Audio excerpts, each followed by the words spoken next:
Well, good evening, ladies and gentlemen, and welcome to Super Old Game Saturday, the retro gaming show I put on every Saturday night at 7 p.m. Eastern Standard Time. It's where you want to be if you want some classic gaming goodness and weird transitions, as well as great discussions from all of you in the chat, and I appreciate your contributions so much as we enter the final month of Supersonic Game Saturday. All year to celebrate the 30th anniversary of the Sonic the Hedgehog franchise, we've been playing a game in the series a month, and to end it off, I got the Sonic game that chat to just thank you for making the show what it's become, this great communal hangout at the end of life might be, whatever might be, you stressed, whatever. Come in here, unwind, we have great discussions, great experiences, and this is the game you've wanted to see. I know that Chad has mentioned this game multiple times to me. I've been loving those references to it, and end Supersonic Game Saturday, I can't think of a better game to, set this, or as we get going on this cutscene for the game we're seeing here. Setting the stage for the Heroes Parade. Yeah, this is Sonic Heroes. This came out in 2004 as the first multi-platform Sonic game for the PlayStation 2, GameCube, Xbox, and later on the PC. We're playing it on the Xbox, which is the version I've had since January 28th of 2004, which is the day it came out on the system. Shadow myself, just who am I? Good evening, Electverse. I am so happy to see you on this game. I know you've been wanting to see Sonic Heroes, and I've appreciated your contributions to every Supersonic Game Saturday we've had, and every single Super Old Game Saturday as is. Hope you're doing well. I am looking forward so much to playing this game. And per your request, and per the chat's agreement, as it's been, we're going to be playing this game by going through Team Dark Stories. You're mentioning a shadow of myself, just who am I? Scan Horizons. We're going to be playing through Team Dark Story. Then I'm going to show off the cutscenes of the other teams, so what would you have to do in order to get to the last story, and then we have last story ready to go. But yeah, here we go. We have Sonic Heroes right here.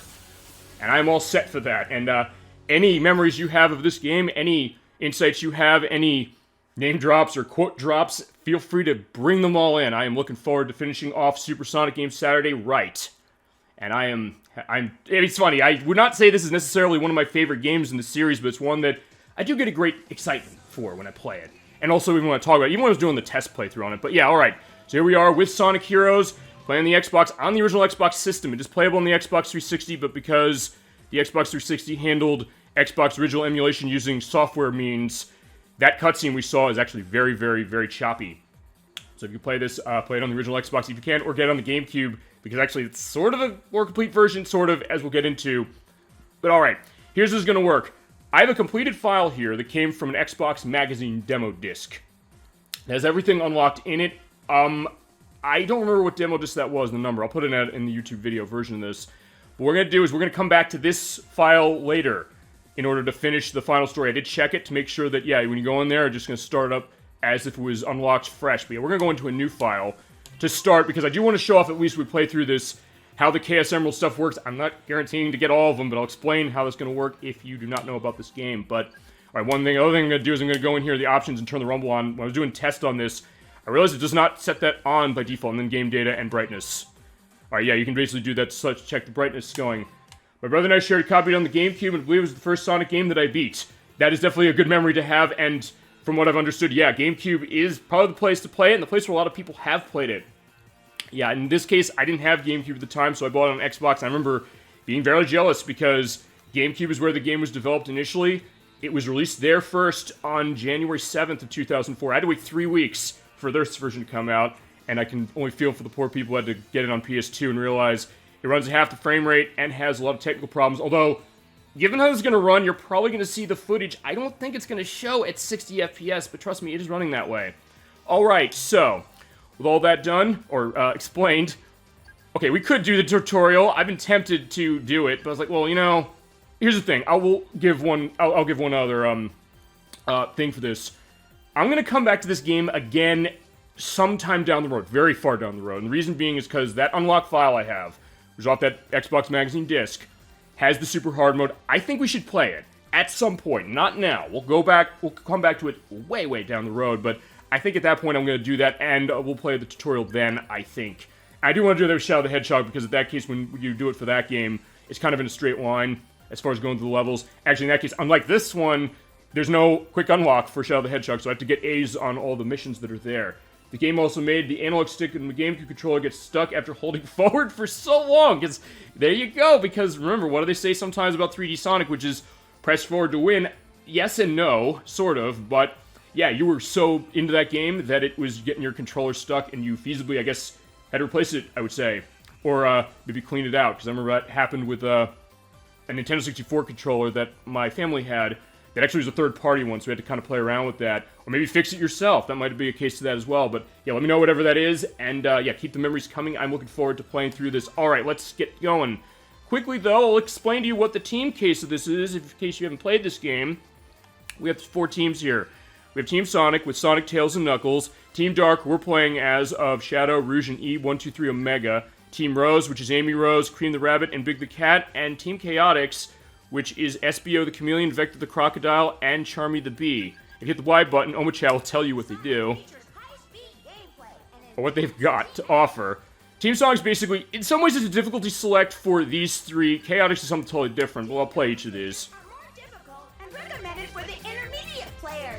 I think that's an understatement, my friend, because, yeah, these can get really, really hard, and these are the longest levels, so I thank you for suggesting to do Team Darks of any of the stories here, because it does give us the most play, and it gives us the biggest look at each of the stages we're going to go to. And the levels are going to be the same, they're going to go through, but the layout's going to be different. Team Rose is recommended for those who are new to action games.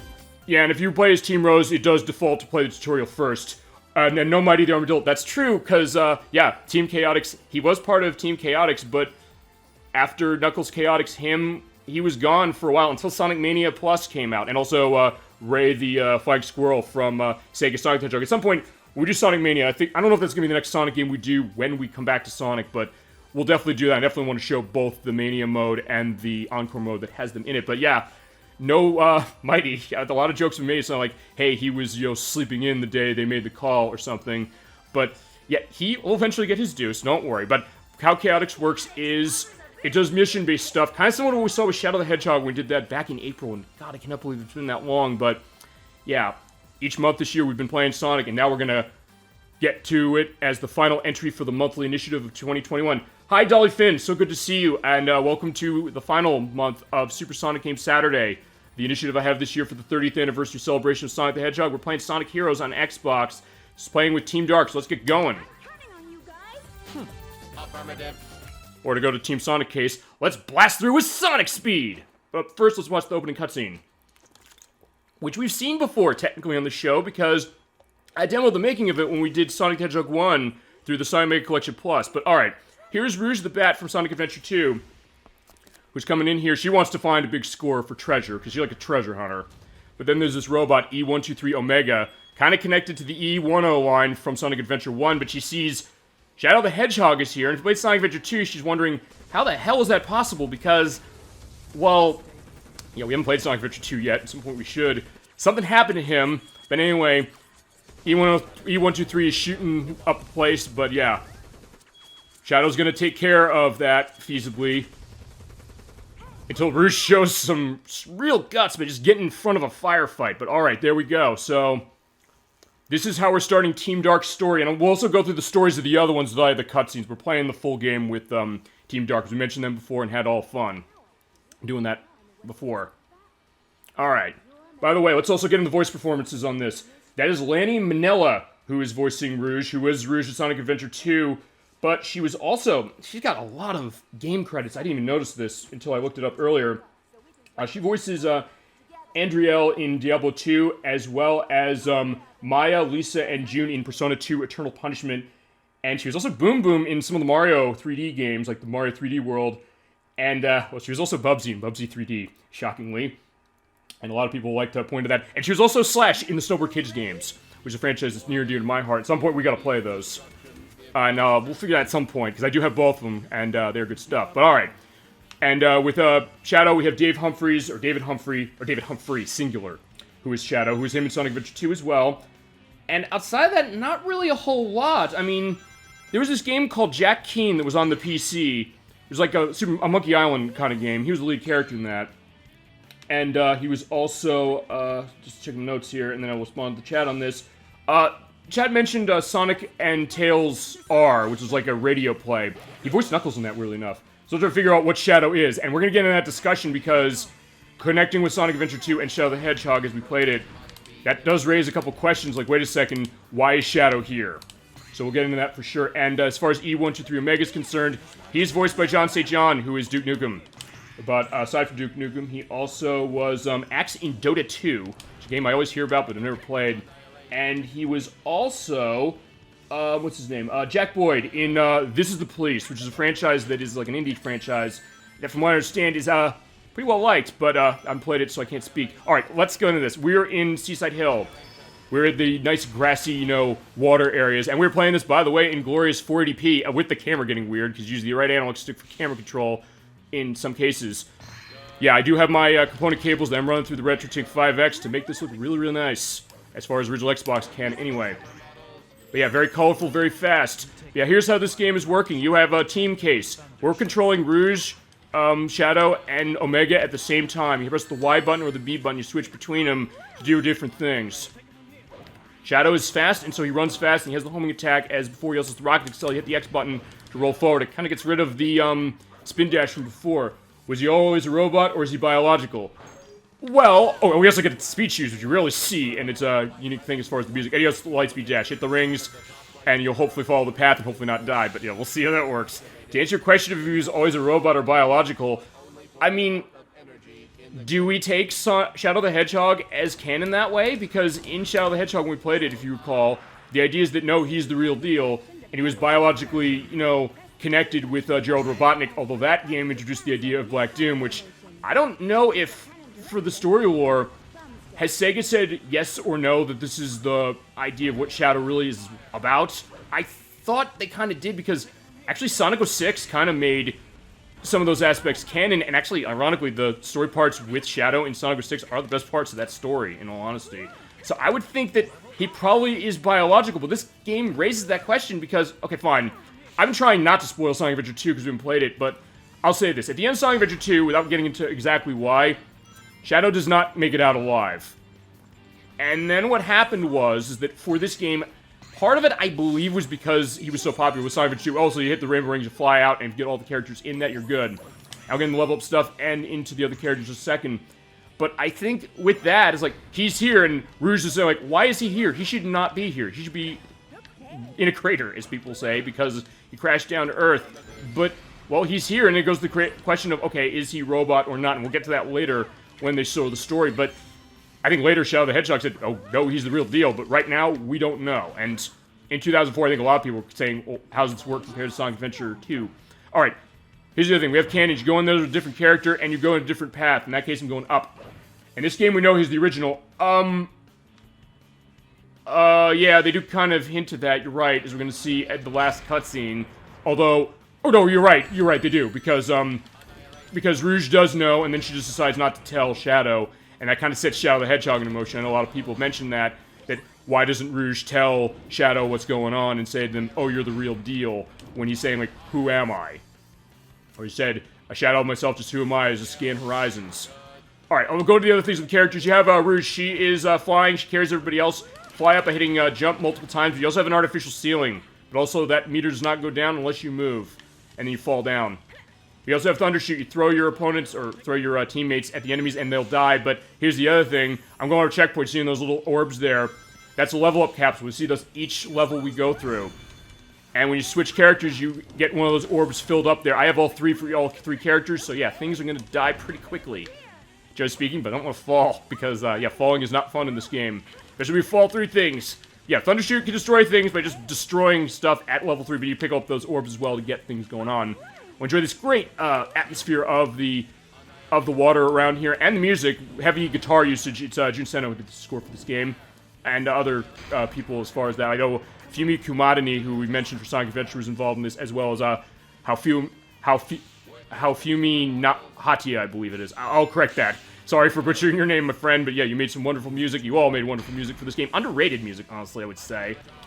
Alright, as we keep going through, and hit with Omega, because he's the power character. He shoots out stuff, and he slides ahead a lot, so be careful that on platforms, but you're powered up, you're shooting missiles all over the place.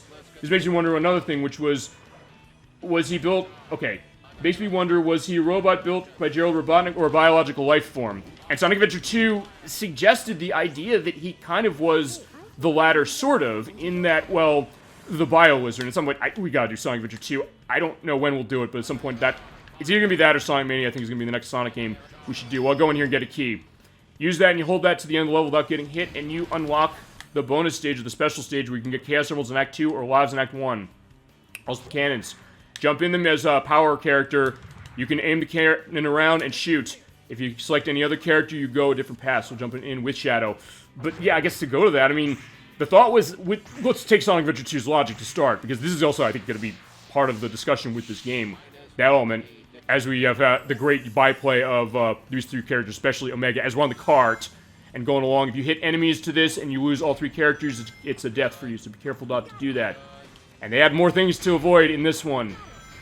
But yeah, I think for Sonic Adventure 2's case, I guess he was biological to a certain extent. Maybe the thought that, well, okay, maybe Gerald created him initially as far as, like, a robot concept, as far as saying, like, hey, protect his daughter, Maria, who is not really a factor in this game. But then the idea of, like, the question of, like, is he actually something? Because remember, Robotnik finds him and says, like, oh, my grandfather was doing this research, but is this actually a life form or not? And as we learn stuff with the story of Sonic Adventure 2, I think the thought is like, yeah, he is, but it does raise a lot of interesting questions. Honestly, I'll say this, with the Sonic games, I think with Sonic Adventure 2, and with this one to a certain degree, is where the franchise kind of got more interested in that. By the way, you hit the white or black button, we have that Team Blast up there, you do Chaos Control. So there's everything on the screen, and time freezes. If you're going for ranks, you want to have this, because then the timer's there, stuff's frozen, but you want to make sure you're not blocked from progression, otherwise it's not going to be of much use except for killing enemies on the screen. But alright, we are done with Sunset Hill. Now, like Sonic Adventure 2 and a lot of the other Sonic games in 3D, you get ranked at the end based on points. And those point totals for the A rank are pretty high in this game, particularly for Team Dark. And you basically have to go through the entire level without dying if you're going to be getting an A. We might get it on this one, we'll see. There we go. Alright, yeah, so we'll see how this goes. I mean, right now it doesn't really matter for the purpose of this because I'm running on a new file.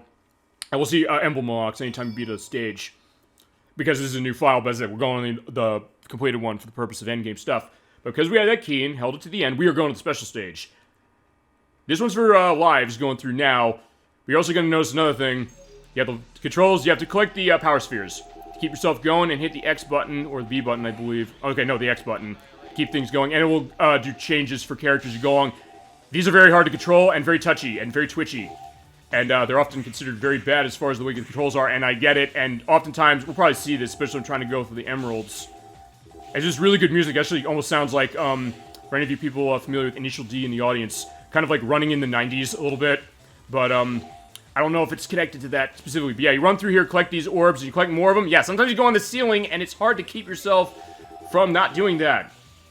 Johnny, big, oh god, Shadow, the hell? Game on steroids, okay? Oh yeah, you're talking the, Someone Call Me Johnny channel, which he's mentioned that, and he also mentioned the censored mode here, where he turns it on, and basically it's just a bunch of beeps. He's saying, like, what the fuck is wrong with the controls, and all these things. We're just hearing beeps all over the place, because of how twitchy and easy it is to get yourself screwed up. But actually, I'm doing better on this than I thought I would, honestly.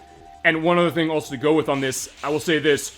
These special stages were actually kind of redeemed in a place you might not expect.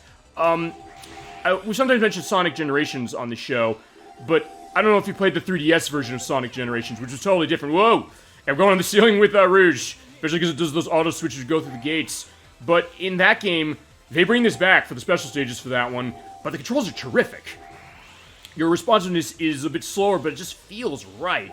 More of actually some of the easy special stages you might find outside of Sonic 3D Blast on Genesis, but still, it's fun, so it's not really a problem. Also, by the way, okay, we got to the end. The dash, you hold the X button. You usually want to hold it just to kind of keep running if you have that bar filled a lot, but if not, sometimes you tap it. Usually I see the running and or the holding the button, and you do that. Yeah, getting the end without the time running off and having good score, you'll get lives. I got 3. Given how hard and unforgiving the Team Dark stuff can get, I think we're going to want every one of those. And I'll show some of the Chaos Emeralds getting gotten. I will not do all of them. As I said, the file I'm running for the endgame stuff has everything in it, but I will show how that works. Alright, but like the old Sonic games of the Genesis era, 2X structure, so we're in Ocean Palace, and I love the music here. I adore this music, especially the guitar work, as you're going to hear in just a second. Don't put And yeah, you do get the great banter of these three characters. Like, even Rouge is saying, like, wow, this place is gorgeous. And Omega is so focused and hell-bent on destroying Eggman. He's like, yeah, I don't care. Let's just keep going. Alright, and that's the other thing with the power character, or the character switches. You want to switch to them as you go along for the tasks you run into. And it's a unique way of playing a game like this where you're basically controlling three characters at the same time. Although, actually, in my case, I remember the time this came out, people were saying this is something completely new we haven't seen before, but I was saying, like, actually, there is a game that I played growing up that does do something similar to this, which was the video game based on Real Monsters, the Kleski Chupo Nicktoons cartoon from the 90s, from the people who made Rugrats and Rocket Power and is told by Ginger, amongst other things, and the first 3 seasons of The Simpsons. But yeah, with that game, you also had this 3-character control, the way that worked, where you switched between characters, but in that case, you had Ickis and Oblina, and Chrome was totally useless, so yeah, that was not a fun case that way. This one, each of the characters do have a use, but as you go along, you do have the game slowing down a little, even on this system. But you get the great guitar work, and it's such great stuff. Yeah, if you love that Jun Seno guitar sound, yeah, this soundtrack is going to be right up your alley. And I do love that, for sure. Just that style of it. It just sounds this great fitting thing as far as Sonic of like, yeah, we're going here, and we're going to get that heavy metal, I guess, glam metal sound as we go along. As we go through this. And I guess one other thing to mention, I did mention Sonic Generations. This level was in Sonic Generations, this and Seaside Hill, as far as the representation of Sonic heroes in that game. And, alright, yeah, that's the Shadow Tornado. You hit an enemy or get close to him and jump in the air and hit the X button. You do that and you hit him on your back. There's some enemies you have to do that with. And also this, Triangle Jump. Homing backwards there, or on the sides to jump across and take shortcut. And you have multiple paths to go along with this, just like the old Sonic games. Alright, there's the checkpoint. Every time you hit that, by the way, you do get a level up for the characters selected when you hit it. So I'm hitting with Shadow, and we got his level 3. Yeah, oh, unfortunately, yeah, the artificial ceiling. Which is a weird case. I guess I'll go to this, because, like, first, when we played Sonic Adventure, you're saying how broken Tails is with the flight. I'm curious, then, given that this is sort of a return to the flight concept. Oh, by the way, also, when you get that balloon, the characters will say something specific. In that case, they'll say precisely. Although if you hit it with Amy in Team Rose's mode, she'll actually quite literally say in the dialogue, "Oh my god!" And they will actually show that, which is very interesting.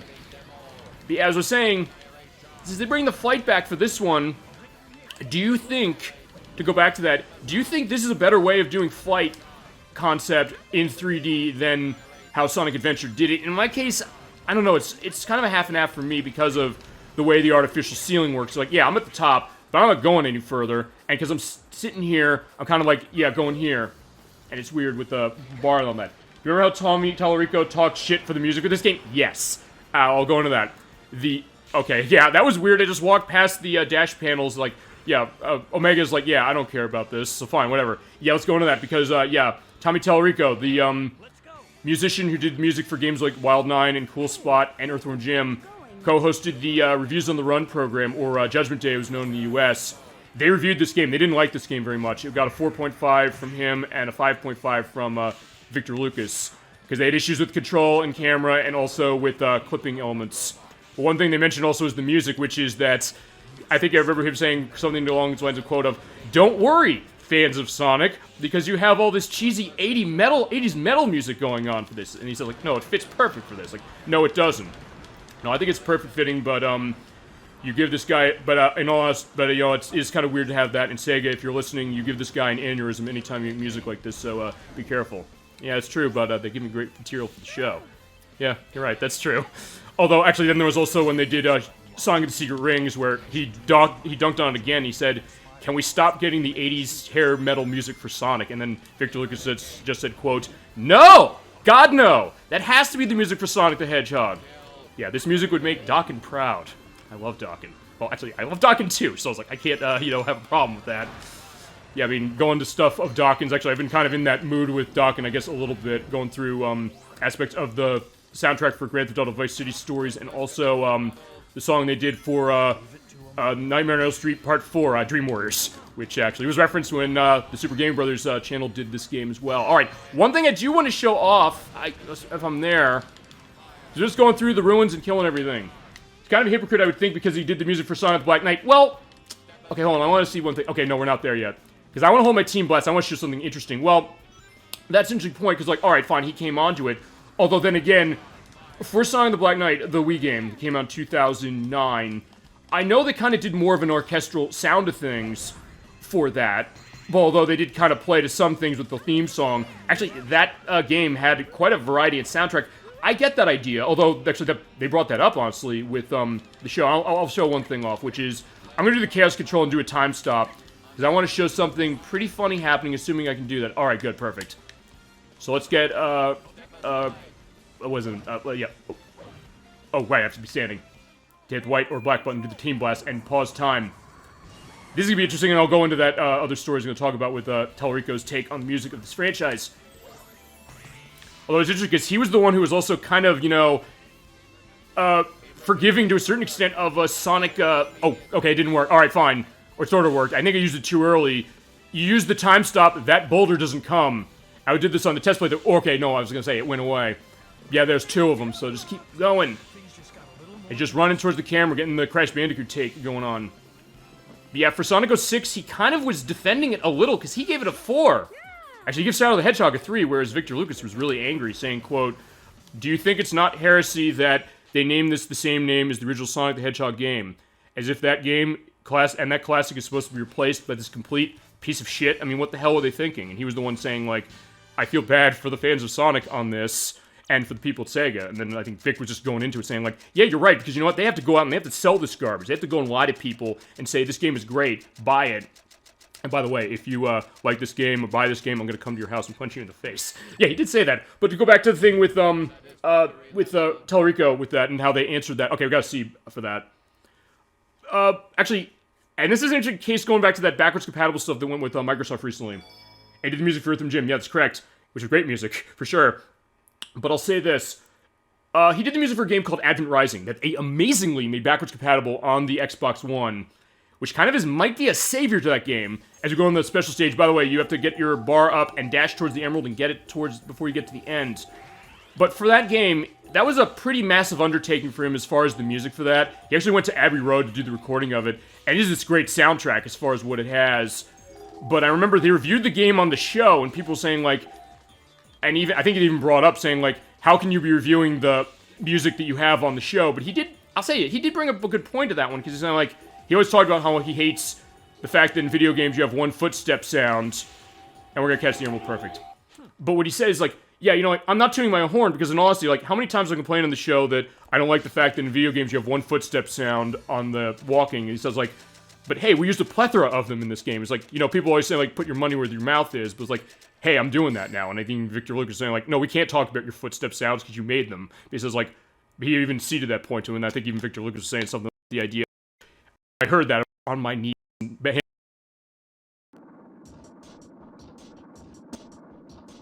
Which I guess is still going on from what I understand. Tellerico's still doing stuff in the industry. He's doing the Amico for ColecoVision. He actually works at ColecoVision as is now. We'll have our first boss against Eggman. But yeah, this is going to be owed to him and any time we play a game that he does music for. And going to the idea of, like, what he's doing with Sonic. But hey, it's worth saying, like, he came into Sonic Black Knight a little bit for that and saying, like, hey, he doesn't think that's a good sound for it. Fair enough, he's contributing stuff that doesn't sound that way. So it's like, alright, at least give him that. But I understand, like, look, I love this music, so I'm going to disagree with that for sure. Alright, yeah, this is the Egg Hawk. Basically keep running and follow Eggman as he goes along. As, yeah, we want to kill him. Or, yeah, Omega wants to kill him. And I'm gonna assume, like, the lore thing of, you know, Rouge and Shadow saying, like, yeah, don't do this. They're trying to hold him back. By the way, I'm letting him go here while the frame rate is going down. Yeah, this game does have frame rate problems, especially on Team Darkseid. I noticed that. Alright, he's doing the rotary attack, and Jesus Christ. Alright, fine, we're done with this. Alright, come over here and use, Omega to hit him in the face. And keep the camera going by using the, triggers. Ow. Every time you get hit, you lose all your rings. Oh, but I'm getting stuck a little bit, so that's another case. Yeah, hey, it's better than the PS2 version. By the way, if you do enough damage or you don't kill him quick enough, he'll keep going. And there will be level-up capsules as you go along, including that one there. But if you run too fast, he'll bypass that sandy area, so be careful. Or the other thing you can do is beat up enough enemies to get your Team Blast set. And there's also a glitch. I'll see if I can do it to show that. Also, he'll come back towards you, and there's another boss that does this as well. Alright, ready now. Ow! Okay, I ran right into the egg plungers. So by the way, I believe this is the first Sonic game that has them. Alright. Chaos Control! There you go. Boom. I do love that laser of death. Alright. Both rows are gone, but he's frozen, so just keep hitting him. So if I walk into that bullet that's standing there, I die. But, there you go. Yeah, it's not the end, yeah, he's gone for now. After the bosses, the ranking goes based on your time. I don't think I got an A because I didn't do it fast enough. I think that's going to be a B at least. There you go. And I will randomize the characters as far as what they say with the dialogue. But yeah, I mean, yeah, just to go to the Tabito Rico thing one more time. I mean, as I mentioned, he was the one who liked Sonic 6 and Shadow the Hedgehog more than Victor Lucas did, which was kind of a surprise. Usually it's like he's dumping on Sonic for certain things, but in those cases, he was liking him more. In fact, actually, I'll say this. For me personally, I was never able to see the review they did of Shadow the Hedgehog because the video of it, it's a show that's based out of Canada, but they aired it on G4 with the Reviews on the Run, or the Judgment Day show. They then stopped airing it over here for some reason, and the Shadow the Hedgehog review never got seen. So I was looking at, I remember back in like 2006, looking on message boards, seeing like, what did they say about this game, or these games? What did they say as far as what they liked about it or not? And in some cases, me getting lucky enough to find either YouTube videos of it or videos that they did of the Sonic 06 one, which I don't think there's anything online that I can find for that anymore. Actually, I think there's a couple of channels on YouTube that have some of the old episodes, some ones we didn't get here. Not that one, unfortunately, though. There's this channel, Lincoln Pork. I'll put a link to it in the YouTube version of this that has some of these great things. It's kind of fun to go back to and kind of see the idea of, like, that back and forth as far as gaming discussion, which I do love that, and that's always been fun. Or also the other thing to go to that, and I don't know if we'll have a game that's going to do this soon enough. By the way, we're in Grand Metropolis. You go through the city, and he's trying to steal, or Robotnik's trying to steal the energy, but beat the enemies up to get the path going and keep going. But the other interesting about that show also is that they had the hardware section where they basically were joking on the idea of, like, I guess women being ogled of sorts in gaming, but it was actually Evangeline Lilly, who is the Wasp in the Ant-Man films and was on Lost, who got her start on that program. Yeah, Victor Lucas is the reason why Evangeline Lilly is was known initially, and then she went to those other things as well. So yeah, they always have that to remember. And connects to that with gaming as well, because that's the other thing I was saying when I was going through the voice performances and also just looking through. I was like, I want to talk about all these things as far as some of these names in the background. So sometimes I get the sense that either I don't know, maybe I either don't think of who they are or what other things they've done. But as I mentioned, the holistic look at this program. And honestly, I'll say it's like she kind of inspired that when we did Metal Gear Solid. And actually, in that case, it was easy because they're given the names of the voice performers on that game. But then you were saying, like, hey, the ones they don't, here's some of their performances they did before. And it made me realize, like, hey, wait a minute, I didn't know Jennifer Hale was in that game as Naomi Hunter. So, in that case, it fit to that, and I said, you know what, I think it's fitting we just go through the voice performance case when there's applicable reason to do that. But hey, there's gonna be games with no voice performances, so if we have that case, then we will not. But, yeah, I'm definitely liking this, and liking going through the Sonic Heroes experience with this. I guess we'll also talk the difference versions, because, okay, yeah, like first you said you play on the GameCube, we're playing the Xbox version here. Yeah, I only played it on this. I know the PS2 version was, definitely off because of how the emulation went, or the, I guess not the emulation, the way they ported it. And it was because it was using the renderware engine, but the renderware engine, as I mentioned, we did Sonic 2 8-bit, ran the Burnout games. It ran, okay, yeah, I have to be careful of that. You can slide off doing that, slide forward. You just hit the X button and he'll just go forward like that without me doing anything. Also, when you're on the, floor like that, you move forward on your own. So, use that to your advantage, or just keep running, or, be careful of that as you go. Or jump out here and try to do the, yeah, trial jump. I'll try doing that. Yeah, in this case, I'm not running off the walls. It just looks a little weirder than it does in Sonic Heroes, although in this case, you get a better sense of getting a sense of when can I get off. There you go. And that's where you're using the Shadow Tornado. If you don't have Shadow powered up a whole lot, use it to knock the turtles on their back and defeat them. Or pull out Omega. Alright. And basically paying attention where the signs are, because they'll give you a sense of, like, where you want to go, or what character, well, where you want to go feasibly, and also what character you want to use for that situation, unless you go in a gate where they say, you know, you got to use them, or it'll change it automatically.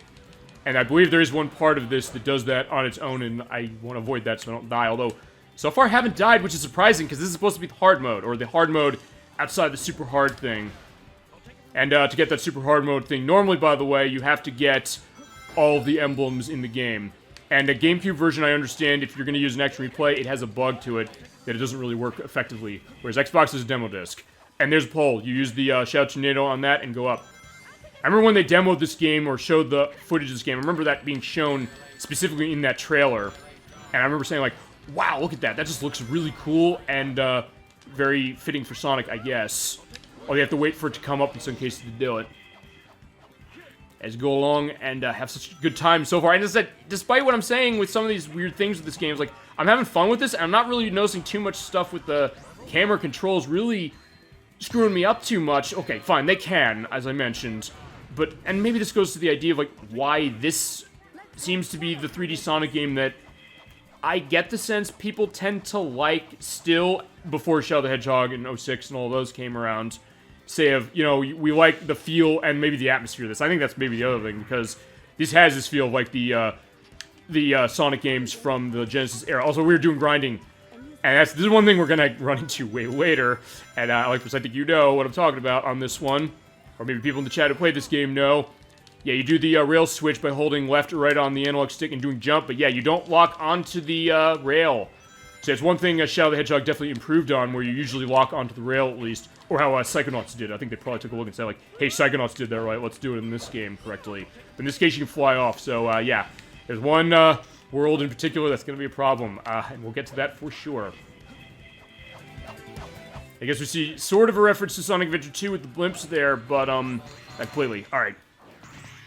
And also the other thing they added for this game, just now I'm realizing it, is that when you hit the springs, each character, for some reason, has a different pitch for the bounce thing. It goes like, bang, which it normally did in Sonic Adventure 1 and 2, and then they do it like higher pitch or lower pitch for the fight and power characters. To me, it's not that big of a deal, or that, I guess, consequential, really, but as I said, I like going into the minutia. And chat, I get the sense you do as well, and I appreciate that you do, and that you're adding to that minutia as well with your own. As you go along and run up, yeah, sometimes you can fall, but as long as you keep holding forward, you should be okay, usually.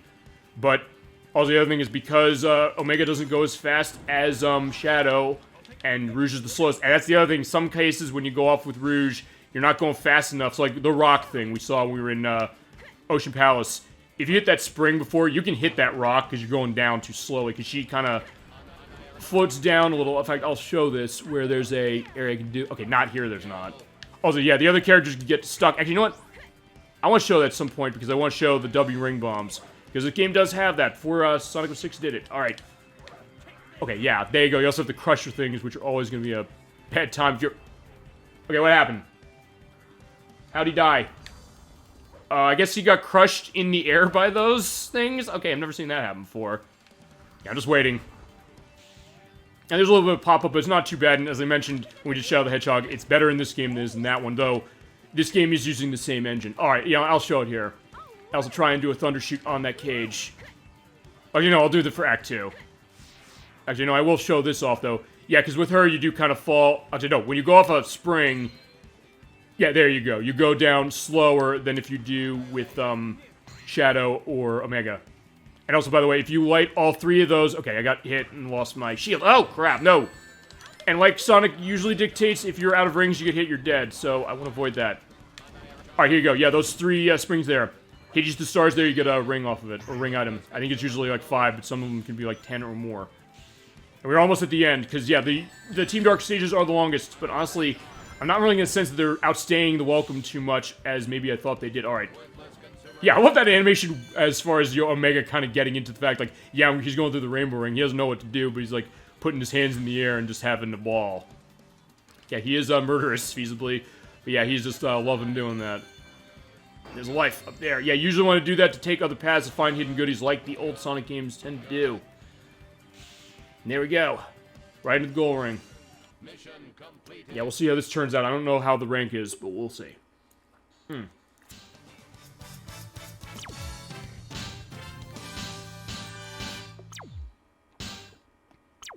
And the star, by the way, next to your timer rings, timer rings means that's the highest score you've gotten off it, and same off of total score. So there we go. That's a high score, but is it an A? No.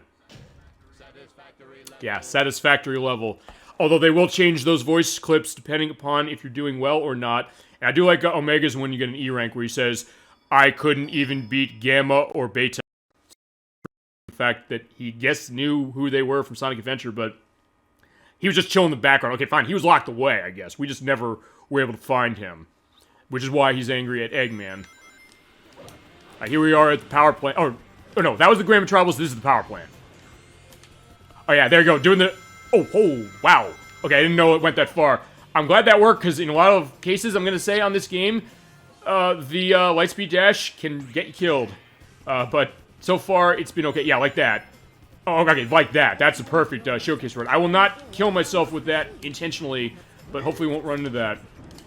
In this case, you're also going upwards and flying.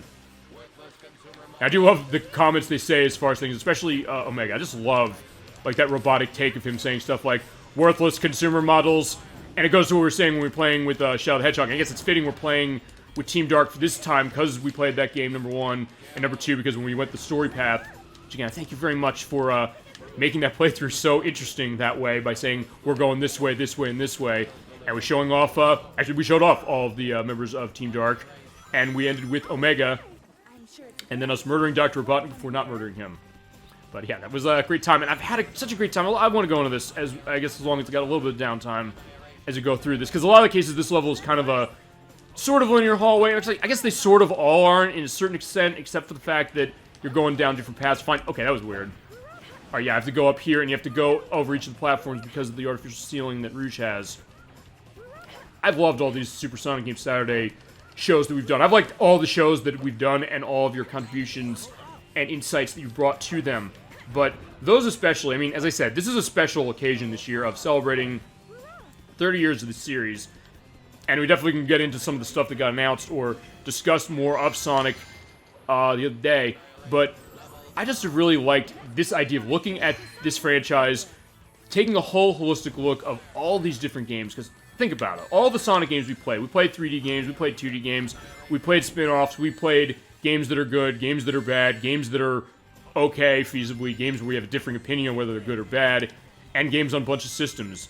I mean, we had Xbox, Genesis, Game Gear, Sega Saturn, arcade, a ton. We covered so much, and I just loved the experience that we had, and I want to thank you again for making that happen, and making it so that, yeah, this is this initiative I wanted to do for this year, but for making it so special, and just making it so that, yeah, we can go into this deep with Sonic and have such a fun time doing it. Even when it's a game that we're like, yeah, do we like this game or not? We're still making a good experience of it, and I'm liking that very much.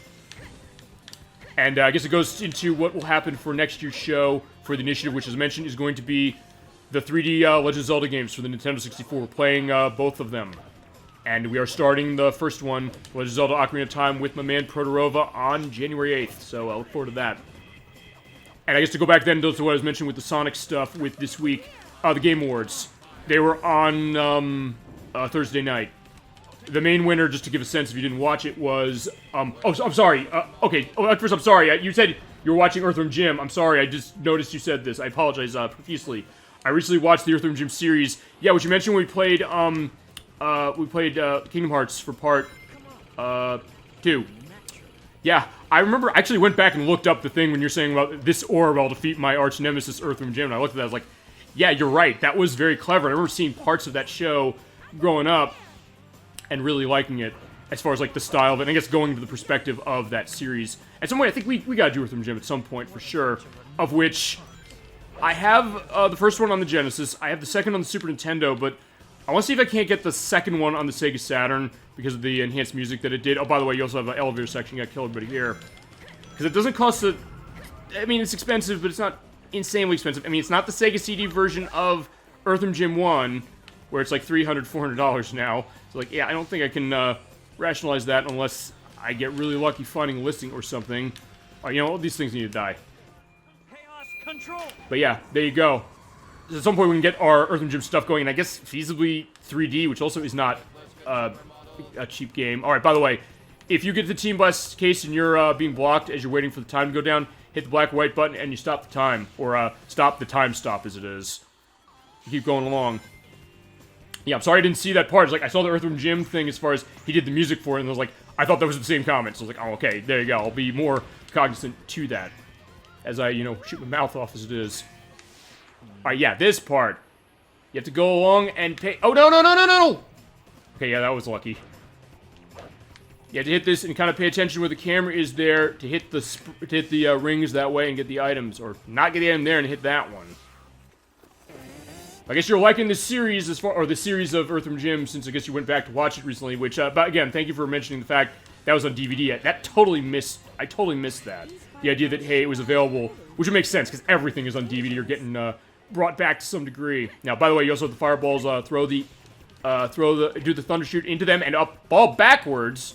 Alright, what's going on with that? Let me see that. Yeah, because, yeah, the electric path has you going forward, but... Yeah, I was just going down. You saw that. I've never seen that happen before. So I don't know what that was. Alright. Ow. Yeah, thunder shoot everything. I have level 3 thunder shoot. Nothing is going to live. But in this case, you also want to watch the shadow there. Otherwise, you hit the enemy up there. Or, okay, no, I'm thinking ahead. It's over there. Okay, there we go. When she did it, that was the dummy ring bomb. Yeah, just get Omega out. That's really what you want to do with this game, pretty much, is you're pretty much just switching characters every so often for the challenges that you have. Right there, yeah, there you go. Watch for the shadows to avoid the fireballs. Alright, there you go. You know what? Yeah, Tam Blast. Chaos control. Yeah, I do love that, because everything dies. And each team, by the way, does have a different application of that.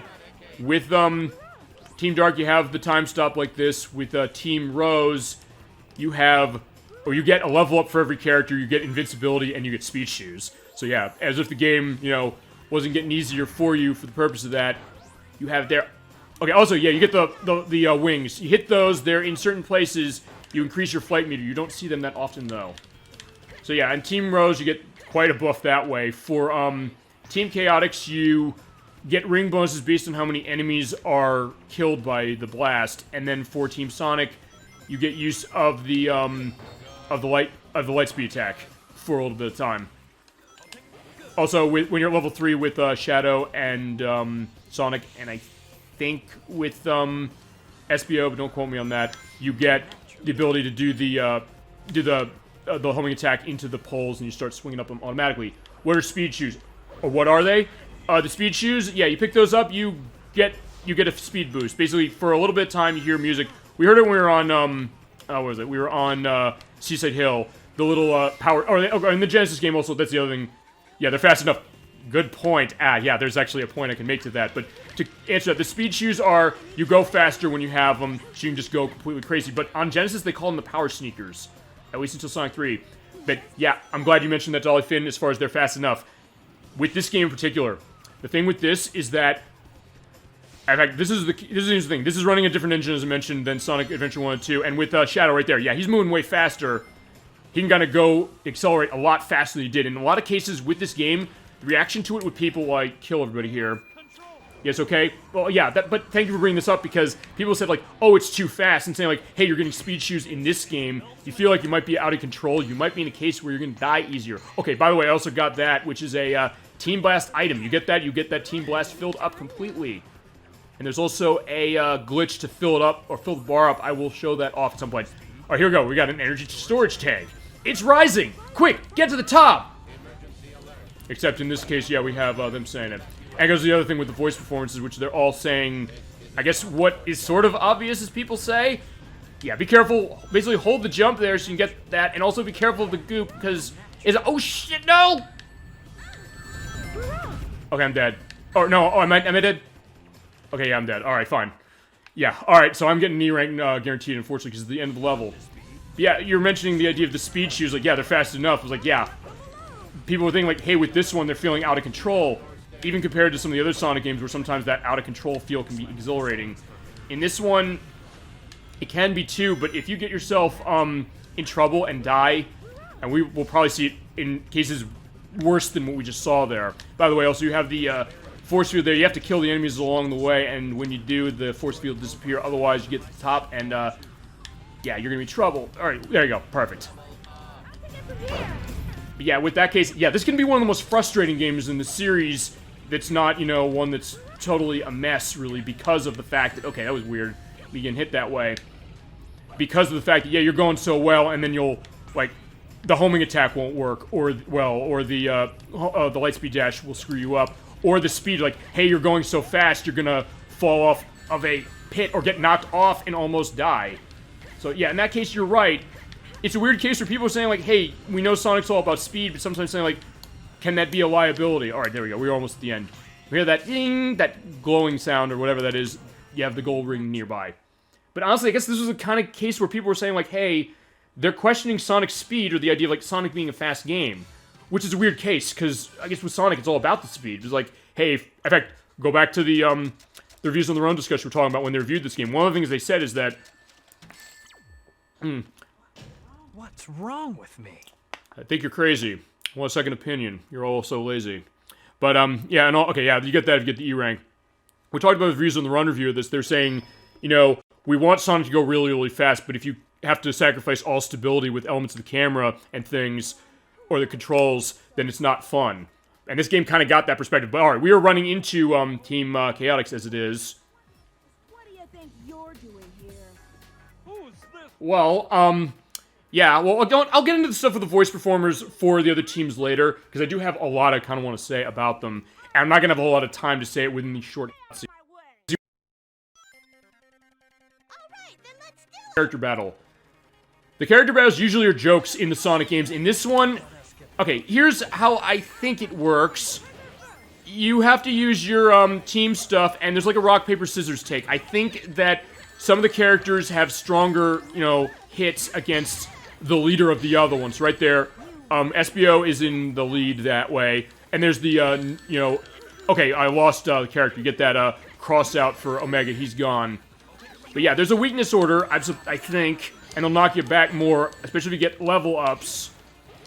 Yeah, but it doesn't matter for Omega. Yeah, he's gone, but he's saying, like, yeah, he's still leveling up, so where is he talking from? Oh, yeah, but if you get knocked off that way, that's gonna be bad. And if you knock off three characters, yeah, you don't know who you're up against. Well, we'll see. Just do the... Okay, yeah, all they get knocked off. Alright, yeah, these can be annoying unless you do something very specific. Alright, then let's do it! Alright, yeah, basically here's how you do this. Stand here, and just jump in the air with Shadow. Keep hitting the X button to do the Shadow Tornado. Eventually they will die. They'll just get knocked off, and you can beat this in like 3 seconds. Or fine, not 3 seconds. Probably at least under 30. Okay, there you go, perfect. SBO, Charmy, and Tails only. Yes, that is the other thing, and I wanted to get into that for, the voice performances. Yeah, you know what, I'll get into that then. That's, Bill Corkery and Emily as, okay, it's Bill Corkery as SBO, it's Emily Corkery as Charmy, and when we get to see Tails, we'll see William Corkery. They are related, Electric is right.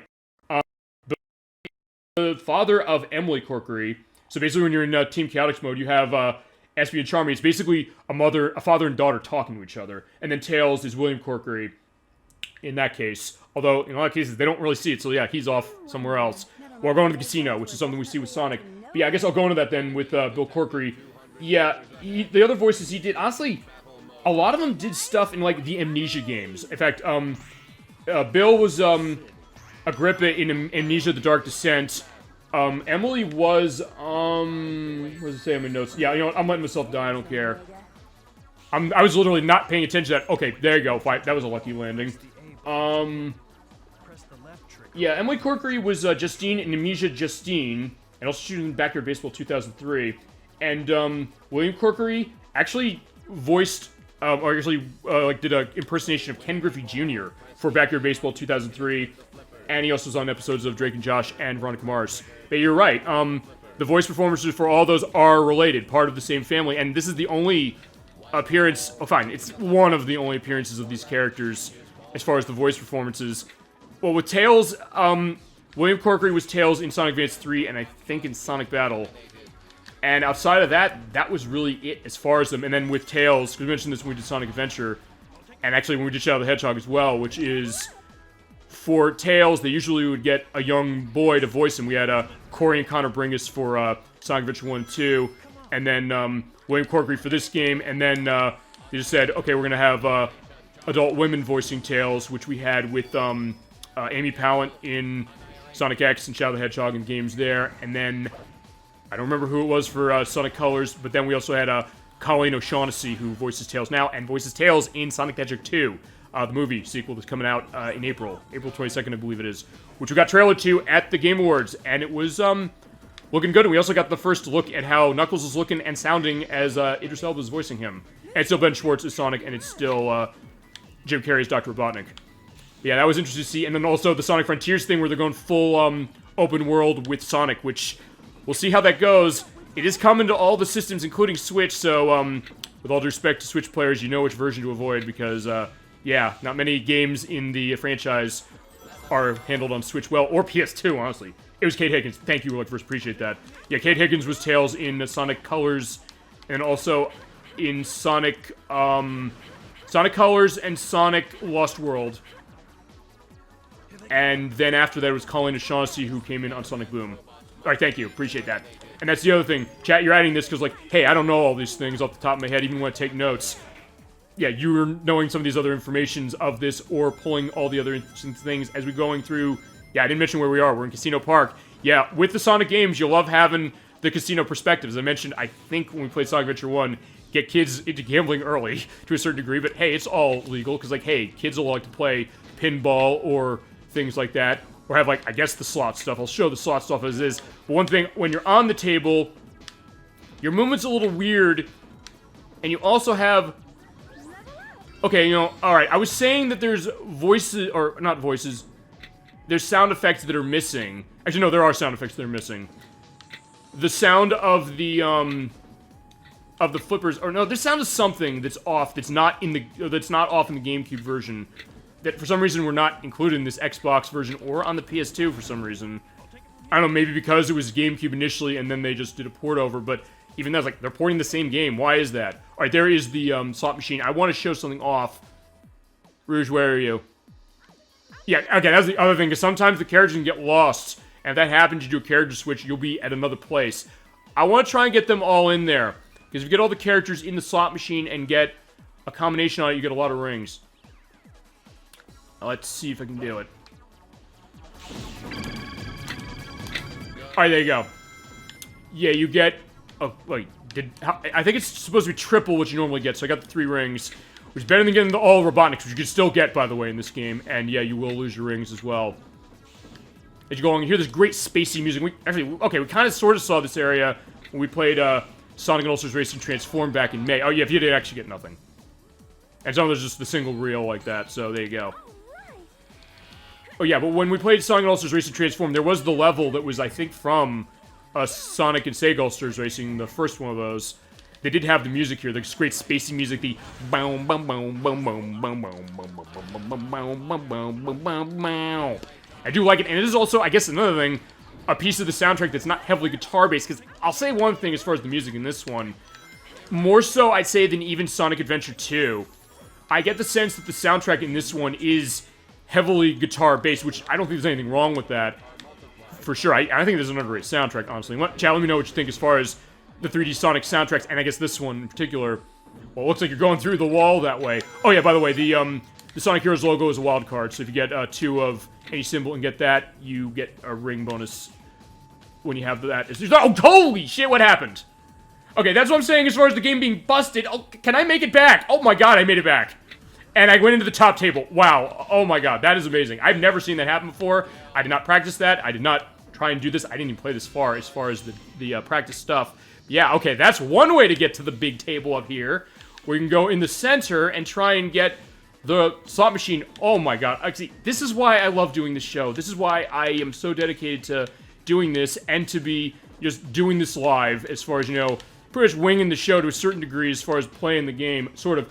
Whoa! Yeah, like, oh my god, have you ever seen that happen in all the years you played this game, or anything weird that you've seen with Sonic Heroes on GameCube, in your case, specifically? So, alright, there you go. That's what makes this show unique. Sometimes stuff will happen. It's the idea, I guess, that when you're recording yourself, sometimes strange things will go, but sometimes it can be fun to just roll with that and saying, like, what was that? Why is that? No, I have not. Yeah, I mean, there are weird things you can see on this game while I'm still trying to be, I guess, either get out of this or maximize my time going here. I have actually never been in this nearly as long as you're seeing. And they do pull the camera out so you can go, oh, there you go, we'll go through. Oh, no, no! There's something wrong with this table. Yeah, that's an understatement. Yeah, there is probably a legal basis they have to sue this place. But, alright, okay, I'm glad I showed all the Robotniks off, because it does have, like, the ding, like, spike sound effect. Well, actually, I think there's more of them in the GameCube edition. But, alright, yeah. Yeah, you're not gonna see other playthroughs that are doing stuff like this. Alright, and yeah, she's getting very happy with it. I'm going to win this time. Rouge, don't forget the objective. Focus on getting out of... Okay, so, based on the Super Old Game Saturday, Super Sonic Game Saturday perspective of Sonic Heroes, Rouge has a gambling problem. Omega's trying to say, I think you've had enough, and, Shadow is quiet and doesn't care. Or he's just, like, sitting back and laughing, saying, like, yeah. Or instead of, you know, calling up, you know, the addiction program or something. Alright, there you go. And, yeah, we got all that, but, wow, okay. Okay, fine. Alright, here's the thing. If you fall down, by the way, in that case, you have to come back to the table and get to the next area. Okay, fine. I take that back as far as, you know, the gambling addiction is like, no, Omega's getting to it. Okay, yeah, Rouge is off, by the way. The characters will fall off the table, by the way, and if they're gone, they won't be back until you either come here, I think you can hit a checkpoint, or you can use the Team Blast to bring them all back if they're all gone. Well, she's a jewel thief. Yeah, that's true. Like, she does want the shiny things, as, Sonic Adventure 2 got into. Because in Sonic Adventure 2, she wants to get the Chaos Emeralds. But then she's just like, you know what, screw this, I'm gonna go for something else. Also, here is a hidden room. There's a switch out there somewhere. You hit and you go in here and go through. I think the other way you can do this is, if you're as Espio, when you do the tornado, you go invisible. I think you can go through the lights that way, I think, but I don't remember. Must be the rush. Yo, the thrill of the hunt, I guess. The thrill of, you know, going through it. Although it's interesting because, starting with Sonic 06, really. Well, okay, fine. In Sonic, Shadow the Hedgehog, she worked with Gun and worked for Gun. Sonic 06, she's still working for Gun. But in the case of this game, yeah, she still wants to be the Jewel Hunter or the Treasure Hunter. I mean, I guess she still has that element to her anyway. So, I mean, yeah, something shiny, I guess. Like, the rings. Although, I guess, in that case, like, yeah, she didn't necessarily care about the rings. Although, like, hey, she's getting a lot of them as it is. Yeah, but sometimes you do get the switches here. You get to get as Rouge up here and pull them. Also, since I'm stopped, let me at least show the glitch if I can. I think if you hit Y and B very specifically at the same time... Oh, no. You have to hit... You have to be Rouge. Let me get into that mode. You have to hit X, and then you have to hit B at the same time, I think. Or you do a character switch at the same time you're doing that. Yeah, there you go. Yeah, that thing. Let's try that again. Yeah, you do that. It's a glitch. You do that. I think all three of the versions let you do that. You can fill up that Team Blast meter instantly by doing that. If you get the timing down, but it's not easy to get the timing. Or, you know what, fine. It doesn't matter. We still got Team Blast. I still showed off what it was. Just break the glass, or, yeah, now the Die Hard perspective is fitting of shoot the glass. And fitting because, yeah, we're coming up to Christmas when that is one of the best Christmas movies ever made, and, I think people finally understand that now. But yeah, in that case, yeah, bust the glass, go down to the table. Yeah, I'm definitely having a lot of fun, I guess, going through this and spending, almost 10 minutes, having my way through this area. And I guess not really minding the weird physics of the pinball, because here's the thing, I mean... There are better pinball physics, honestly, as far as the Sonic games do this. But honestly, I'm not really having much trouble with it so far. As we're seeing, yeah, the colors. Oh my god, I mean... I know it's brought up as far as, like, how colors work, as far as all that, but Jesus, look at this. It's beautiful. But yeah, be careful here, because you can fall off. In fact, I'm not going to fall off. I'm just going to tiptoe my way through. I'm going to, you know, Team Blast to use it. There you go. Now these days, I hear Rouge's voice when I hear Aegis. Aegis in, is it a credit of hers that I missed? Because, yeah, Lenny Manella has tons of voice performances and credits to her name. I didn't know it was this many as it was. I was kind of just scratching the surface as far as what they are. Alright, she was also Nettie in Shadow Man, which I have the Dreamcast version of, and they're doing an enhanced version of that by Night Dive. The people who did the Doom 64 and the Quake ports.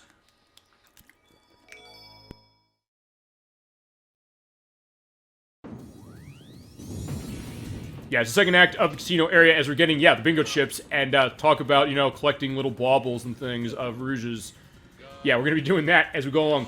Oh, Karen Strassman, who is, eliminate me. I'm losing it as far as who the character and game is. I get who Karen Strassman is playing, or within as far as that. So yeah, eliminate me. As I said, I don't know that. Oh, Aegis from Persona 3. Yeah, which, okay, yeah, I still haven't played Persona 3, although there is the rumor going around they're, re-releasing the PSP edition on modern consoles. They haven't confirmed it yet, but I saw something on Nintendo Life about it, yesterday. On top of the fact that they announced, they're doing, may as well get into some of these announcements from that, Game Awards. Persona 4 Arena Ultimax, which are dropping that for PS4 and Switch and PC soon. So yeah, fitting, I guess, to that. You know, we gotta do something with Persona. You're right, and you're not the only one who's. Oh, it sounds. I guess. Okay. So I'm looking at that thing. Aegis was like, okay, fine. I guess. Or I guess. Oh no, because the Japanese pronunciation. You're right. Because it's A-I, and then G-I-S-O. I guess. Yeah, you're. Or I guess. Oh, whoa. Okay, there you go. At least to show the weird switch there. Yeah, you can kind of feasibly not go down the tubes that way and come back for that. Oh. Yeah. Suddenly, Rouge is there. Yeah, I always do remember the pronunciations of the Japanese vowels. Well, because actually... Oh, crap, no! Oh, okay, that was lucky. Usually you can't switch in air, so I just dodged a bullet from avoiding that. Also, you have the armored enemies. You can't kill them with anybody but Omega. But yeah, I also remember that because of my, I guess, teachings of that from years ago, which I probably should get back to. And, of course, the La La Lu Le Lo from Metal Gear Solid 2, which is a reference specifically to that. They say, like, that's the idea. So every time you hear them say that, the La La Lu Le Lo, how's it possible? It's like, it is based on the Japanese vowel structure. Alright, as we're doing playing bingo. Collect the numbers and line them up in a row, and they randomize the cards. So, yeah, you collect all the numbers, you're going to get a nice ring bonus. I believe you get 200 if you get all of them. I don't think I'm going to get them all. There's one bingo, there's a second one. They put one up there. Let's see if I can't, yeah, switch character to get back there and get the next one, which is not there. Alright, there's 7. 8. And oh my god, we're going to do this? We're going to get all 9 of them? Yeah, I'm trying my damnedest to do it, because, like, hey... Alright, perfect. I've never gotten a perfect on that before in my life. Wow, and you get tons of rings off of that. Okay, there we go. So, wow. First you see that weird glitch where I survive, and, in, Casino Park, and now here on Bingo Highway, completing the bingo card for the first time ever. And there's one other, okay, fine, there's one other area where you can do it, but I never did it. So I was like, okay, fine. I guess for not having played this game in a while, I guess I sort of have skill, or more accurately, like, I'm just glad to show it off. Yay, yeah, there's yays, like, so there you go. Yeah, as I said, like, first, I know in particular you want to see this game. It's like, hey, I'm playing this game to the best of my ability to give you the display of this game that I think you'd want to see, or that I guess anybody would want to see if, you know, they're just hanging around with friends and family playing games. So, yeah, there you go. Yeah, I guess, yeah, the luck is on my side or on Rouge's side. It's like, alright, there you go. So, like, okay, fine. We're not going to complain about Rouge's potential gambling perspective because, like, no, it got us the full bingo card. Alright. And this also goes, I think, to the idea of, like, why I love Bingo Highway so much. And, yeah, I haven't upgraded Mega at all, but here we go. Yeah, Mega, you go first. We're going gambling with him. We're going down the chute. I think that's why I just love this level so much. It has this perspective, like, the casino stuff that Sonic does as a franchise and has since Sonic 2. But at the same time, it's also something that it's elevating. Because I can't think of another Sonic game that's doing the bingo. Well, okay, fine. There was the poker card matching thing that Sonic Adventure had with the Knights table. And the slot pinball that game had. But yeah, for this one, it was like, yeah, the bingo. It's like, yeah, we got perfect on the bingo. I can't believe that. Yeah, look, I'm not always going to play the game to a perfect ability and do everything right. But yeah, when it happens, and I'm very happy about that. Alright, yeah. Yeah, that's a weird case right there, because they put the armored enemy on the fan, and you need to use the triangle dive of Megas to go up. Jump on it, hold A, and there you go. That triangle formation, you get going. Wait, did that just pop in? Yeah, okay, yeah, the balloon just popped into view. Yeah, that was weird. And there's the invincibility. You do get the invincibility music from Sonic Adventure 1 and 2, but they do change the dynamics of it a little bit. Because you have, like, the bells going off in Sonic Adventure 1 with the do-do-do-do-do-do-do-do-do-do. Sonic Adventure 2 speeds it up, and this one just gets rid of the bells altogether. And they emphasize the guitar more. But it is the same track, and this is, I believe, the last... Okay, no, it is. It's the last game in the series that has this invincibility theme.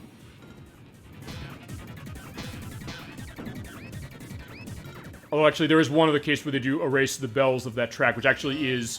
When we played Sonic Adventure, I went into the internet mode, and the menu is the invincibility theme, but they take the bells out of it. Alright, so yeah, there's Bingo 2. Yeah, we're not getting all the bingos there. Also, you have Lost. If you fall in there, you're dead. So don't do that. But the other characters fall in there, and they are gone, so I can't switch to anybody else until I hit solid ground. Or I die. Whatever comes first. Alright, I didn't get a full bingo that way, or any, but there you go. Yeah, so if we're doing right, yeah, I mean, my 409 rings are gonna be fine. Although, in all honesty, with this game, really, the point of the rings is pretty much to protect yourself and get points. Actually, if I can hold this to the end, I will get tons of points, but I am not sure I can do that. Because though I'm not making it look this way, I guess, it's not easy to get to the end of a level without dying. Without losing rings. Alright, they're back, and they're, stunned. Yeah, because they're hit by the electricity, they're stunned, and you can't switch to them for a brief period of time. Alright, so there you go. They got the spin dice, and hit that, and it goes into that form. Okay, yeah, that was lucky with that. Well, A, me using the Rocket Excel and not getting myself killed, and B, me not falling off and getting crushed. Yeah, because we're not going to be using the Rocket Excel that much. It replaces the Spin Dash from Sonic Adventure 2 and 1, but you only really have to use it in a couple places, and usually, you know what, I'll show this. Hold X button and do a kick forward, but most of the time just go off the side if you're not careful. And in other cases, like, yeah, there's only one place I can really use it, or just go around a circle that way. Yeah, whoa, my head's spinning. Wait, which door? Oh, that door? We probably need to activate some sort of a switch. Oh, there's a switch there. Okay. Oh, right, it's down at the bottom. You know, yeah, let's go take a look. Yeah, I'm doing what you shouldn't do in this game, which is exploring and using the camera for, we're using the right analog stick for camera, because, yeah, you can do first person for this. When you come out of it, it pulls the camera really close. So in some cases, you still want to use the, left and right triggers, which, I believe this is the last game in the Sonic series that had... Okay, that was weird, that artifact on the Crusher. Or no, maybe it's not. Maybe it's giving a sense of that door. This is the last one in the series that used, the triggers for camera control. Alright, okay, there you go. Hit that. There's the dice. So let's see if that goes in the door. Did it? Okay, maybe not. Alright, I'll put a look in, or I'll look into what the door is. I'll put a edit on the YouTube site to say what's in that. I guess it's like the vaults that Sonic, or Shadow the Hedgehog have. I keep saying Sonic the Hedgehog. It's like, yeah, well, there is Sonic the Hedgehog. But yeah, we haven't seen him for a while. In fact, yeah, we haven't seen him at all since the opening cutscene. Oh, crap. Alright. It's like, yeah, even though this is a wide area, I don't want to be too crazy with what I'm doing. Oh, no, yeah, I don't want to get myself hurt. Oh, then again, I think I do have a... Okay, no, I don't have a shield. Because, yeah, you can get shields in this game. You can get them, but I don't have one. You know, I'll look through these glass areas to see if I can't find one. Or just say, you know what? Looks like that case is being... Okay, I gotta kill him then. Never mind. Also, I guess I'll see one other thing, because I believe in... I know the 3D Sonic games. The one thing they did... In the Sonic games on Genesis, they stopped the lives you get after 200 rings. So every 200 rings up to 200, or every 100 rings up to 200, you get a life. The 3D games took that away, so every 100 period gets you a life. So let me see. Is Rouge here? Okay, yeah, she is. I just didn't want to switch quickly and, you know, get out of the formation. You know what? I'm also gonna walk in slightly. So yeah, if I get into trouble, Omega's just standing there. He doesn't want any part of this bingo stuff, I guess, even though we got the perfect on the one, and yeah, okay, I'll get off that. But, yeah, I can switch him before I die. Oh, wait, did he completely go? Or did he come with me? Okay, Rouge did. Or to go back to Sonic Adventure, be careful not to fall off. Yeah, how do you know, my friend? You're just up there waiting. You're saying, like, yeah, I'll be here if you need me, guys. No! Yeah, with the way the turning works, especially there, it's easy to fall off and die. Alright, yeah, okay, fine. Every 100 rings period gets your life in this. So, like, yeah, you go 500 rings. I want to try and get in the center. Okay, no. Or, no, yeah. Is that the air? Okay, no, maybe not. No, there's one area you can do the air bingo, and I want to try and see if I can show that off. Alright, fine, I just didn't get a combination, that's fine. Okay, no, it's coming up. Because you go through this bingo card, and it's the next one. And I think we're safe. Yeah, because there are 9. So I just have to center this. So I have the needle on the center. Perfect. Alright. Now we're playing Falling Bingo. If you have Omega here, it's easy because you can use the what is it? The triangle dive to go down. Bingo. Ready? Bingo. And you fall right in the center. Perfect. There you go. There's Bingo Highway. We did spend a lot of time there. But yeah, you get that with Team Dark as it is. 10 minutes was the best time, wow. This proves my power. Yeah, indeed. Okay, that's B. Yeah, you want to go for high scores usually, and again, not die. Which I didn't, but still. It's like, that's usually where you're going. Just kill everything, pretty much. Harder. Especially because you have spike balls up there, and then you run into the case of, yeah, if you hit those, you're going to be stopped. Especially because you're going up on the walls like this.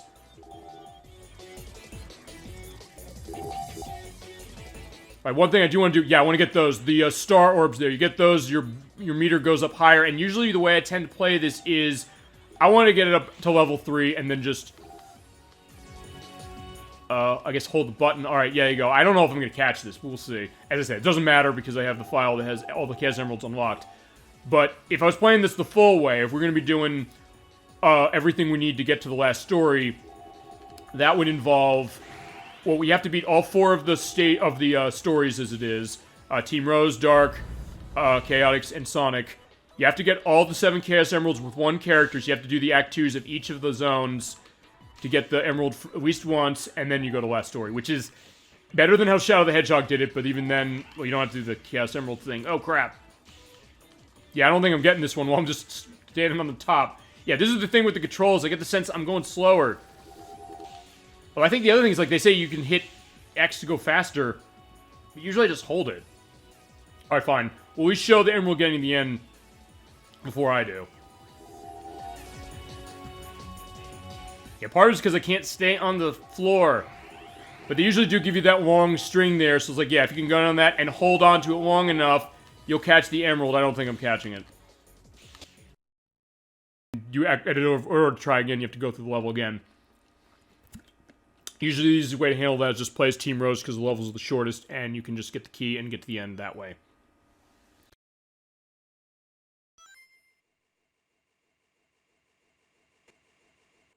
Doctor! Tell me, Doctor, what was I doing? Asleep on that base? And what about my memory? Your memory? What memory? You have no past. So he's basically saying what he said in Shadow the Hedgehog, and it looks like Shadow's model just disappeared for some reason there. See you again soon.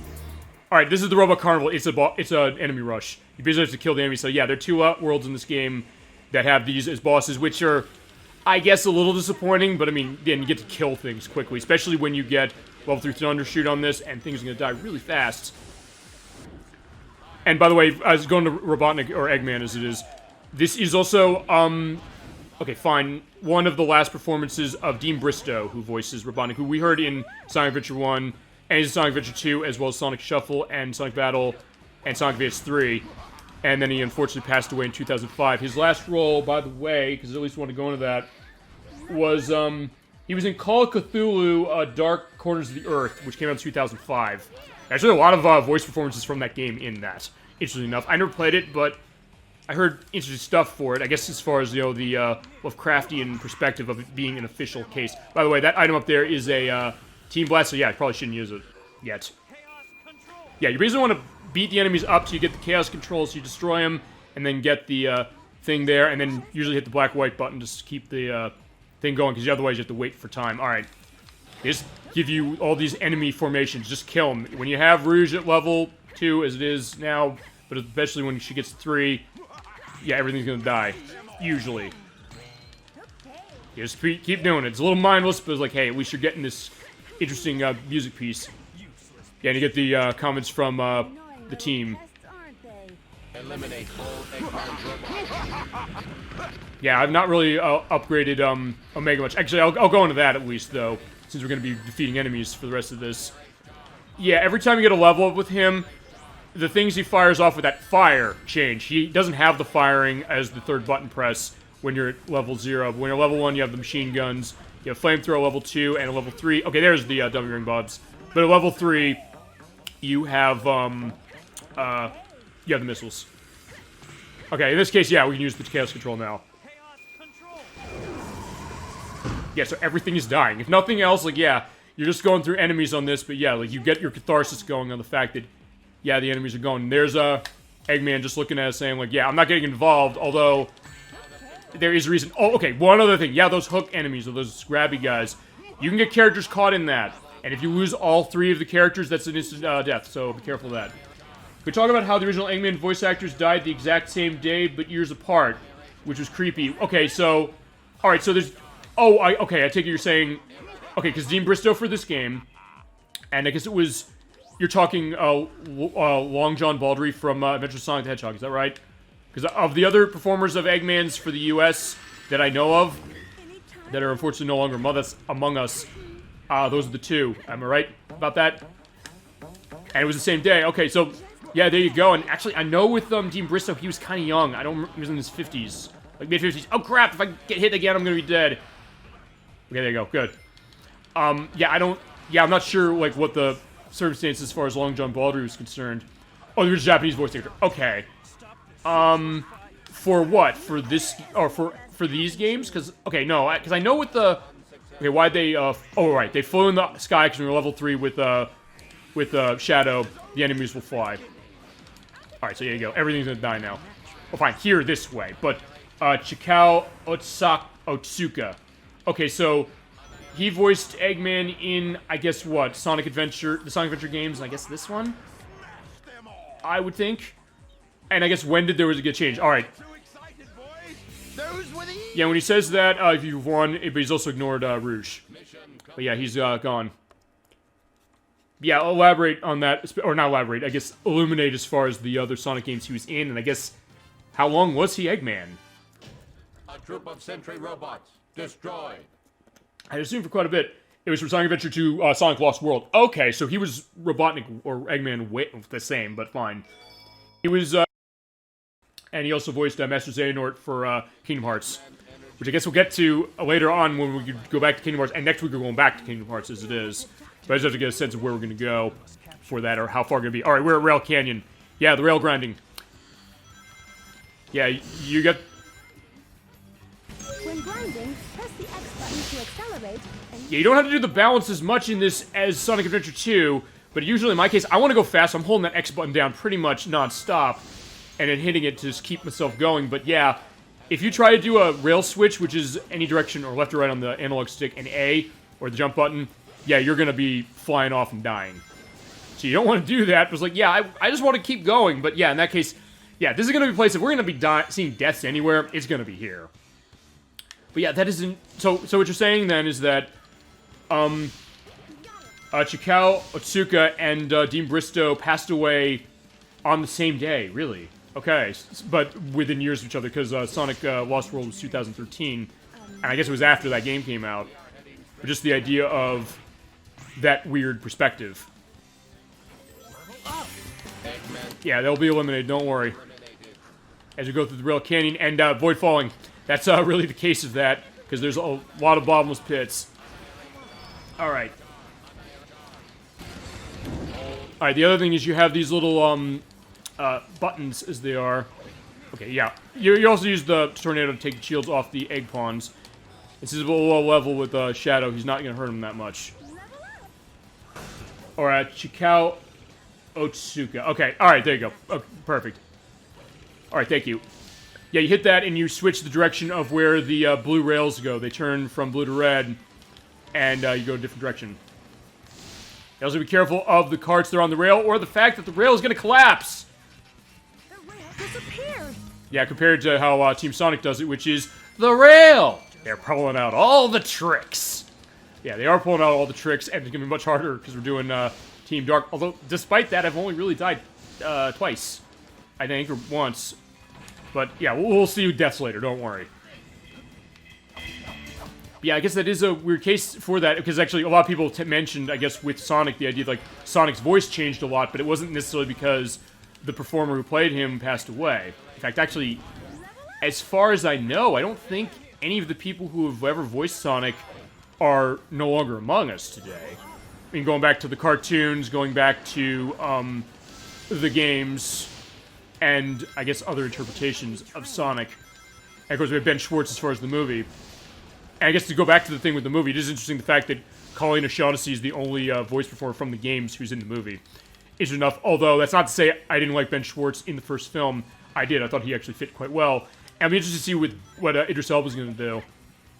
I guess the idea of it's going to potentially break his streak when it comes to, I guess, American releases and not being very good, despite him having a lot of talent. If you've ever seen stuff like Beast of No Nation and Luther, where he's great. On Wikipedia looking at this, apparently he did Apocalypse from Digimon Adventure. Dean Bristow? Actually, I mean, if it's not Dean Bristow, let me know. I thought I remember when I'll tell you this. When I took the notes down of the voice performances for Sonic Adventure 1, I think I took that one down. Okay, it was either that, or it was when we did, part, 2 of Kingdom Hearts, when we went into Monstro. Because I think one of the performers was from Digimon as well. Oh, no, Chikao. Alright. It must have been something else. It must have been who was Geppetto in Kingdom Hearts, or Kingdom Hearts 1 anyway. Okay, so the idea of 2 long-running series as far as that having to change voice performances because of that. Well, I mean, I guess Digimon was... Okay, well, no. Digimon Adventure is still running, because it was like the new take on it, too. So there's been variations of Digimon that have gone 4 years as they've been.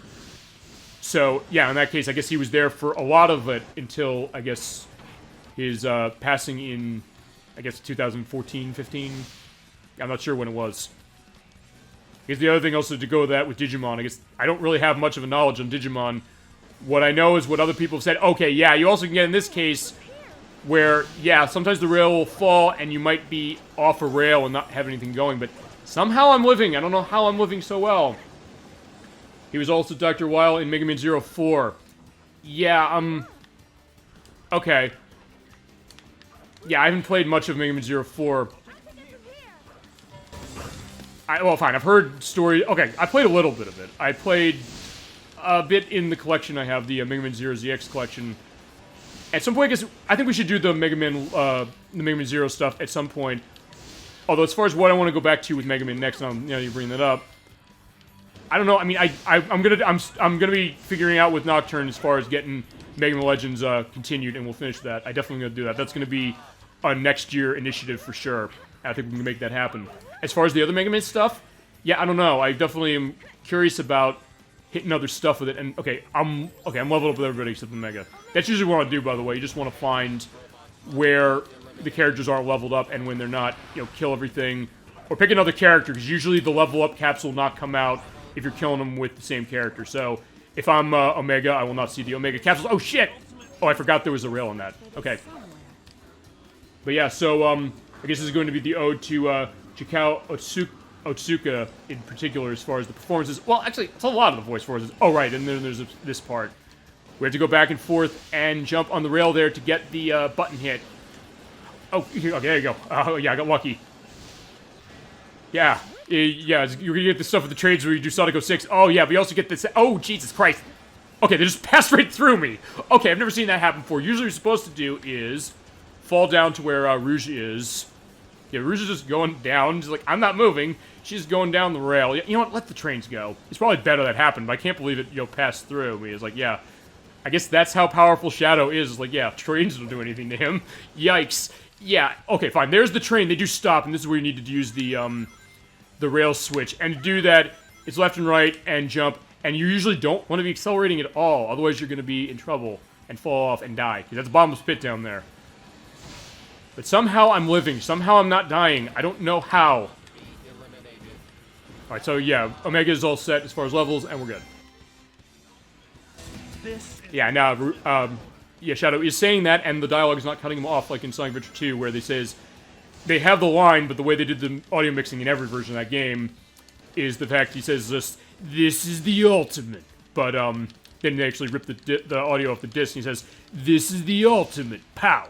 Or even like Sonic saying, I'll use your move, which you don't hear in the game. Alright, I'm going to try and see if I can make this, and then I'll look back to that. I hated the rail canyon. Yeah, everybody did. Because of how difficult it is. Oh, that as well. Yeah, wouldn't that amazing if or not amazing if I just died right there. Alright, fine. Yeah, okay. Yeah, because of that. You're right, because there's a bottomless pit down everything, and the way the rail stuff is. I mean, imagine the rail controls in Psychonauts where you move left and right and you just jumped or locked onto it. Or even Shadow the Hedgehog, honestly. One of the things that did better than this. Yeah, I got through. Made it look easy, even though I was like, yeah, I should be dying constantly myself. Piece of cake. Alright. And we're getting another emblem. As I said, it's not going to matter now because we have the complete file. Because usually it's a very hard thing to get all the emblems in this game. And it takes a long time usually. So, yeah, I have that unlock. I'm very happy to have it. Actually, I think I like this level less than even the last one. This is Bullet Station. And slow down a bit as we go through. It's starting to look like a base. Here we go. Alright, so we're going into the base, and, yeah, everything's going down. You get this great piece of music, for sure, as you go on. Like, oh, I was gonna say, like, why can't I switch? Right. They're told. Hey, okay, this is also the area, because you're on a bottomless, case there, and you have platforms there. That swipe of his, where he does the slide forward when you do that, yeah, you want to be careful doing that. You also want to use Rouge a lot, because she moves slower, and you just want to go easy on this, or use the lightspeed dash, and hope the hell it doesn't kill you. Shadow, you take the lead. Use that pole to go up. Actually, this is also the area I was mentioning when you... Oh, crap! Okay, there you go. He got caught. If all three characters get caught, I instantly die. But, yeah, we can kill him. Watuni, my name is Sonic Hero... Or Monotony, my name is Sonic Heroes? Is that what it is, or is it something else? I guess, is that your take on this game? The fact that it gets repetitive? Is that a perspective to it? Or I guess maybe with the Team Dark stuff, because the levels are longer, and they're playing a lot. Yes, okay, so Monotony, your name is this one. Okay, so you think this is a monotonous game, which, yeah, I mean, to a certain extent, I get that. And honestly, with Team Dark, you kind of see that the most because of the fact that you're going through the level constantly. You're seeing a lot of the set pieces played out a couple times or more than you would with Team Rose and Sonic. I guess with quoting Johnny, yeah, some call me Johnny for that one, but I do agree. Yeah, I mean, to an extent, I do too, but honestly, I mean, in that way, I think it's kind of perfect to do this story, honestly, for this, because it means that we can kind of make something of it by saying, like, okay, we're going to talk about this. Oh, so you get shot out of the cannon, you get launched that way. Be careful, because if you're not aimed correctly, you won't land on the rails, and you will die. And we're also seeing the stasis tubes, which goes back to something we saw in Shadow the Hedgehog. And we're going to see more at the end of this game, which is going to go with things with the story. Well, actually, the other thing, I guess, to go the monotony, is we mentioned the fact that, I guess, you're playing through the game 4 times this. Although, then again, Shadow the Hedgehog, you have to play through at least 10 to get all those endings. Although, I mean, I guess also the other thing is that in that case, you can choose to go to different levels. In this one, you can't, but they do have different layouts as far as the characters and also the team chaotic stuff, which I might at some point, I might go in briefly at some point later tonight, or maybe when I do the super hard mode way down the road, and emphasize the fact that, yeah, you're doing, like, missions. You're collecting hermit crabs. When we're at Casino Park, you have to collect rings. You have to get through some areas without being detected, so it's a stealth mission. So they do vary it up in some degrees, but in other cases, not completely. What's this? This is a high-speed transport. I mean, I guess it goes to the idea of maybe with 3D Sonic, which is that this is, I guess, kind of the first one was saying, like, hey, you're going through the game multiple times, and how is it going to vary it up? Which Sonic Adventure 1 and 2 kind of figured out by saying, early on, by saying, well, we're going to have different levels. But to keep the gameplay sort of similar in some ways, or give different areas. Oh, crap! Okay, yeah, unfortunately, he is not fast enough to go that way.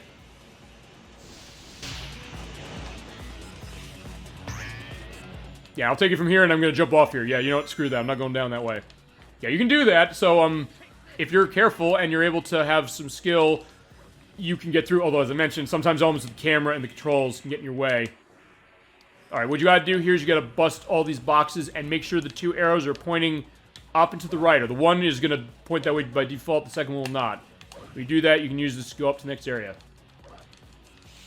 I mean, okay, let's go into that, because you're saying as far as, like, the monotony perspective, but also, I guess, the reaction to this game. Because we mentioned at the beginning of the show, when we were talking about the Reviews on the Run review of this, when this game came out, there was definitely a mixed reaction to it, of people liking it and people really not liking it.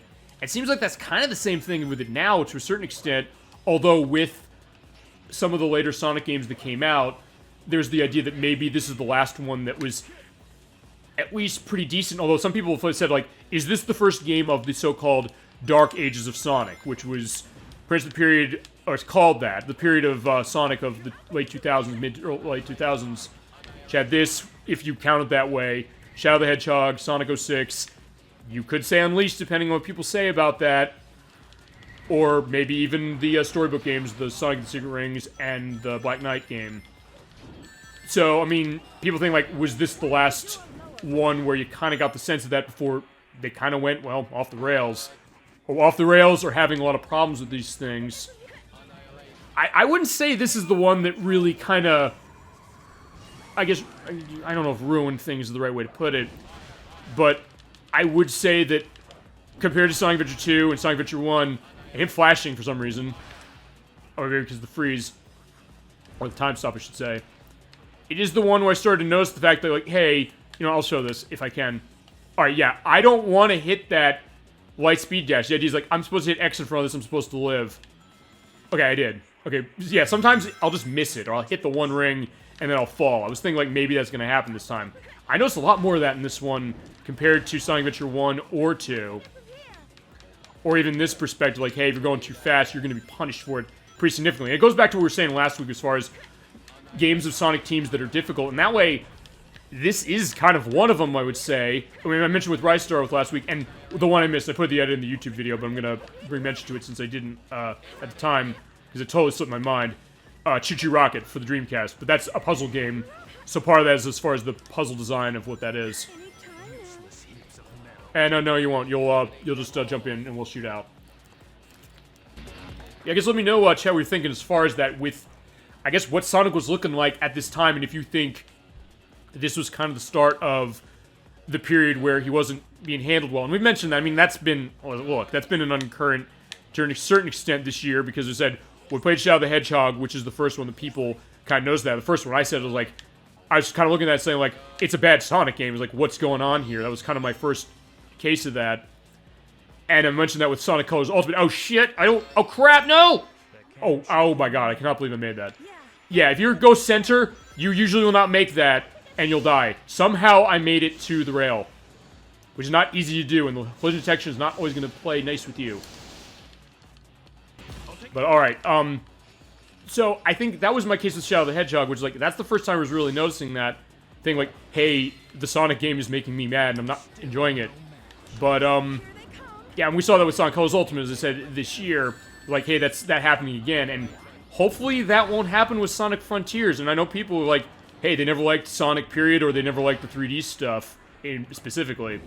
And then the thought of, is Frontiers, which is going to be open world, they're pulling from Breath of the Wild, is of the Zelda game, is that going to be a case where it's broken, perhaps? I mean, look, I'm even, you know, bad-talking the, okay.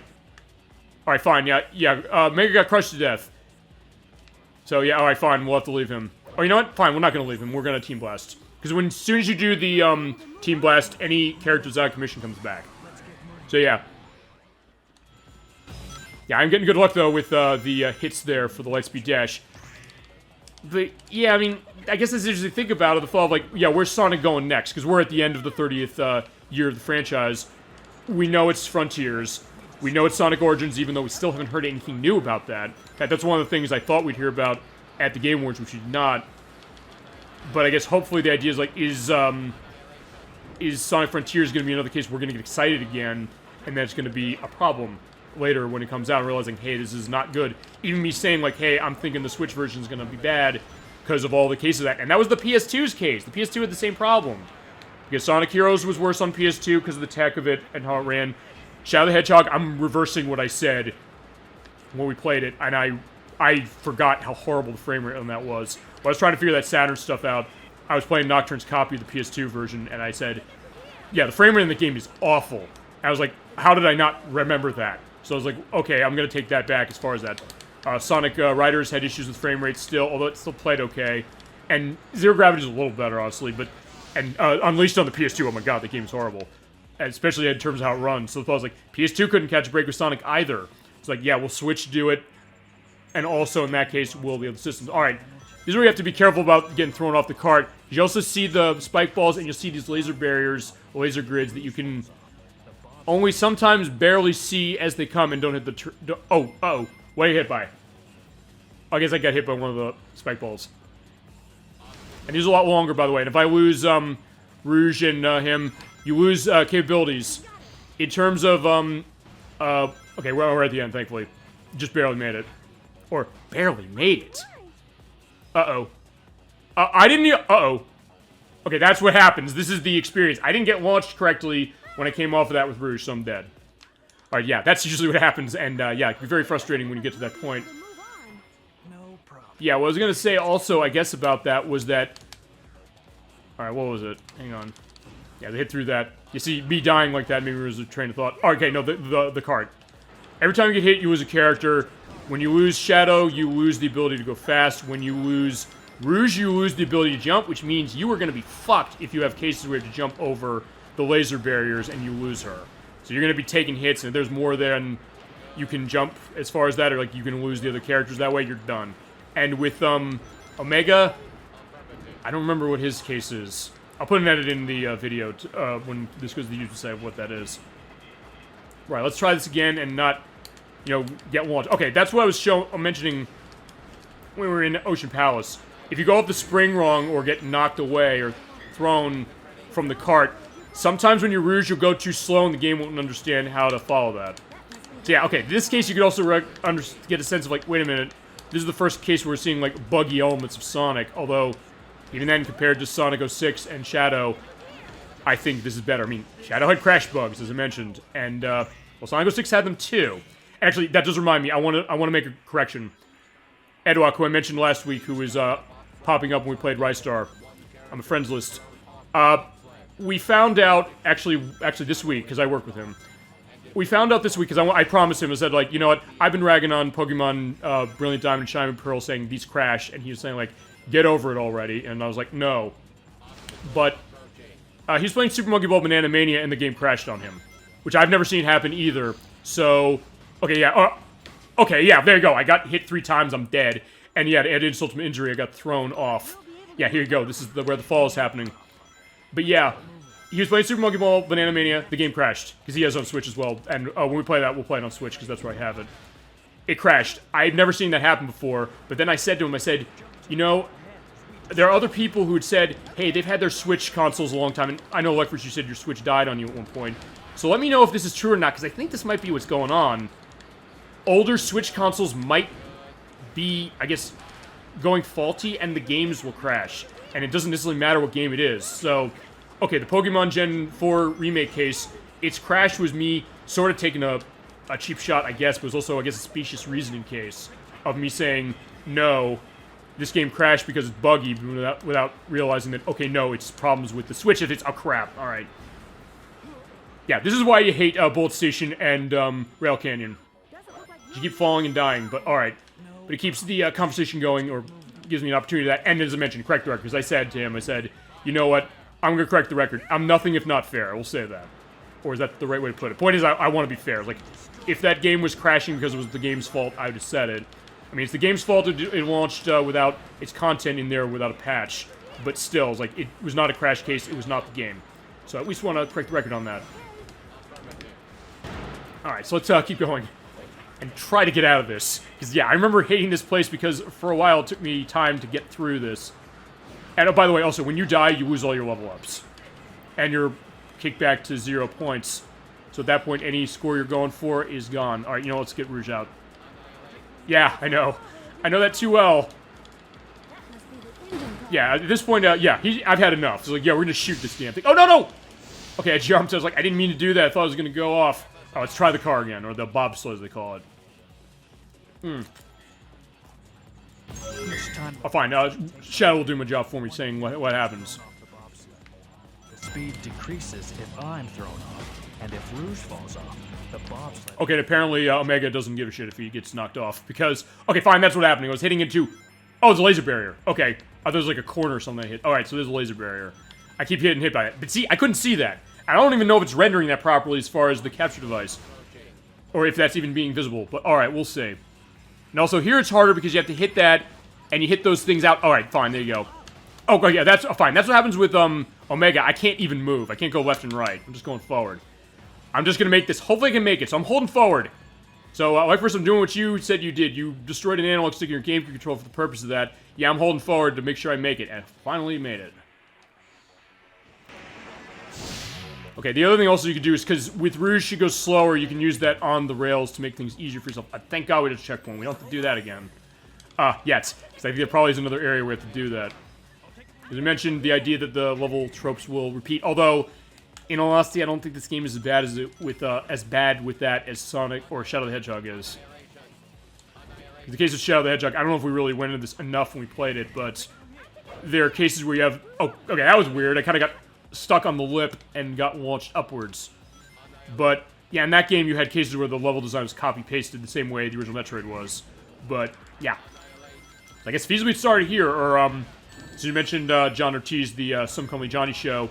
I'll quote his review of Sonic Pocket Adventure when you fell in the pits constantly, and he's saying, like, how Sonic Advance did that, saying, quote, "Oh shit, they're planting the seeds." Alright, so here we go, got another cannon. Oh, thank God we got a life. Oh, we're at the end, perfect. So yeah, just bust that Eggman element. Yeah, we're getting the hell out of here, I don't want to be here anymore. Yeah, there's the enemies there, the egg pawns. They're in my shot, yeah, I won't hurt them, they'll be fine.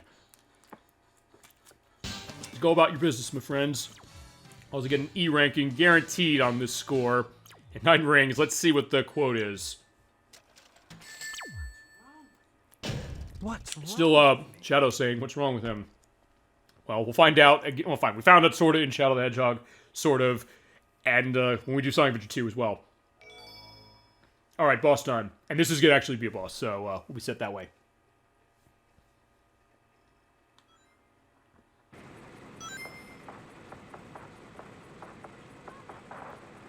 We got him! Capture him first. Then you can have your revenge, Omega. Alright, so yeah, Omega's willing to capture him first and then he can kill him. Alright, this is the Egg Albatross. It's Blimp. This is insanely risky to fight this thing in some cases because you're over a bottomless pit and you basically just want to keep doing this or hit the wings and keep doing that. And be careful of the spread shots.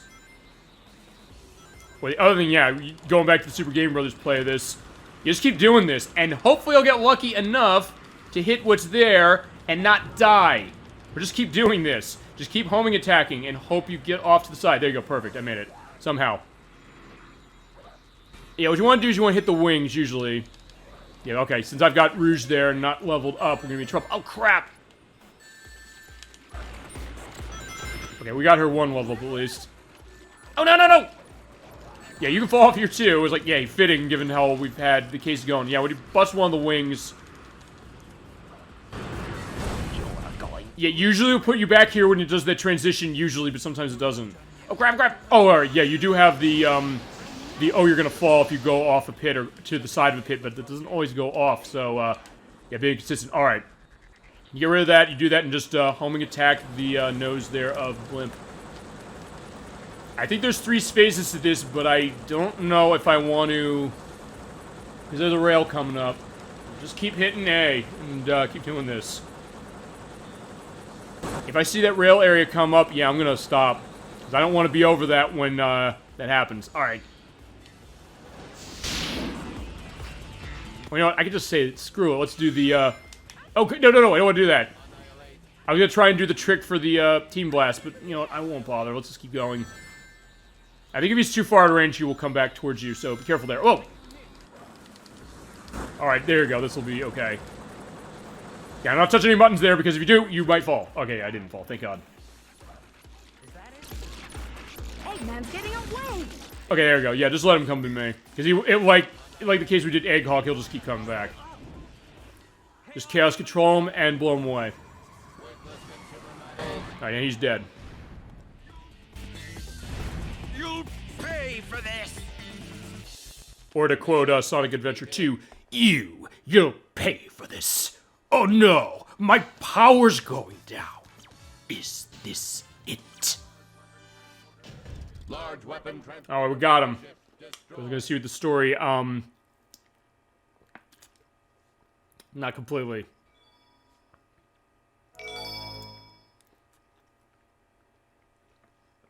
Oh shit! Yeah, I had my control on my knee. I thought I was gonna press the left trigger and was gonna bypass the cutscene. All right. Well, it's fake. So yeah, I found you, Faker, but it's not for Shadow. It's okay. No, yeah, screw me, I'm wrong. It is a Shadow. Which goes with what you're saying, like first, which is that yeah, this is the real deal because there's the robot there. And what's that about? And what's that ooze? Yeah, it's not the T-1000. It is yeah, it's Metal Sonic. And that's Ryan Drummond voicing Metal Sonic as well. So yeah, Sonic and Metal Sonic are voiced by the same person in this game. Yeah, he copied the Ultimate Lifeform data of Shadow based on touching. And we'll see how that works with the other teams and watch the cutscenes. But yeah, we're in Frog Forest now. In this case, it's this nice forest area with the nice greens and bottomless pit as well. Yeah, there's bottomless pits all over this game, I'll say that. But in this case, it's a little bit of a breather from what we had in Rail Canyon and Bullet Station. This jungle is known for Yep. the frogs that summon rain. This is a bit. Yeah, you can definitely get the speed going like that, and this is an exhilarating thing for sure. Alright, there is the frogs. Yeah, it does look like Froggy from Sonic Adventure. Definitely Froggy is a factor in this story, as we'll show a little later. Alright, but what happens when you see the frogs there, they will get the rain going. I'll make the moss grow so you can grind on it, and also make platforms up here, and I want to go get that life. 30 lives, okay, perfect. And 0's a life, by the way. Oh, crap! Yeah, that's the other thing, you can kind of fall through this, but yeah, since I'm not moving, I'm not going anywhere. But I need to, yeah, get yourself on the rail right. Yeah, that's what I'm saying as far as the way the clipping works in this. Because sometimes you have to hit those rails very specifically. If you don't, you're going to miss it and die. And that's, I think, the thing about this, and to go back to what we were saying when we were talking speed shoes, which is that whenever I played this game, I always wanted to go insanely fast, the same way I did with the other Sonic games. Sometimes I realized that, okay, there's going to be an ebb and flow of Sonic in some cases anyway. You can't just go fast all the time. But for this game in particular, this is probably one of the games that punishes you the most if you're not going to be able to be perfect with that. And it's also a case where, unlike some of the other ones, you don't often get enough of a case where you think that you can, you know, in some way master the game as far as being able to get through without getting yourself destroyed. Like, hey, just make this game, you know, look really simple, do everything really fast, do everything perfectly. But the way this game is designed, it kind of is antithetical to that. So when did Metal Sonic gain the power to copy other abilities? I don't know. It's shit. That's what happens with the fall-off with that slide, so be careful. I guess this game, although, okay, maybe here's the other answer, because Metal Sonic we have not seen in the games. I mean, going to the chronology of this game, as far as this, we last saw him in Sonic CD, as far as that, but he was technically in Sonic Adventure 1, because he was locked in that stasis tube in Final Egg, or in the area that Eggman had Final Egg set up. So maybe there, but I mean, we don't see much for Metal Sonic, he's just there. Oh, fine, okay, we saw him in Sonic CD and we saw him in Knuckles Chaotix. I guess in Knuckles Chaotix, well, he got the computer program thing, so he became the, what do they call him in Knuckles Chaotix? I should remember, we played that game. But, alright. Yeah, in that case, when he got the ability to copy then, and we'll get into this one with Last Story, because Last Story will go into some of that a little bit. But, yeah, I guess sometime between, or the other thing, which is that the way that they kind of rewrote elements of the story perspective of how actually Sonic 4 Episode 2 happened, because the idea is that's supposed to be a direct sequel to Sonic CD. Sort of. And then it kind of changes other things of the perspective that Sonic, was it Sonic 3? Oh shit, okay, I didn't get on that lip correctly and it fell off. Yeah, but somehow it's less annoying doing it here than in Bullet Station and Rail Canyon. Yeah, okay, to that I get the idea. Are you supposed to try and get all those rings? Oh, the rainbow rings? Or just the rings in general? You know, let's go. We've seen that. Okay, well, alright. Well, let's get the frog going here. Okay. Oh, you mean like over there. Because you can go through the rainbow rings for points. You can collect the rings for keeping yourself alive that you ran past. Well, since I died, we'll see it again. So, alright, here we go. Oh, those rings? Okay, thank you for bringing that up, because sometimes they'll say here, like, let's line up sideways. And when you're Omega, usually, Rouge and... Okay, I forgot they have, you know, idle quotes, the same way they did in Sonic Adventure 1, too. Yeah, usually you go sideways when you're selecting Omega, So then you can walk sideways and have them next to you to pick up the rings. That's how they designed that idea, but it doesn't always do that, and it's kind of selective when it happens. Also here, yeah, with there, they'll run down those two, and you'll go through those 3 paths that way, and they'll get the items on top. So that's how you're intended to do it usually, but it's sometimes a little iffy as far as how the movement works. Or like this. I mean, you can get them or you can't get them, and as usually the case with Sonic, when you get more rings, you get 100, you get a life. Or you use them to keep yourself from dying.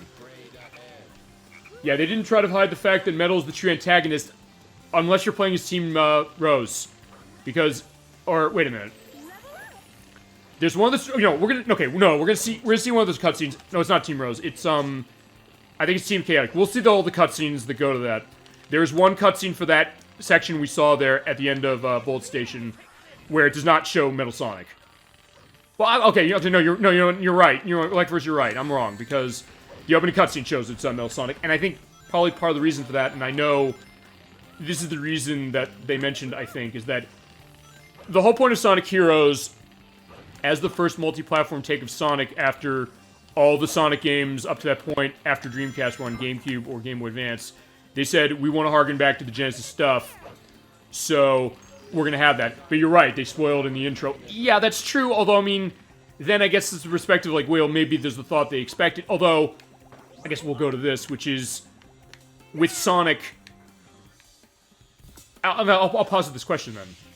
When with the Sonic franchise would you say that a story detail like that would be considered something where it's like, hey, wait, I wish I didn't know that, as far as, like, a big spoiler for the story?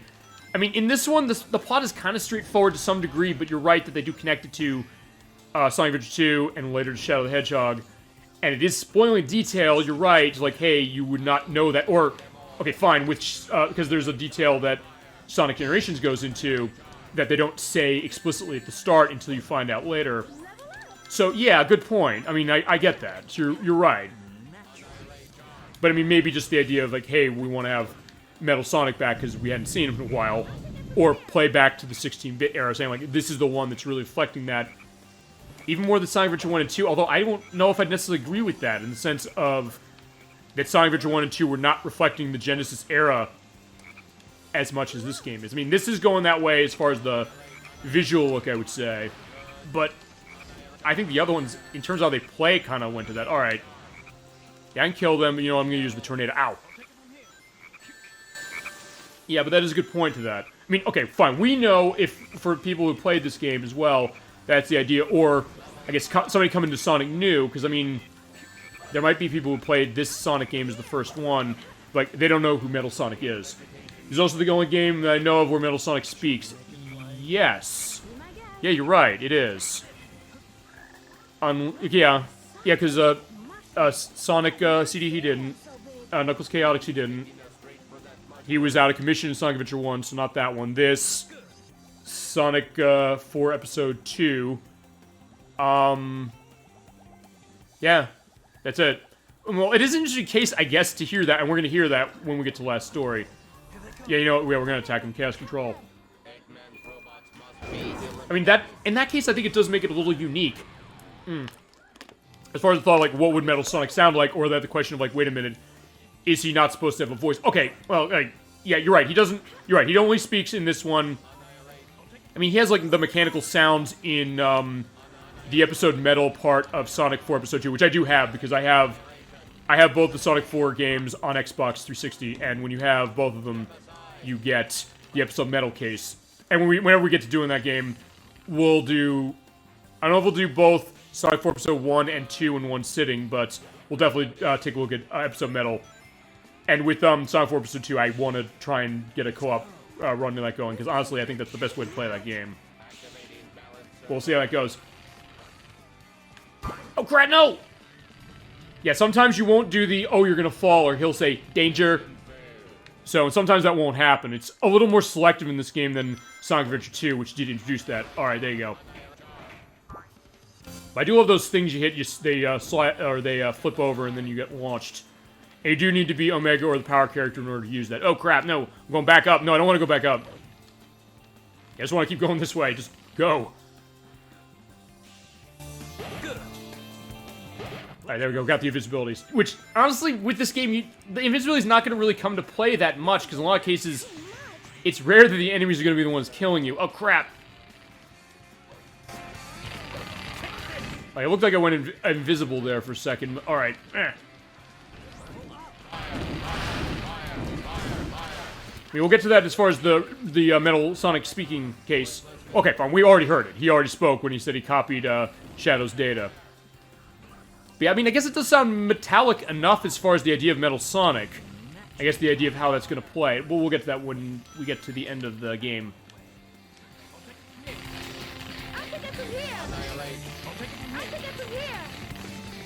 Come on, I want to do this trick. Okay, now okay, I was able to do it the one time, and then not be able to do it again, but that's fine. Alright. I mean, yeah, okay, fine, because I could use the team bus to bust the cage, but yeah, it's not worth it now. Yeah, but also don't go too fast, because sometimes you can outrun the IV and you'll die. And again, because I want to go fast in Sonic, I sometimes like, no, I just want to do that, but then you're like, no, you can't. He's basically just drawing it as you go along, which is cool, but hey, for gameplay, there you go. Alright, we're out of there.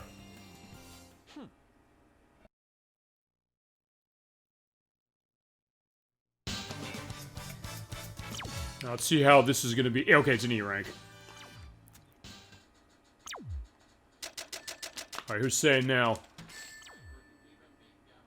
I couldn't. Alright, there you go. That's the line. Well, at least want to show that one off of him saying that.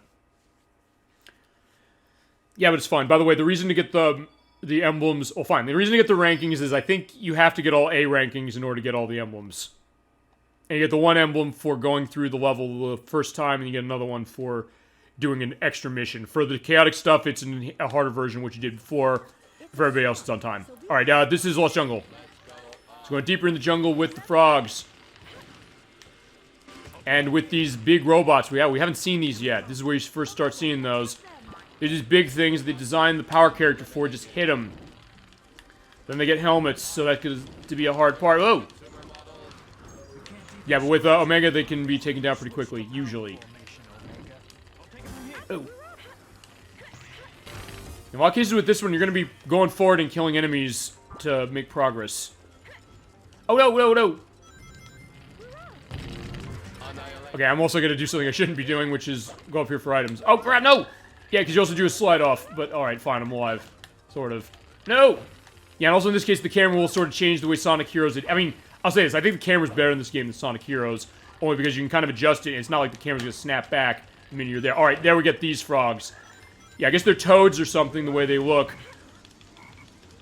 Yeah, the black frogs, what they do is they cause acid rain. So, yeah, everything in the area will die. So if you're trying to get up there, you're not getting up there.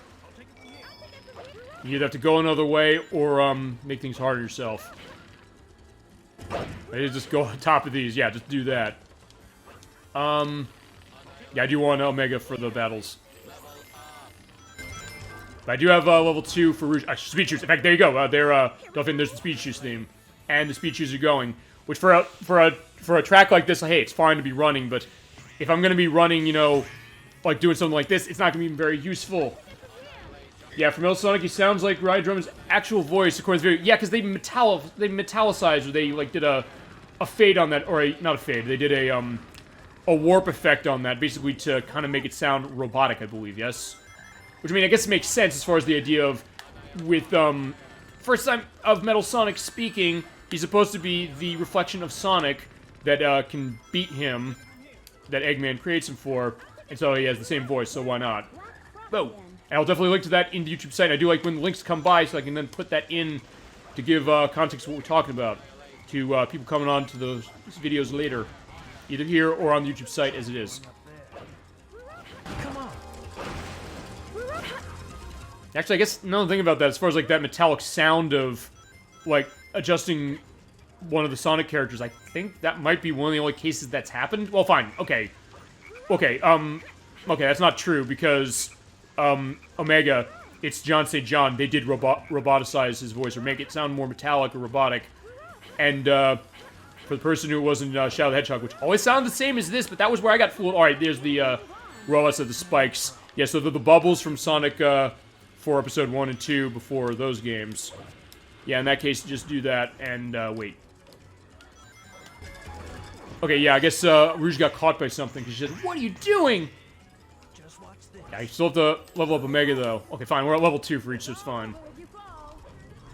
Also, those vines, by the way, you jump at the edge of those when they're out far, and you will be able to jump across. Alright, there you go. Yeah, as soon as you see... Excuse me. If you see the exclamation point, you will be... That's the sign that the rain is off. Or the rain's gone off, and you can continue. Oh, yeah, yeah, you're right. And also, sometimes you do the character switch. Yeah, the characters will go, yeah. Okay, yeah, they're dead, but they're not dead. You know what? I'm gonna go around the other way. Because the idea, I think, what they just intend you to do is either... Well, hit that black frog so that the fruit will die and kill those enemies. Beaten by fruit. That didn't happen, Omega. I said screw that and we're going the other way. Which actually, I've rarely ever done that. Alright, fine. The frogs are fine that way, so who cares? Or the toads. I think they're toads. That's kind of what they look like. As far as, like, the way they look, the fact they're spotted. So, like, that's the perspective of, like, hey, here they are. Yeah, if you're gonna, you don't want to lick one of those things or get in the direction of its rain. Although, I mean, I guess the acid rain thing, given that Sonic as a franchise kind of has always had this kind of subtle environmental perspective, is the fact, like, hey, Robotnik is doing stuff with the woodland creatures and things, and running the factories. I guess that kind of makes sense to a certain degree. Alright, there you go. And yeah, you do have more of those enemies to fight here as Team Dark than you did with Team Sonic or Team Rose.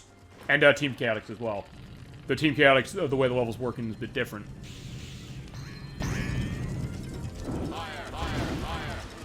I'll take it from here. Alright, so we're doing alright on this so far. Oh, yeah, sometimes you do that switch back to the fight, since... Actually, that's the other thing, I guess it's worth pointing that out. Since you're in different position, like, yeah, because Omega and Shadow are on the ground, Rouge isn't. So when you're doing that, it sometimes has to change the graphics, so you have to kind of adjust to the fact that the physics are not always going to keep up with that. But in this case, I did hit that so I can go higher and go other different paths. Yeah, I'm trying to go up there. Okay, actually, I'm trying to remember if I found this. Yeah, you're right. Looks like this one's for me. Oh, there's a life up here. Perfect. Oh, okay. I could have totally skipped that altogether, but alright, fine. No, this needs to die. I do have a Team Blast, so at some point I should use that when I need to. Oh. Actually, no, I think there is a chase sequence in this level, kind of like there was in Ocean Palace, so I want to try it there, actually. That is unless I run into a case where I really need to use it. It's easy, you can not use the Team Blast if you want to, but... Okay, there was a little delay there. You know what, I'm gonna Chaos Control now. Chaos Control! Because I do know we're gonna have to fight another one of these, or a couple more of these, and they'll give a lot of, points. Yeah, there you go, you can do that and get in there quick. Actually, no, this is another path, that's what it is. You either do that, or you, go up the other way. But, oh, I was like, yeah, where was he? I saw him falling, but I was like, why did he not fall? Yeah, sometimes you have to wait, because you shoot out at Rouge and, Shadow, and they're kind of stunned on the ground. Then again, they're being shot out of a gun, or shot out of the arm gun of, Omega, so it makes sense. Alright, there we go. Yeah, in that case, just bounce there and see where I gotta go. Yeah, it's hard to avoid that frog, because the other thing is if you do, you can go up that beanstalk there and get to the end area quicker. Okay, fine. Oh, no, in this case you can't. I think I'm thinking one of the other teams. You hit the black frog to kill it, and then you bring it back to life with the other one. Alright. Yeah, I think we're almost done with this.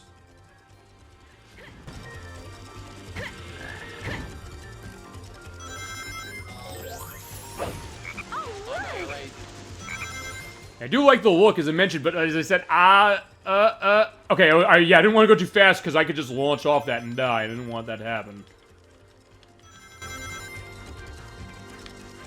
Actually, you know what, before I go there, because that is the end of the level, I want to go kill these guys. Okay, good, I got the Team Blast, so I want to try this. I want to see what this is going to be. In fact, you know, I'm gonna switch to Shadow. I'm gonna use it now. Chaos Control!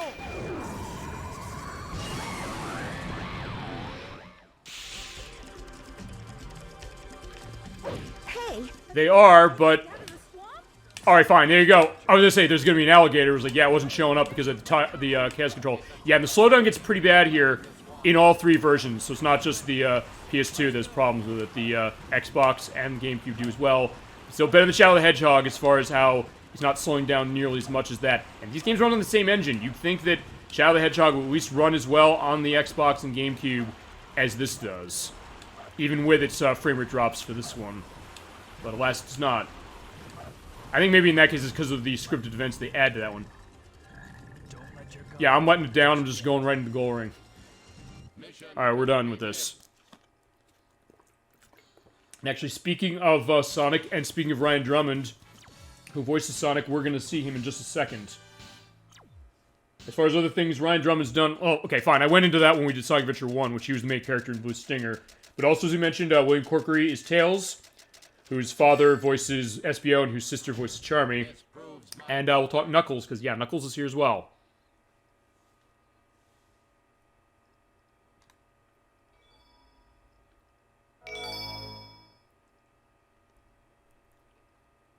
Alright, there they are, and it is Scott Dreer as Knuckles. This is, he was Knuckles in Sonic Adventure 2, as well as everything until Shadow the Hedgehog, when, Dan Green took over. Hey, isn't that Sonic? Talk about being... So yeah, even there, Sonic is saying, like, why is Shadow here? I love the scene. Me too! Especially plays to what we've said before, which is the idea that, you know, Shadow's considered the brooding one, but he also has this playful side. We're gonna see this right here. Didn't you know? We have a date with Eggman too. Yeah, right here. This reaction of Shadows. Is that so? Well, it'll be a date to die for. And I do love Dave Humphrey's, Dave Humphrey's line and reading of that, or Scott Dreyer. It looks like Dreyer, but okay, fine. The way it's spelled, but fine. Scott Dreyer. All right, thank you. But yeah, Dave Humphrey's performance of that is quite good as far as like the idea of like, yeah, he is still kind of this brooding character, but also gives a little bit of fun. It's like, no, he's kind of saying like, no, he just kind of wanted to play around with Sonic and say like, yeah, you know what, there's gonna be this friendly perspective. Yeah, no, he doesn't. That's the perspective. Yeah, but Sonic is gone, so yeah, he was the first to go. When there's Knuckles, he is also... Oh, I get to show that off, because he says, like... It sounds like he's saying shit in the dialogue. He's not. He's saying, shit, raw, yeah! But yeah, he's gonna die. Where is he? Yeah, he just does that when he does that, so it's like, yeah, this is an E-rated game that technically says something. It's like, oh, right, they could use the Team Blast. I forgot about that. I mean, it's pronounced Dreyer. Okay, thank you. So the spelling, yes, but the pronunciation... Oh, crap, no! One less supporter. Oh, wait a minute. I was like, wait a second, where are they? Okay, so now I'm using the W ring bombs, and now I'm getting myself... Oh, right, stunned. Okay, at least I'm glad to show this, because you can get yourself stunned this way. Let's see if I can win this. I've never actually tried to do it this way before.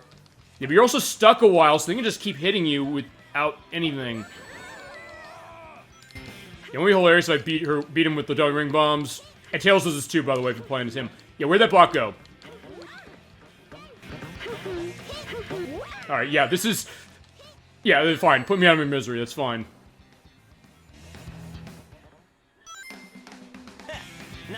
Yeah, you killed me, my friend. I think that's not very good either. Yeah, so at this point, I guess he's having fun with Sonic, but he doesn't know who Sonic is. Oh, crap, no! Yeah, that's where the rocket excel could be a problem. I've never seen that before. Yeah, I've never seen it before either, because usually I just stand there in place and do the, tornado. But I'm thinking, like, I don't want to just do that. I don't want to make it just that. Just a fake. Yeah, there you go. I'm glad he's the one who said that. So, yeah. I think you're the fake hedgehog around here. You're comparing yourself to me? Ha! You're not even good enough to be my fake. And then, somewhere under the water, Sonic's saying, I'll make you eat those words, but we don't hear it.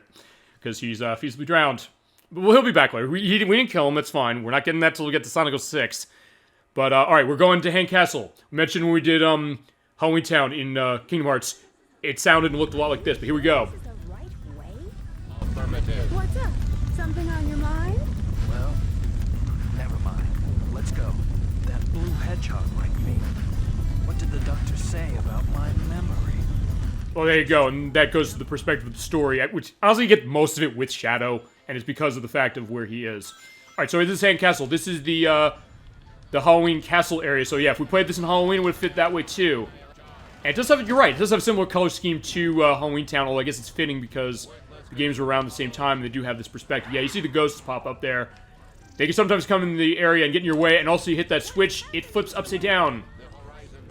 You have to go through certain areas and avoid the magicians, because they can recover the health of the enemies, so be careful of that. And also the music is dynamic in this area, which is very nice. You get this nice kind of Halloween music going on of the doo-doo-doo when it's right side up, but when it's underneath it's going doo-doo-doo-doo-doo-doo-doo-doo. And it's really nice. Alright, there we go. And you get the nice thing of the moon, so I guess that's also a nod to, I guess, when we do Majora's Mask for the show. Which is going to be, we start that in July. Because I think it's going to be 6 months for Ocarina of Time, and then 6 months for Majora's Mask. In each case, it's going to be a guest appearance, I should say. Fine, performer, I guess, on the show, if you want to call it that. But guest appearance, someone sitting with me on both of those games. Reverse gravity, yeah, oh, right, the fact that they're switching this, or reverse gravity detected. Yeah, I guess that's weird, because, like, how is, that going? Or the idea is, like, hey, we're underneath this loop, and now we're grinding on it. Is that what's happening? Yeah, I guess so. Which, I guess, okay, I'll say this. I think here's the other thing with that, now I'm thinking about it. It kind of gives more of a context to the magician. You know what, I'm going to cast control these guys. Oh, there's the magician over there, who, I don't know, did he die from that? So yeah, I guess maybe they're flipping the area over. Okay, fine, he didn't get affected. But he's a sitting duck, so I can kill him now. But not these. So, I mean, I guess then there's, like, a magic perspective to this, which... honestly, we don't really have a whole lot of that out of Sonic, honestly, to some degree. I guess with Sonic, it tends to be more supernatural stuff. Oh, also, you have the torches here. Follow the torches the way they go, and you will not fall. In some cases, you have to follow that very specifically, so be careful. Yeah, you're right, it is kind of like a reverse gravity thing. You know, let's go in first person with the right analog stick. Okay, fine, it's reversed in the sense that, yeah, there's the clouds up there. I guess if it was reverse gravity, they would be down, there.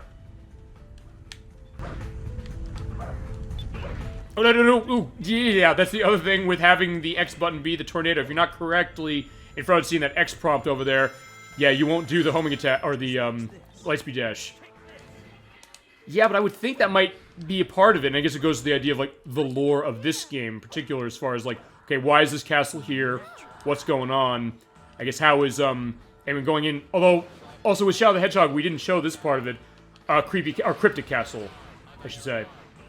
It does that as well.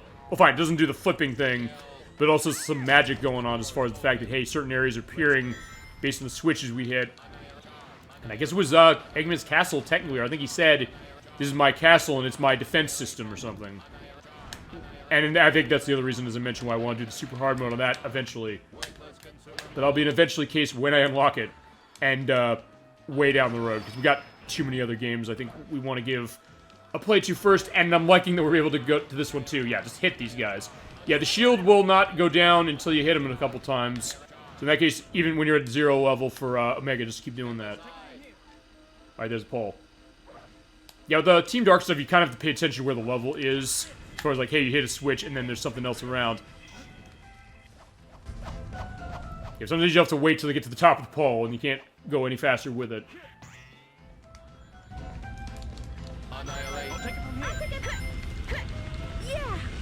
Yeah, in this case, it's not going to be easy to get Omega leveled up, because, like, I had to use him to kill them. But I think there's a checkpoint coming up, so I can use that. Yeah, perfect. Level up. In this case, yeah, we're going down this way, which is nice, although sometimes it's really hard to keep yourself moving. Yeah, that's that speed of Sonic, or Shadow, oh crap, we're falling off almost. Yeah, 'cause that can happen. Sometimes I got lucky, and it won't happen with, me being stopped that way. Yeah, reverse gravity, I guess, based on what we're thinking. I guess what, Omega's thinking. Because Omega's trying to, I guess, put the logic to this as it is, and he's probably thinking, like, what sense does this make? Or, what sense does this make?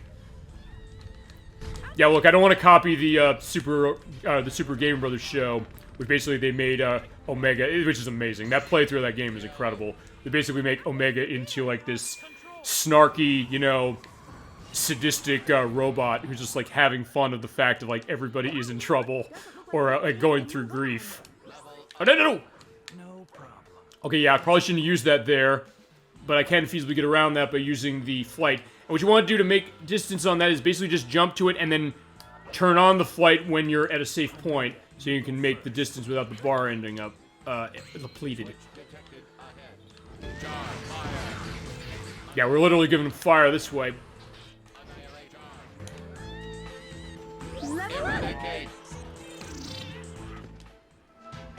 Oh, whoa! Yeah, okay, this is the area, yeah, you gotta be careful of, yeah, because the Pumpkinhead guys can still hurt you. You can bounce on them, and, yeah, next level. There's something we gotta do with them I am dreading. We'll see. Yeah, you can't see what's on the ground, but as long as you keep an eye on where the fire is, just, follow it when it makes the curve, and be in Rouge mode, so you go slower. And if you hit the fire, yeah, they just get knocked off. So I was like, yeah, fine, go away.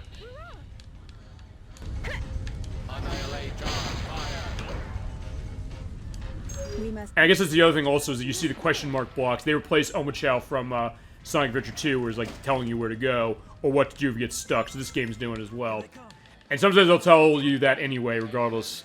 Yeah, and then the music note, by the way, means that those robots were covering the other, robots. So basically just kill them first.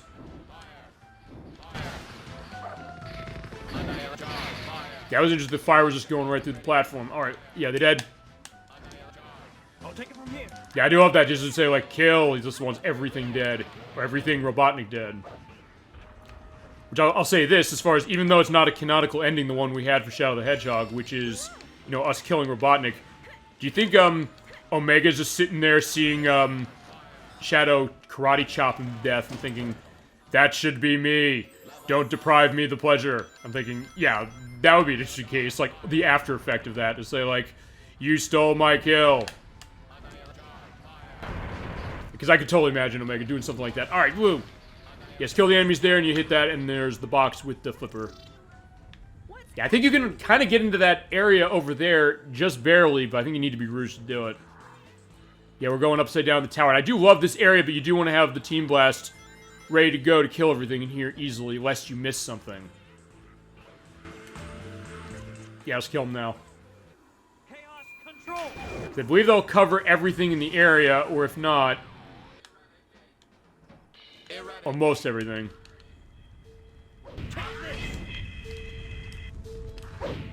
Okay, yeah, it did. Because it's easy to miss enemies there. I've had that happen before. Naturally. Oh.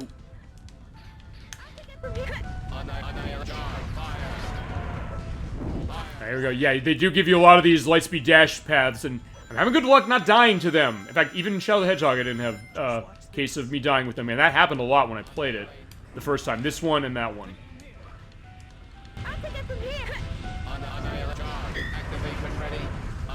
I do love this, the sound design of this, like hearing like the creaky doors going, and we're gonna definitely see that, you know. Yeah, there's an ugly statue, so yeah, even Rouge is like, yeah, I don't want that treasure. Alright, yeah, this is also something you run into. You run into these Rouge targets. You use Thundershoot to hit them. Sometimes you have to jump in the air, fly up to hit them, and use that to get items and get a switch open, or a box open for the switch. Yeah, and I don't want to use this yet because I know there's an area that has... Okay, well, there you go. There's the hint as far as Metal Sonic, because, yeah, there he is.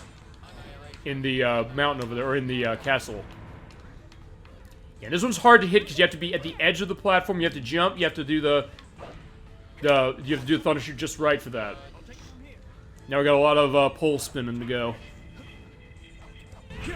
I just kind of sit back and drink water. I should have alcohol in some case, though. You know, that'll be the Christmas episode in 2 weeks. There you go. There's your, I guess, jump scare. So yeah, Rouge is scared as far as that easily. So yeah, don't take Rouge to a horror movie, pretty much. Yeah, I love the idea there that, like, yeah, Rouge is grinding, but everybody else is like, yeah, no, we want to run on our feet. But yeah, now we're going down, so it's like the building rundown of Sonic Adventure. If you jump very specifically, you hit those and hit the rainbow rings. You get more points off of those. There you go. We get that nice flourish of well, I guess of Omegas and also of Rouge and Shadow in this case. And yeah, you were still somehow staying on this even though you're running downwards.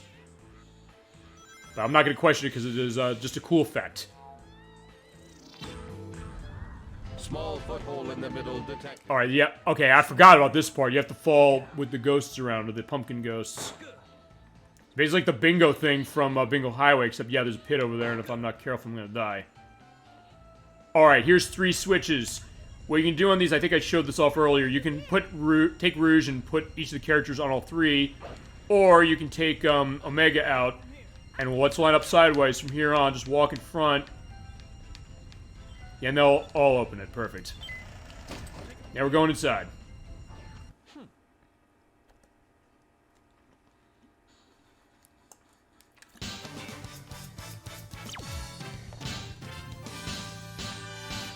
I get the sense it's gonna be a decent score, a decent rank, but probably not high. Or not A. Okay, it's B. Yeah, it did. Actually, that went much more smoothly than the last 2 worlds did. But I'm not expecting that to happen or be repeated on the next one.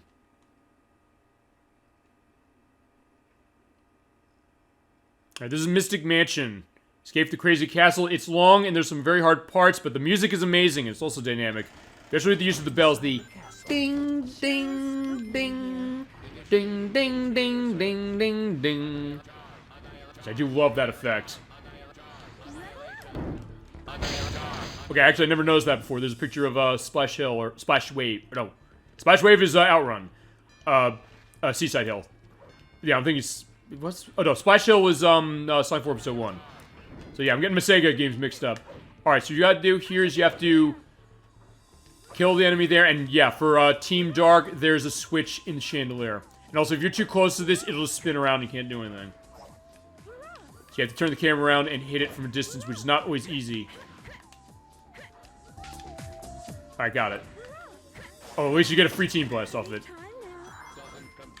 Illogical. So yeah, here's Omega making logical questions out of what's going on here. I do love this track though, especially as you go in deeper to the castle. Because he keeps adding dimensions to it as you go along, which is really nice.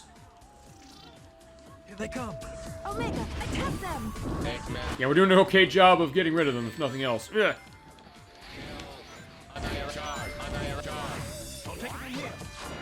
Alright, good. We got a level up for him. Yeah, I think I'll show this off for the last world. Or I guess this one if I don't get hit going through, but yeah. I don't expect that to happen. Right. Yeah, I want Omega level 3 as quick as I can get him. Okay, so here we are in the hall room, or the ballroom as it is. And those pictures, I guess this is going to be a nice preview for Ocarina of Time in a couple weeks, because, yeah, it's going to be like the Force Temple in that game when we get there.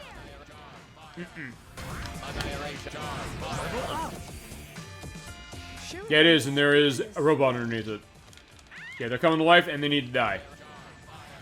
Actually, there's an annoying variance of these enemies that they give in this level in particular, so I probably want to use my Team Blast eventually on that. And, yeah, where's the switch?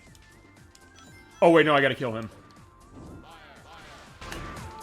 I do love the spacey sound of this. Even though it's like this creepy castle, you have this kind of spacey instrumentation going on. Yeah, you want to use triangle jump going down here, or just be Cavalier and jump down.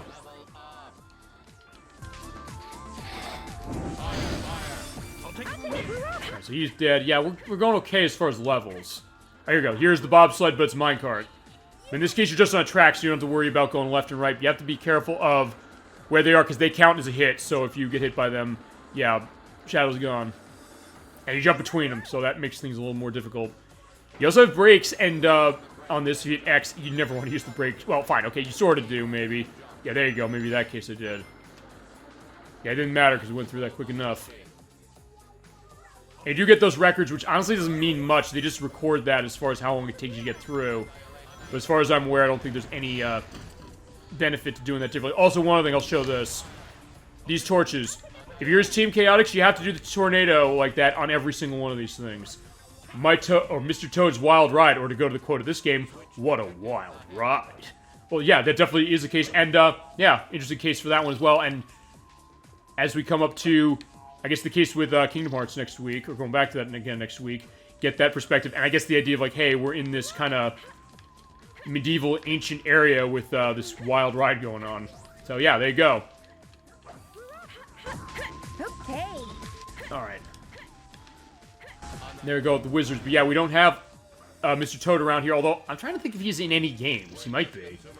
Oh, or maybe there's a reference to him in a game I was mentioning too. Some friends of mine, which I have, and I can show this, Adventures of the Magic Kingdom, which is on NES from Capcom, which has like a quiz game as far as like Disneyland stuff. Actually, that'd also be a really short game, but I could definitely rationalize showing that off at some point. I should probably still use my Chaos Control. Fine, it's Team Blast, but it's Chaos Control for them. Alright, there's the crack walls, hit them, and you go in the next area. Oh.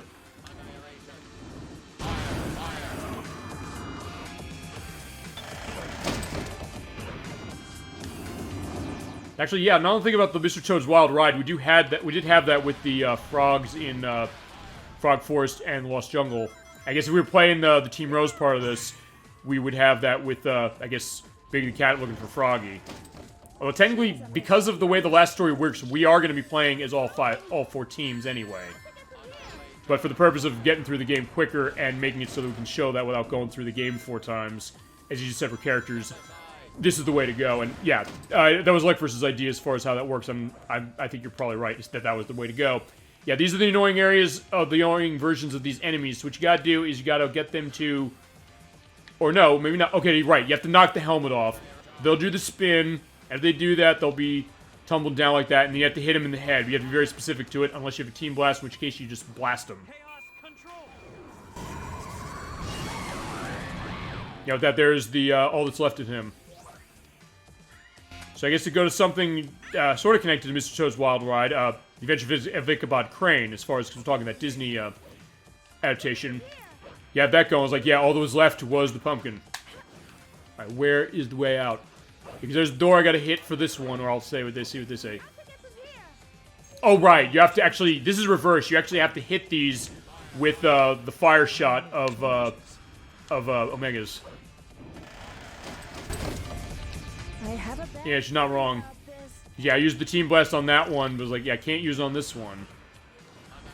But he doesn't have the helmet, so I can just be on the ground and hit him. Yeah, if they have the helmet, you have to hit them in the head, and it's not easy to do that.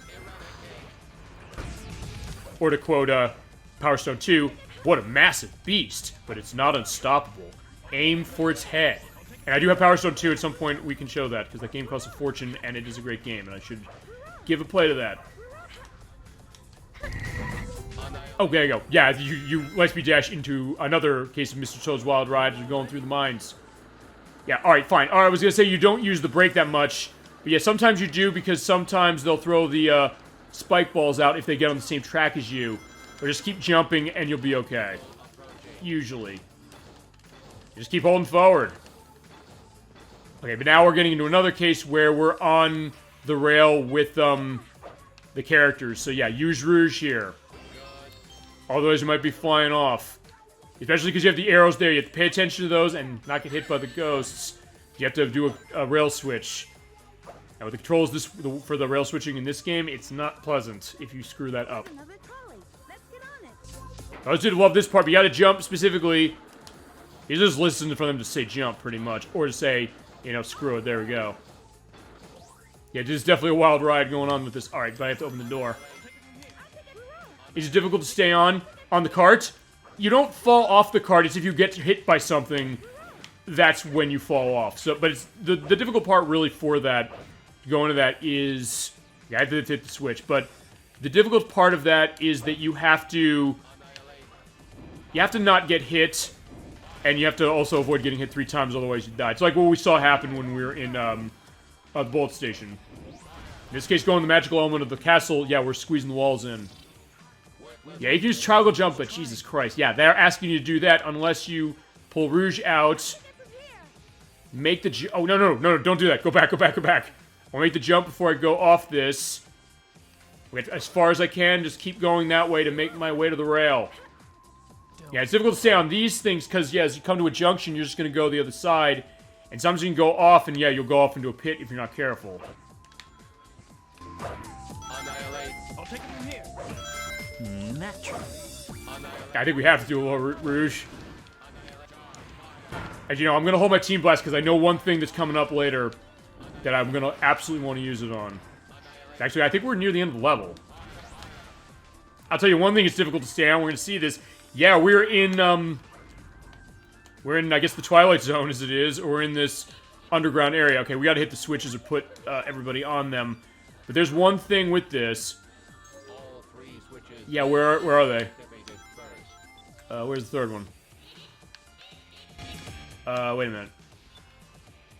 Hold on, who am I missing? Oh yeah, okay, here's the other thing. These ghosts, we have to use the homing attack on them. It is really hard to stay on them or to hit them or to target them. Oh, this is cool. Yeah, the visual. And that goes with, I guess, the idea of Sonic, which is like, hey, you're going to all these diverse and, you know, visually distinct places. But sometimes it'd be hard. Yeah, what the hell's going on? Why am I missing this? He's on that switch, he's on that switch. Okay, there we go, boom. Yeah, that bling, that means you're all good. Ow! I mean, this is definitely visually impressive, and as Lightforce was mentioning, the idea is that the magical castle, I don't think we have this really in many other Sonic games. Alright, fine, there's a castle in Sonic Labyrinth, but even then, they don't emphasize the, I guess, the weird perspective. You know what, we're doing the homing attack part first. You have to go down 3 paths to hit all the switches to get out of here. Come over here, hit this, and then... Well, first thing I'm gonna do is... Oh, no! Okay, yeah. There are these 2 switches. Hit the one to change it this way in order to go through. But yeah, I was trying to kill the magician here. And I'm jumping in the air doing the fire shot so I don't slide off. But here's the other thing, which is... Oh, wait a minute. Hold on. Yeah, usually what you're supposed to do is you have to do a homing attack backwards. Unless maybe I'm missing something. Hang on. You know, we'll do this one later. Because you have to hit 3 switches in there to open this box to let you get out. Alright, so let's go down the other way.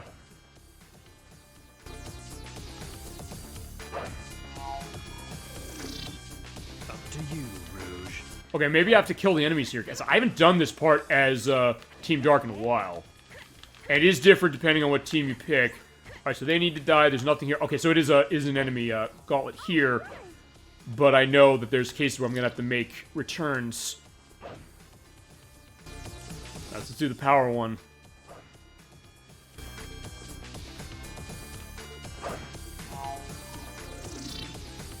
Affirmative. You know what? Oh, no. Yeah, see, I'm switching and I'm going back the other way. He's not the one with the helmet. I know there's another one that's coming up later. I'm not using my Team Blast yet. Just stand in place, wait for them to come back. Come on, my bullets. Oh, no! Oh, shit! Yeah, that's what happens. I fucking hate that. I'm sorry. That's where this game gets really frustrating. Get to the end of it, you get knocked off like that, and you die. Yeah, that is, I hate that part of that game, and I swear up a storm in this game at this part of it when that happens, because it's so frustrating. If you're going for A ranks, there's times I was going for A ranks. It's like, no, yeah, you're not getting it if you fail there. So basically at that point, like, you pretty much have to restart the level. In fact, you know what? I'll show one thing. Hit the start button, you have a menu. You can choose restart, which starts you back at the beginning of the level. We're not doing it, but I just want to show you that that's there. So if you're going for A rankings, if you die at a case like that, yeah, you gotta do that constantly.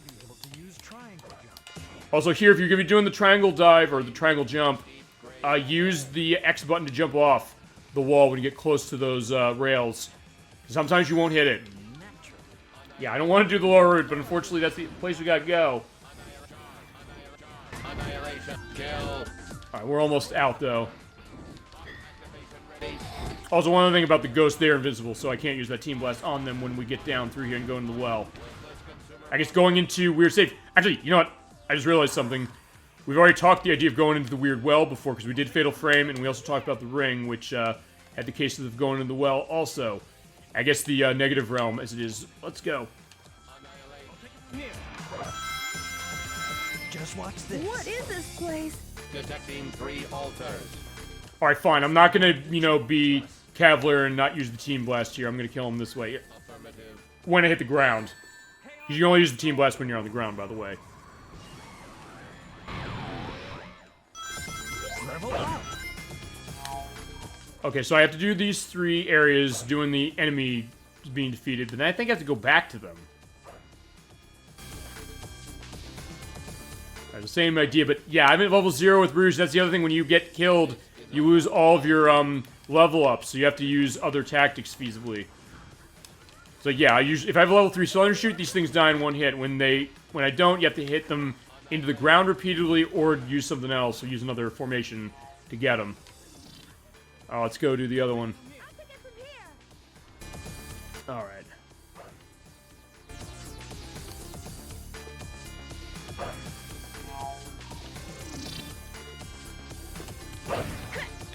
No, it's not. I'm just taking up a gun and starting to fire. I think that's it. Oh, no. Okay, no, that's it for this. Okay, no, okay, fine. Alright, then that's not how this is, because there's a, we're playing as Team Sonic, there's a section. Oh, what the hell? I went through the ring. Why did I take that? We almost died again. Alright, we're out. Yeah, there's a part when you're playing as Team Sonic where you actually have to go to each of the characters, and you have to use the homing attack to go over the pumpkin ghosts. Apparently Team Dark, you don't have to do that, so I guess it's a little easier that way, but we're still getting an E. I couldn't even beat Gamma or Right now I don't care because this level is insanely hard. Fine, it's insanely annoying at the end of it, but as far as being hard, it's not too bad, just if you're going for the high ranks. Alright, one more enemy gauntlet we have. Yeah, we don't have a boss here, specifically.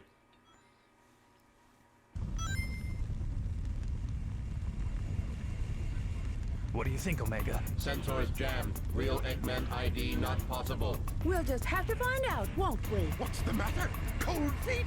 Well then. It sure sounds like actual robotic. Alright, this is the Robot Storm. Like with the Robot Carnival when we're at the casino area, it's an enemy rush and you have to kill them all. And there are a lot of the enemies to kill here. And there's some pretty annoying parts in some of the other teams' stories for this, especially Team Chaotix. You have to do this, you have to do like a shot over to an area with a cannon in order to kill all the enemies. It takes a long time.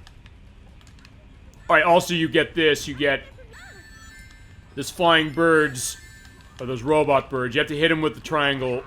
It's not the triangle dive, it's the thunder shoot. There's triangle dive, there's triangle, yeah, triangle dive, there's triangle jump, and, not triangle for this. It's thunder shoot, it's a T. Alright, so yeah. So, and you get a lot of these when you're on, Team Dark's side. You can feasibly get your Team Blast built up quickly by killing everything. Ow! Or run into it that way, but keep your rings up, because I don't think they give you a whole lot. Because in this case, you have to kill as many as you can, and when you get to a certain amount, you get the box there. But then you also get the, yeah, the magicians. Here's the thing, they are recovering the robot's health, but if you kill them quick enough, it's not going to matter. Actually, at this point, that's good, because now I have level 3 Thunder Shoot, so they're going to die really quickly. Or let's fall that way and die, I think. Oh, yeah, he's just standing over there, and yeah, he needs to die too. Come on. Level up. Robots linked to case. Find items. Yeah, you know, we're using the chaos control here. Chaos control. But there's going to be a couple areas I'm definitely going to want to use those specifically. Eradicate. Alright, where's the next set? In our case, they also drop down, so that makes it a bit harder too. Ooh.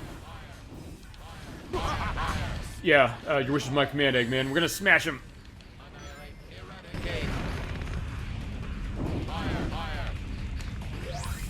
Alright, come on, where are my bullets? Or my teammates, I should say.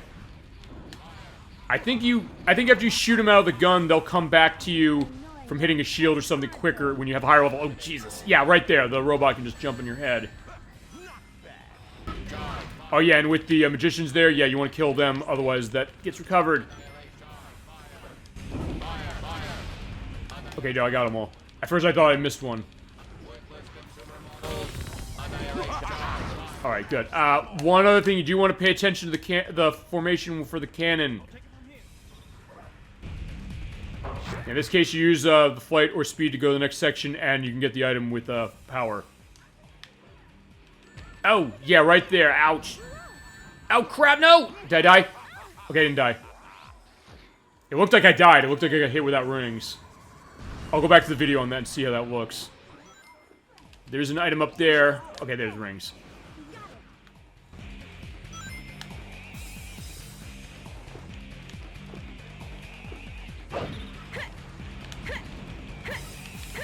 Ow. Yeah, these are where things are okay, now I'm dead, unfortunately. Alright. Oh, or somehow I'm not, but now I am. Alright, yeah, when you see that Sonic thing, yeah, I'm dead. So I have to start this over. Yeah, that's where this can get hard, because you got a lot of areas of this, or a lot of gauntlets you have to go through.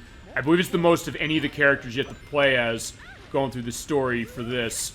And it can take about 10 minutes. So yeah, me dying like that was not a good thing, and I want to try to avoid that next time. I mean, to be fair, we are near the end of the game, or at least the end of this part of the game. If we go on the last story. But still, yeah, it is really tough.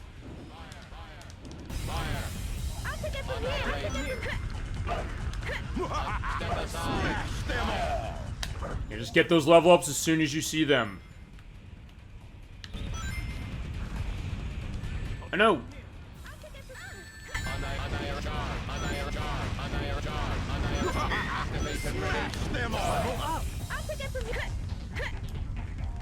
Ow. Yeah, hitting those birds tends to be hard because you sometimes can't see them, and sometimes they go out of range.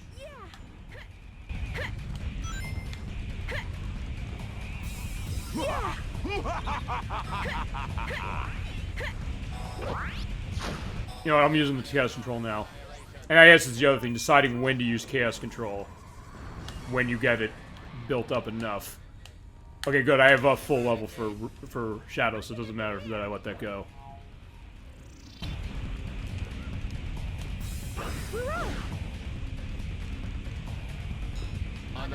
Oh, crap! Oh yeah, I probably should have waited for this one. Okay, yeah, in this case I'm gonna have to do this to each of them. I think they'll stay on their back long, but here's for a while. But yeah, they'll use that hover thing, or they'll use the ring shot, and it hurts. Especially have all of them doing that at once. Oh wait, I'm a level 3. I can kill those things now with him. I forgot about that. All right. So yeah, I can just homing attack them. All right, so I was overthinking that. But you're not level 3 with Shadow. You can't do that. I'll take it from here. Notice in that case, when you homing attack them, the shields will come off if you're Shadow this way. Yeah, no kidding. Okay, those are worse, because they'll, I think they'll also help each other as far as health. Ready. Annihilation. Fire. Kill. Fire. Fire. Fire. Kill. Ow. Annihilation. Fire. Alright, since I'm at this point, I'll show this off.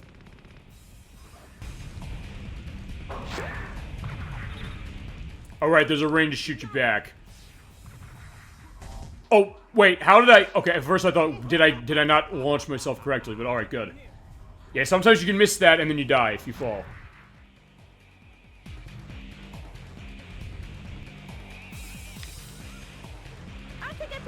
Yeah, just stay in the air. Sometimes that's probably the best way to do this. Stay here, and since I have level 2 Thunder Shoot, I should feasibly be okay. It's like, yeah, there's a lot of enemies down there. It's like, I'm gonna assume they die. Ow. Yeah, it looks like I almost got hit by that bullet.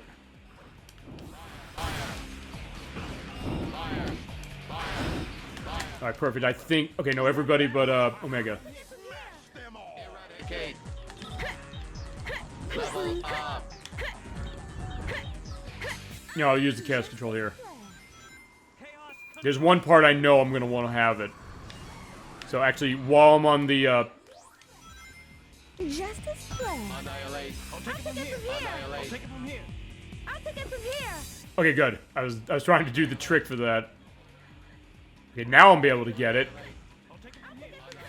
Yeah, you can feasibly abuse that if you know how to do it. Yeah, especially here because there's 3 of these things. Yeah, so thank God I did that. Chaos control. As I mentioned, any version of the game lets you do that. PS2, GameCube, Xbox, and PC, you can do it. Justice Play. Perfect, well set.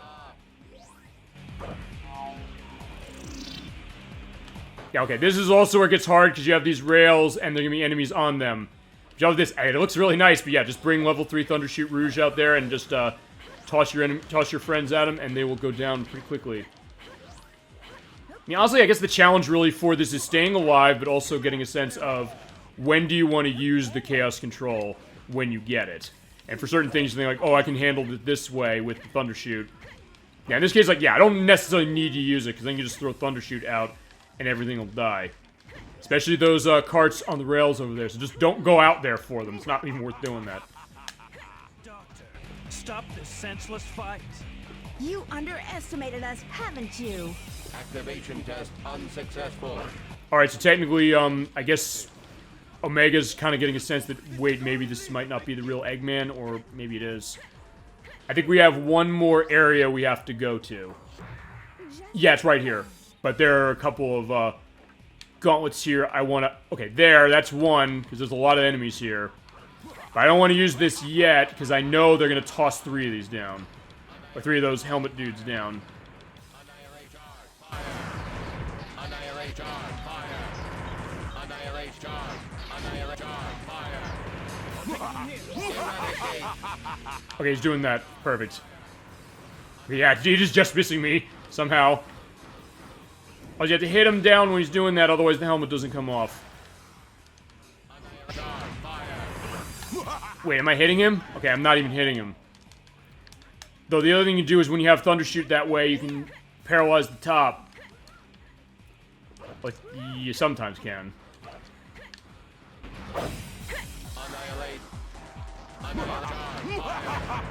Okay, good. Because I know there's one I want to use this Team Blast on more than anything. I hope it's the next one, or it's... Yeah, it is this one. Chaos. Yeah, you do get tons of points off of this, but because this is based on time as far as the rankings here, it's not really going to matter. There's 3 level ups for Rouge, and those are worth points too, by the way, so you can pick those up. You'll get more points for when you need to have it. Are we done yet? Yeah, that's it. Okay, perfect. Don't get too excited, boys. Those Hell, that last one wasn't. But alright, we got him. All right. Now, let's see what the ranking on that was, because that was 6 minutes. 9 if you count me dying. Hey. Yeah, me too. We don't have another one of these to do, thankfully. The rest are going to be bosses. And with this, we are at the final world of the game, and then we'll do the cutscenes for the other teams in the last story. Which probably take us about 4 hours now, I'm thinking about it, I think. Depending on how well the Egg Fleet goes. But I do quite like this level, especially for the adrenaline rush it gives. Oh, there's a weird artifact in the eye there of the flying battleships. You do get this great piece of guitar music and the shot here. You'll regret this, Doctor. Even if I'm not real, I'm still the ultimate life. Alright, let's do it. Yeah, this is the Egg Fleet. We have all the airships here shooting at us, so it's like a callback to Wing Fortress, but yeah, look down there. You have a problem with vertigo, you're gonna hate this level, but if you love going through here, you're gonna have fun. Oh, especially that line of, we're almost near space. Space. Did you say space? Yeah, take him back to Sonic Adventure 2. Yeah, so Shadows remembered something of that we're so high. Yeah, just keep going and don't fall. It does look really cool, and it does get you pumped up for the fact that, yeah, we're almost at the end, but yeah, we just have to get through the battleship. I do love the track here. Ooh, yeah, but you gotta be careful with the bullets. They're coming out of the turrets. Or you can just ignore them feasibly, but yeah, I'm just gonna run. I'll pick up from here. Yeah, there's a switch okay, no, it's up there. Yeah, you have to hit a lot of those Thundershoot switches.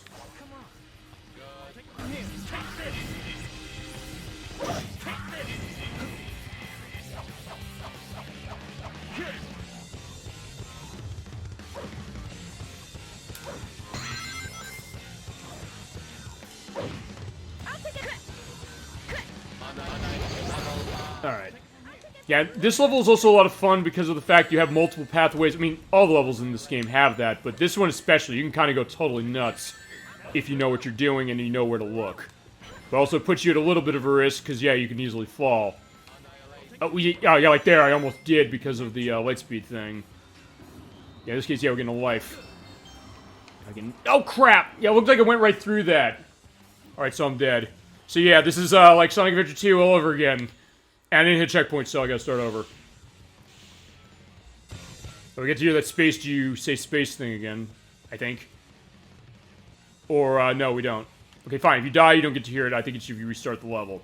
But yeah, we can go down a different path. We can go down this way.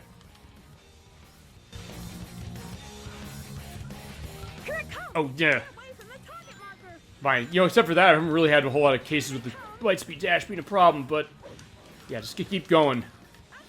Because we're almost there. Ow. Actually, it looks like it sounded like the... what was it? It sounded like the ring sound effect didn't play there when it hit. Okay, there it did, but... I'll go back to the video again. And that seems like that's been kind of the fascinating thing sometimes. Like, hey, all this weird stuff happens. Like, we saw where we're at Casino Park... and then just going back to the video saying, like, wait, how'd that happen, and is there an explanation? Step aside. Yeah, I didn't have to step aside, they just died.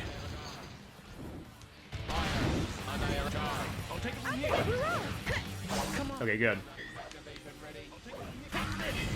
As feasible, you know, I could use the Chaos Control just to keep the clock from running down, but honestly, I'm not really going for rank. I mean, if you are, you kind of want to do that so you have a higher point bonus at the end on top of all the enemies you kill. And all the rings you collect. And not dying.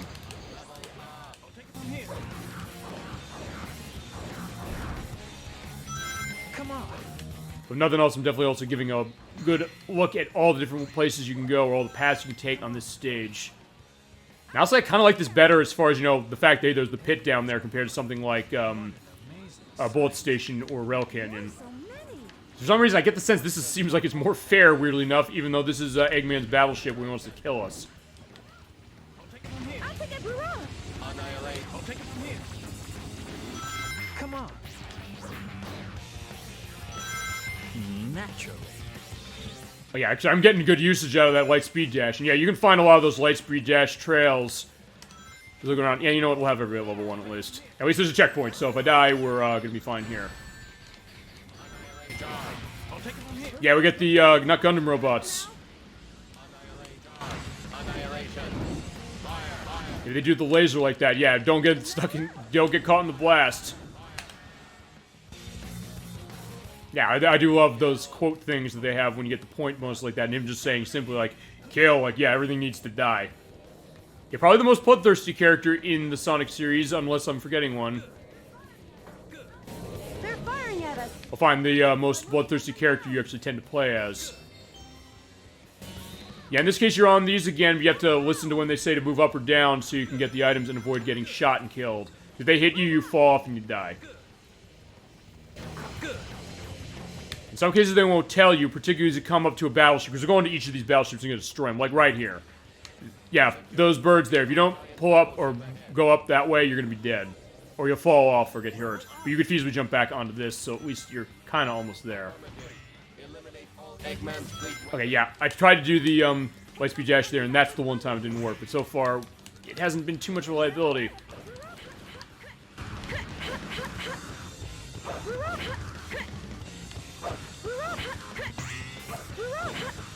Annihilate. I'll take it from here. Okay, fine. Yeah, you know what? I'm not even gonna use the pole. I'm just gonna go up here. This is the speed strategy, I guess, if you're trying to go for that. Yeah, well, they'll do that shield guard, and then what you want to do is wait till they pull down and then hit them. And this is also the only time we're gonna use the rocket excel. Hold the X button to shoot, and then just keep doing it, or just keep hitting X usually. Or, you know, you can actually feasibly just outrun it. So honestly, it doesn't really even matter. So there you go. And there we go. We destroyed one of them. I believe there's 3 of them. You fly to the next area, and thankfully they will put you on the rails right, but just don't touch the D-pad when that's happening, otherwise you might fall. And jump there! Or, okay, miss. Affirmative. Or you can say, like, oh, go this way. Oh, there you go. That's what I said. This level's so open. I do love that about it. It's like, hey, I could go this way, or I could go that way. Come on. Yeah, in this case, I gotta use Omega pretty significantly because of the triangle dive. Oh shit, no! Yeah, I was trying to switch to Rouge, and it was saying, like, let me get this. Yeah, that's the other thing. You're seeing me getting, like, like, oh no, I was like, yeah, I get really tense with this one. I was like, I'll say this, and you know, I'll put this out to chat this way as far as the Sonic games we played and anything you have to say about this. What would you say is the most tense Sonic game in the series? Honestly, I think it might be this one. To some degree. Only because of the fact, like, yeah, I get the sense, like, oh yeah, I can feasibly just die in an instant if I'm not careful. Or even when I am careful sometimes. In that case, I'm not touching anything because I want to make sure I land on that. I'll take it from here. That was in this case, in the air, so I can't switch. Oh shit. Yeah, I know, but I can't get over there to get him. Okay, you're good. I got over there just enough. They give you just enough distance to get that way.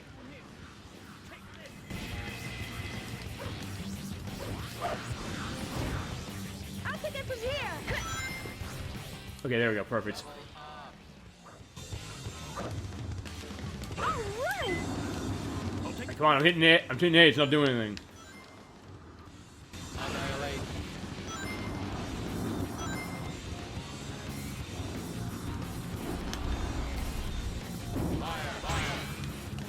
Alright, there is something over there. What is that? Oh, it's a level up for Omega. We can take that. Because I've never gone this way before, just saying like, hey, let's just destroy all the cannons and jump on the platforms. Or to go into Super Smash Brothers lore for that. Board the platforms! Yeah, now we're finally doing that. Oh, there's a switch over here. Okay, I never knew that was here. What'd that do? Oh, it opened the case. Oh, there's life in there. Cool. Alright, so like the other Sonic games, it does pay to kind of go off the beaten path. Actually, I've never seen this before, and I've been playing this game since 2004.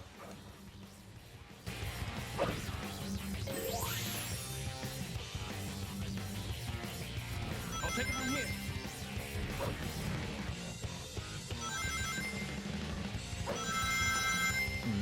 Uh-oh.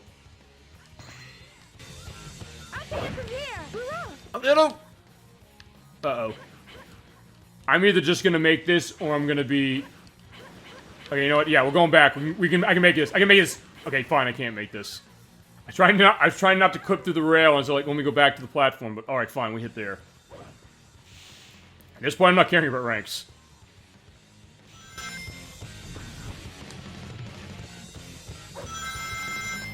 Natural. Oh, no. Okay, good. Oh, that was lucky. Yeah, hitting those rails is always hard. Oh, okay, I thought I was gonna get shot when I came up, but thankfully I did not. I'll take it from here. Ow. It looked like I was gonna avoid that and then not get hit, and then I did. Alright. Which sometimes is what happens. I'll take it from here.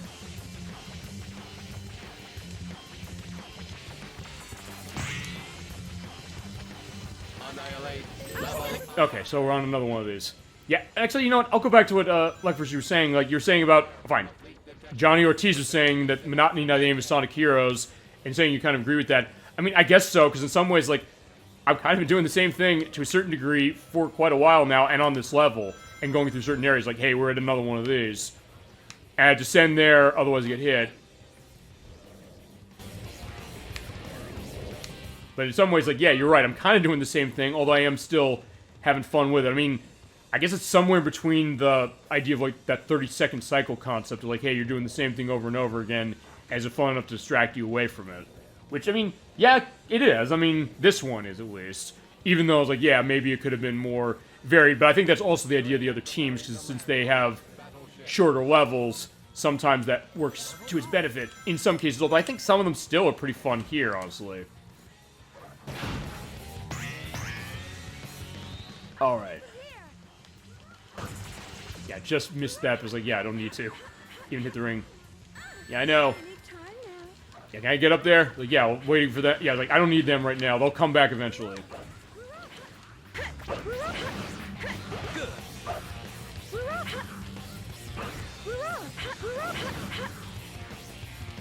Yeah, because this does look familiar as far as the layout of this. Like, this is literally what we did about 3 or 4 minutes ago.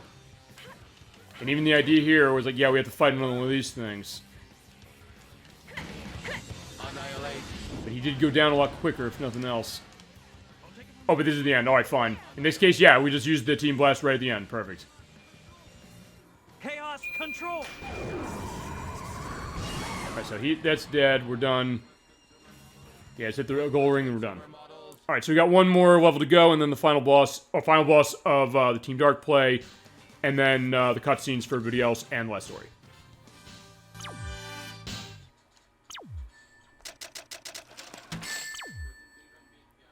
I couldn't even be. That's alright, Omega, we still love you. And I do like Omega quite a bit, just that style and that feel of him, but honestly, after this game, with the exception of Shadow the Hedgehog and Sonic 06, where they actually roboticized the voice of the late Matty Blaustein for that one, that's really kind of all we saw of him for the most part. But maybe with the Sonic Frontiers game that they said was happening, or fine, they unveiled it showing that what it is this week, maybe we'll get returns to some of these other characters and do them well, although in this case, I'm not expecting, like, hey, they'll let us play as him. But just bring him back, perhaps, as reference, if nothing else. Yeah, there's a Team Blast here for the Final Fortress, so yeah, to kill this guy. Or both of these guys.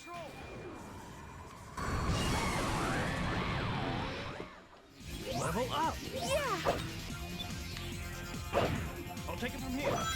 Yeah, the hard part of this level is that you have a lot of these falling platforms that can send you your doom. Oh, wait a minute, go back, because there's a checkpoint. Level up. Alright, I'm gonna try and do this. Yeah, because it's saying use speed here to break that and get through the gate. You can also technically go downwards. In this case, just use the... Oh, shit! Triangle jump! No! Can I make it? Okay, yeah, I did. Just make it.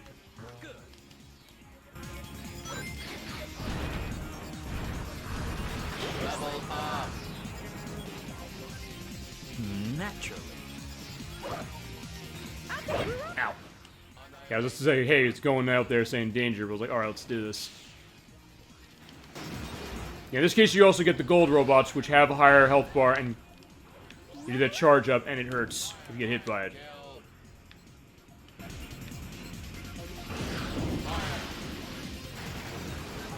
Yeah, it's always, yeah, I'm doing that weight, so I mean, that's the other thing about this. I'll take it from here. I'll take it from here. That is the case usually. Eggman, you do have his face plastered and everything over there. Yeah, in this case, you have to basically jump between areas till you do the tornado jump on the pole. Yeah, and let the tornado jump put you on the rail. That's what I'll say. Yeah, there are a lot of enemies over there. That's fine. We're just gonna go. Yeah, there you go. That's what I like to do. Go really fast and be reckless, especially when it works out. That's when I'm like, yeah, that's cool. Go up there and there. Actually, that's the other thing I guess I'm noticing right now is like, hey, I am being able to show off different paths of this that even I tend not to see. In this case, I can't get through that without using Rouge's... Oh, fine. Kill them, or I get a falling up with Rouge. Here they come. Omega. Eggman Yeah, just blast them. Yeah, I don't want to deal with the things with the helmets anymore. worthless consumer models. And here's how we're destroying these ships. Just jump on the the detonation switch, and they're gone. Yeah, they're estimated as thinking that would do the job. Yeah, no question. Yeah, here's the thing also. Yeah, they put enemies on the rails here, so you have to jump, and don't touch the analog stick for those. This weather could be an omen. You're thinking too much, Shadow. Okay, here's the thing. You also get lasers. They'll do that, and they'll shoot off. And we're going to see that happening a lot on this level. Yeah, and you're going to have to be quick with the switching, or just jump out of the way. Shit, no, no, no, no, no. Oh, wow, that was close. Can't believe I survived that. Yeah, usually you don't survive that, so I've been getting really lucky in some cases. I'll take it I'll from take here. it from here. I mean, if nothing else, I'll go to this. Like, hey, the game can get to a case like, yeah, you'll get into a case like that, but sometimes you can save yourself. So I guess it goes to the idea of Sonic, which is that, hey, you want to have the fast reflexes. Okay, good. Yeah, sometimes it's hard to hit those targets from far, because they give you just enough space to make it, and you usually have to jump to get it.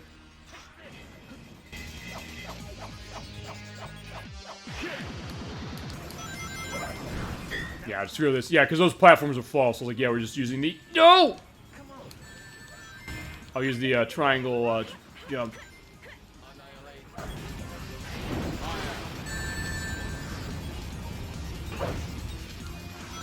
still doing the block. They do that a lot, so sometimes you just have to wait for them. So yeah, actually I'll go back to the other thing as far as the reaction of this game, because I know there are other cases that, as I mentioned, this is kind of a divisive one.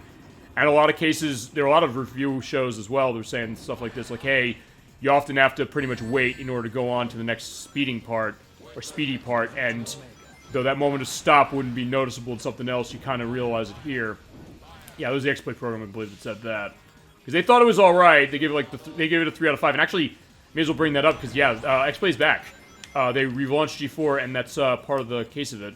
The show is back, I believe Adam Sessler's back on it, I don't think Morgan Webb is, but yeah, the show is back, and so yeah, everything old is new again. Ooh.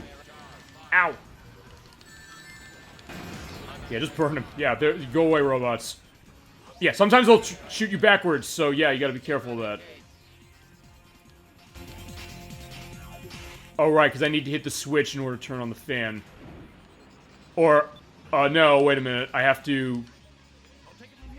Oh, right, I actually have to go all over the place and put each of the characters on this.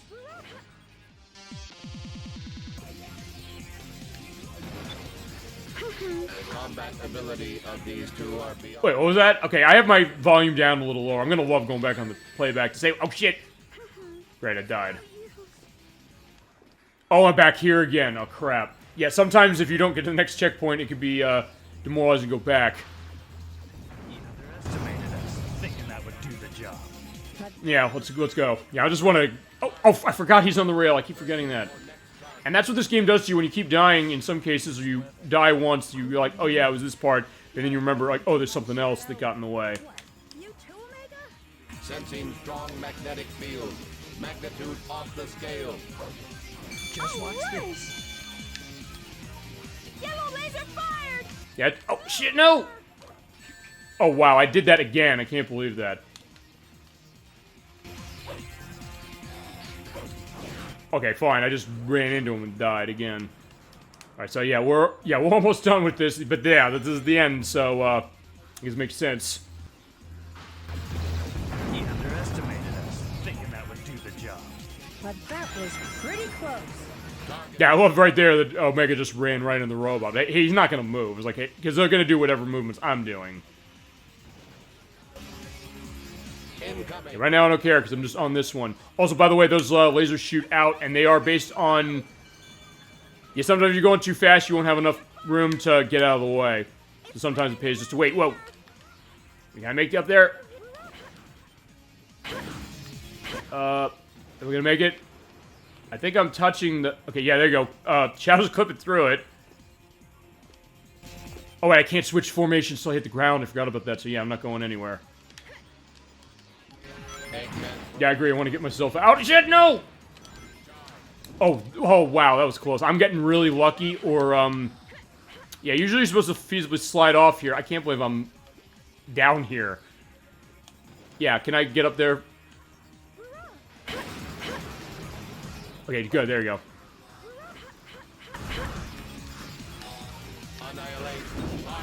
Yeah, I'm getting really lucky and not lucky at the same time with this level. Alright. Level up! Yeah, we're finished this game, damn it.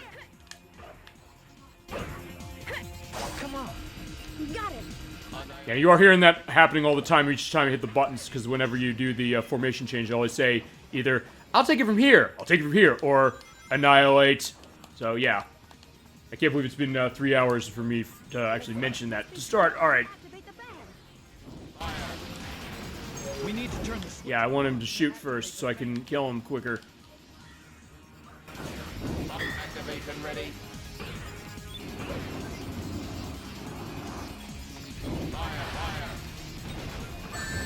I'll take it from here. Affirmative what, Shadow? Or, Omega? Oh, right, I forgot. I think I also have to kill everything here as well. Okay, yeah, he just jumped onto me, but was like, yeah, I'm in my invincible state with the chaos control, so yeah, he's not living. Just watch this. I'll take it from here. Annihilate. I'll take it from here.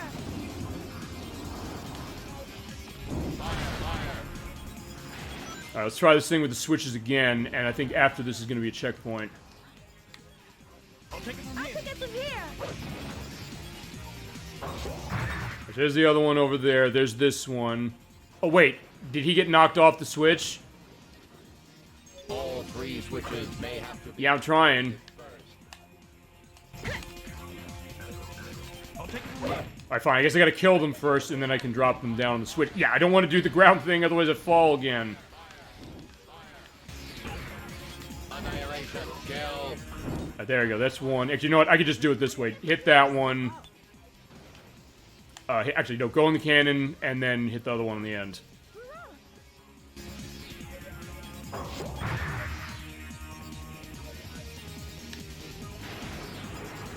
So yeah, we're taking Rouge out on her own. I got it. Perfect. Alright, what that does is that turns on the fan over there so we can get out of here. Hopefully find a checkpoint, because I don't want to do that again.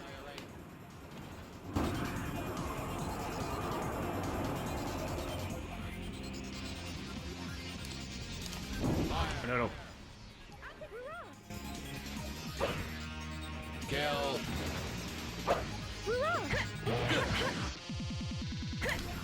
Alright. Yeah, we're almost to the next checkpoint. Please, let there be another checkpoint down there. Yeah, I'm not even pushing forward to hit the rainbow rings. I'm just going. Useless heaps of metal. I'll eliminate them all. Uh-oh. Yeah, I still haven't hit a checkpoint. I'm really nervous. I don't want to die again. Yeah, they've started to realize there aren't a whole lot of checkpoints on this level, especially when you're going through this with Team Dark. Yeah, you know, screw this. They're dying. Chaos control. Oh wait, did I not get the robot that's coming down? Okay, maybe I did. Never mind. Come on. Got it. Oh, okay, fine. I didn't get him. Fair enough.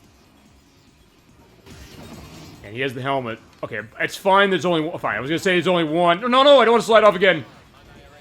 Or get hit like that. Yeah, now I'm getting nervous. Oh, crap. And I didn't knock him off. Okay, great. Yeah, just keep my rings there. I'm getting really nervous. Okay, good. Knocking him off. Yeah, now I'm getting angry. He needs to die.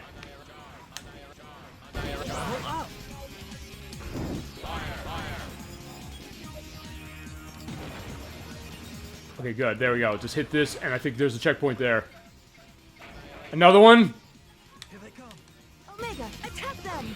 Eggman's robots must be Oh. eliminated. Yeah, I'm just keeping my distance. Yeah, this is what I meant when I'm saying this game can get tense, and not necessarily in a way that I'm always happy to see. You know what? Screw this. We're just gonna keep doing this until I get my Team Blast ready. As long as you keep doing stuff like that, it'll go. Yeah, I should probably get rid of them. I was like, yeah, they need to die. Go. You're so happy when you see that Team Blast ready. Alright. We're almost out of this. Yeah, why is this not hitting? I went right through it.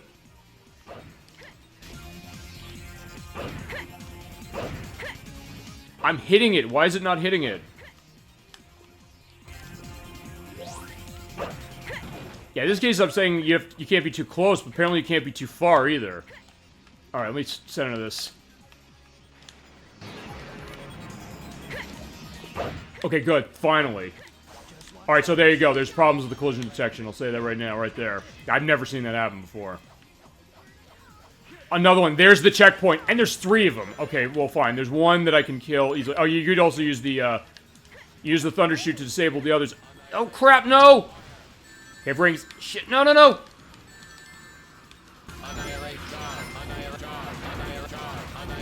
Just keep hitting X. Okay, there you go. Die. I'm getting the checkpoint, damn it.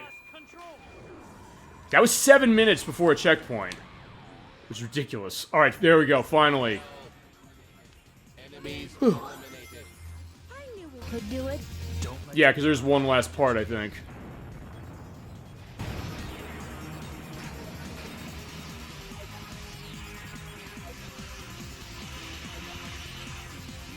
Alright. Yeah, here we go. We got multiple lasers going on here. It's firing the red laser! And they put the enemies at the end. Yeah, I was like, this is where things are getting really... Watch this. Yellow laser fired! Incoming. Red laser. Yeah, they keep doing that. We just saw that, my friend. Just 4 lasers. What a waste. Oh, boy. Total of 12 lasers. Better Yeah, just go slow. 4 laser cannons. Yeah, I'm just taking this really easy. It's firing the red laser! Incoming. Yellow laser. Shit, no! Shit, what happened? Okay, fine, I got the checkpoint, so it doesn't matter. But I was like, that was weird. What happened there? Alright, yeah. Okay, yeah, this is what happens usually with this game. You get really, really tense. I'm sweating. I can feel that on the controller, but that's another experience of a game like this. Getting near the end, your palms are sweating, your hands are getting clenched, and you're like, yeah, I'm gonna beat this game. And, yeah, when you do, you definitely feel satisfaction. Actually, and I do feel satisfaction out of this one. And we're technically not even done with it. Although, to be fair, the last story is not as hard as this. Incoming. Yellow laser. Incoming. Red laser. Just 4 lasers. Alright, here we go. Let's try this again. 12 lasers. Better stay frosty. Caution. 4 laser cannons detected. It's firing the red laser! Blue laser! Alright, there we go. Perfect. Alright, let's go. Except I think, yeah, you have to either really go really fast on that, or... Yeah, there you go. Yeah, I don't want to miss this. Alright, this is the end of the level. We made it, finally. Just bust that and go right in.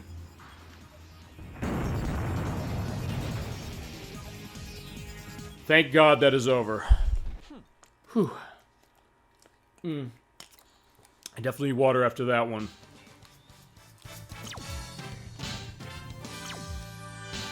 Yeah, 2,060 points. That's an E. This level's annoying. That's what's wrong with it.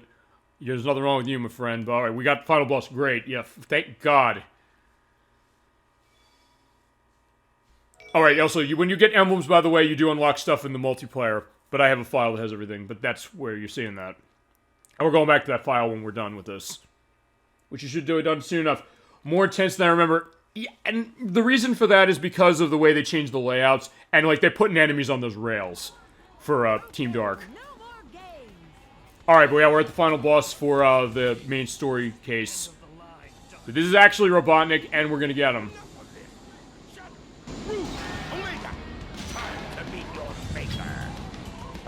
This is the Egg Emperor, which is also in Sonic Generations on 3DS. They pulled a lot from this game for that one. It is the, take this, ha, ha, ha. So yeah, keep up with him, because what'll happen is he'll do a charge eventually, and he'll come towards you, but if you go too fast, you'll hit into him, so don't do that either.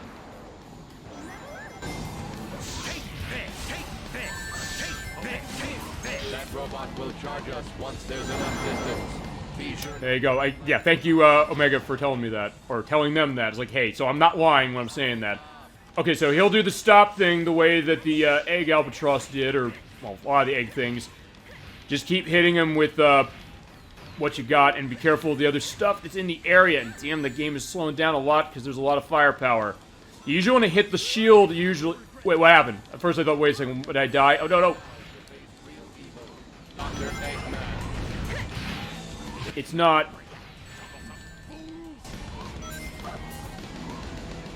Yeah, yeah, die. He won't die right away because his health bar is pretty high.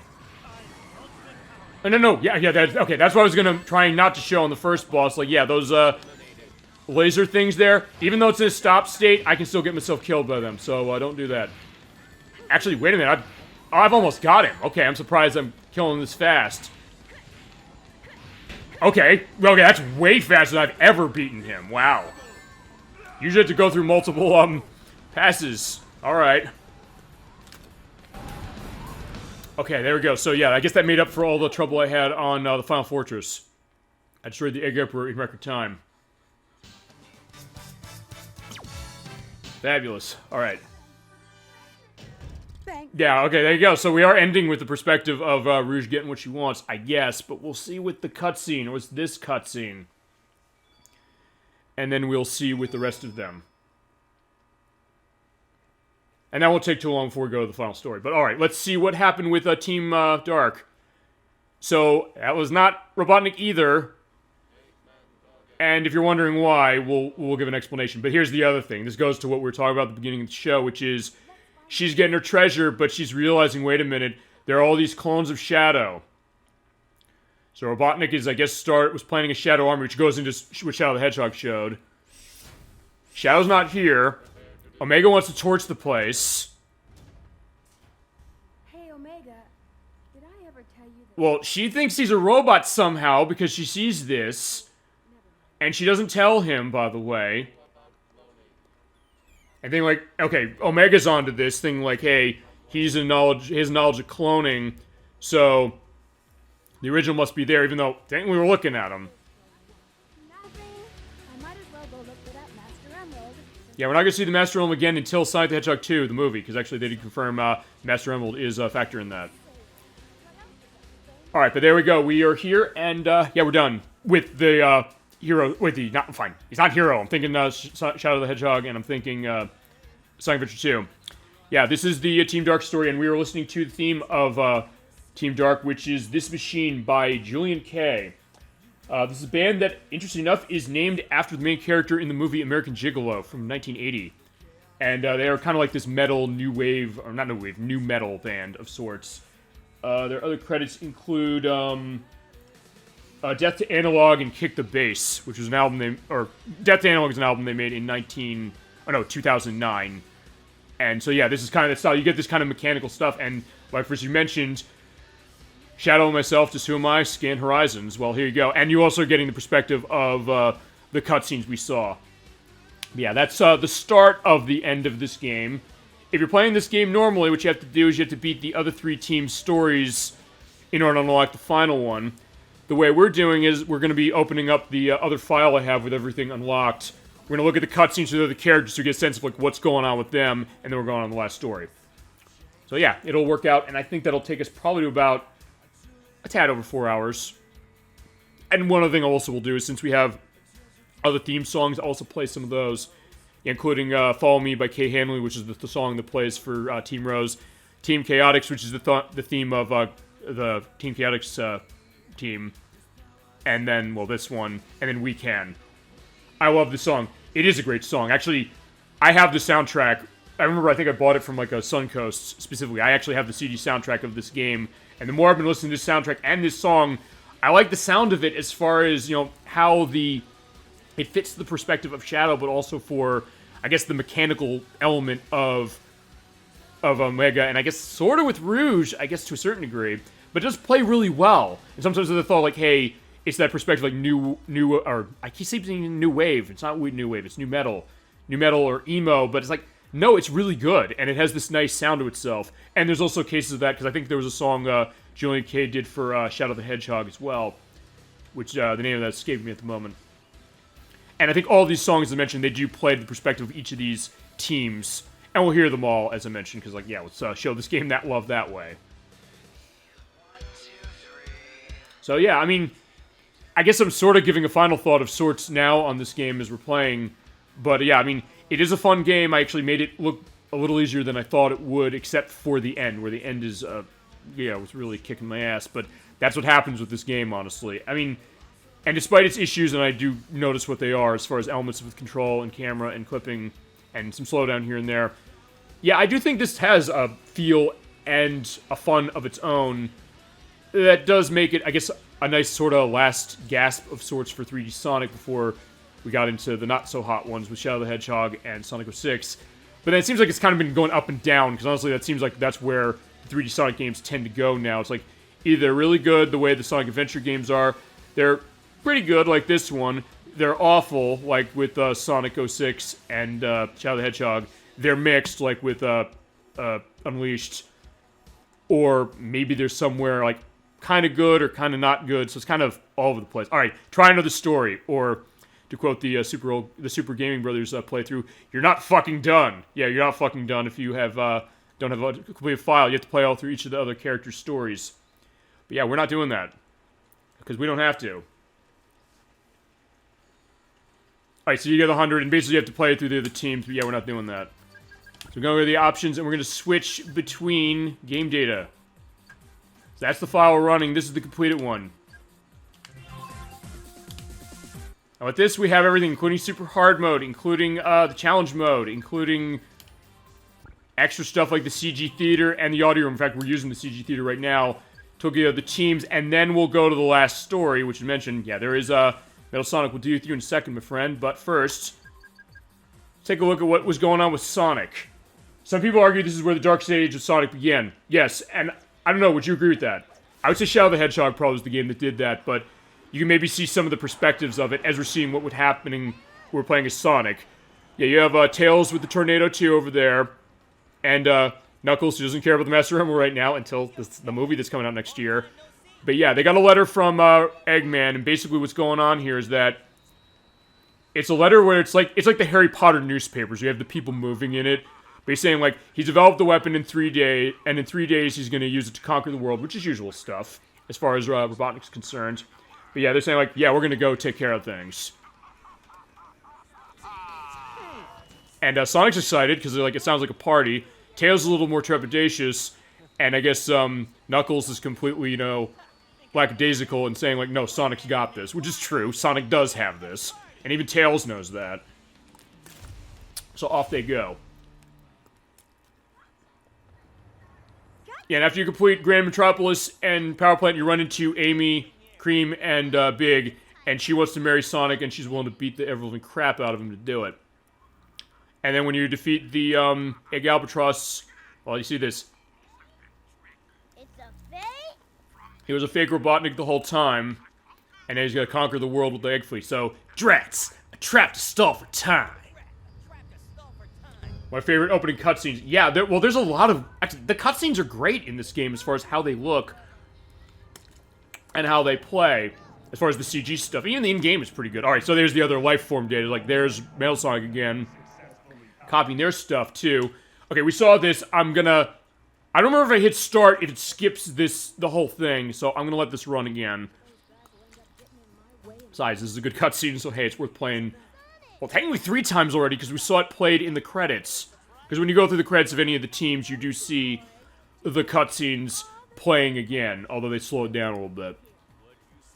Sensors locked on Eggman. Non-compliant intruders will be destroyed. Didn't you know? Well, nothing else, this does have a perspective, like, what are the other characters doing? But unlike with, Sonic Adventure 1 specifically, you don't get this case where, oh, the line dialogue is changing with the different perspectives of the team. But alright, fine.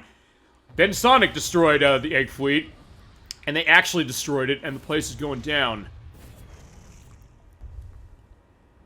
Boy, talk about cutting it close. Not really. Come on, tell me you weren't scared. If it wasn't for us, you wouldn't have had a chance. Well, maybe. Yeah, in this case, yeah, Knuckles is kind of surprised that Sonic is, I guess, giving them credit. It was like, well, Sonic does give him credit.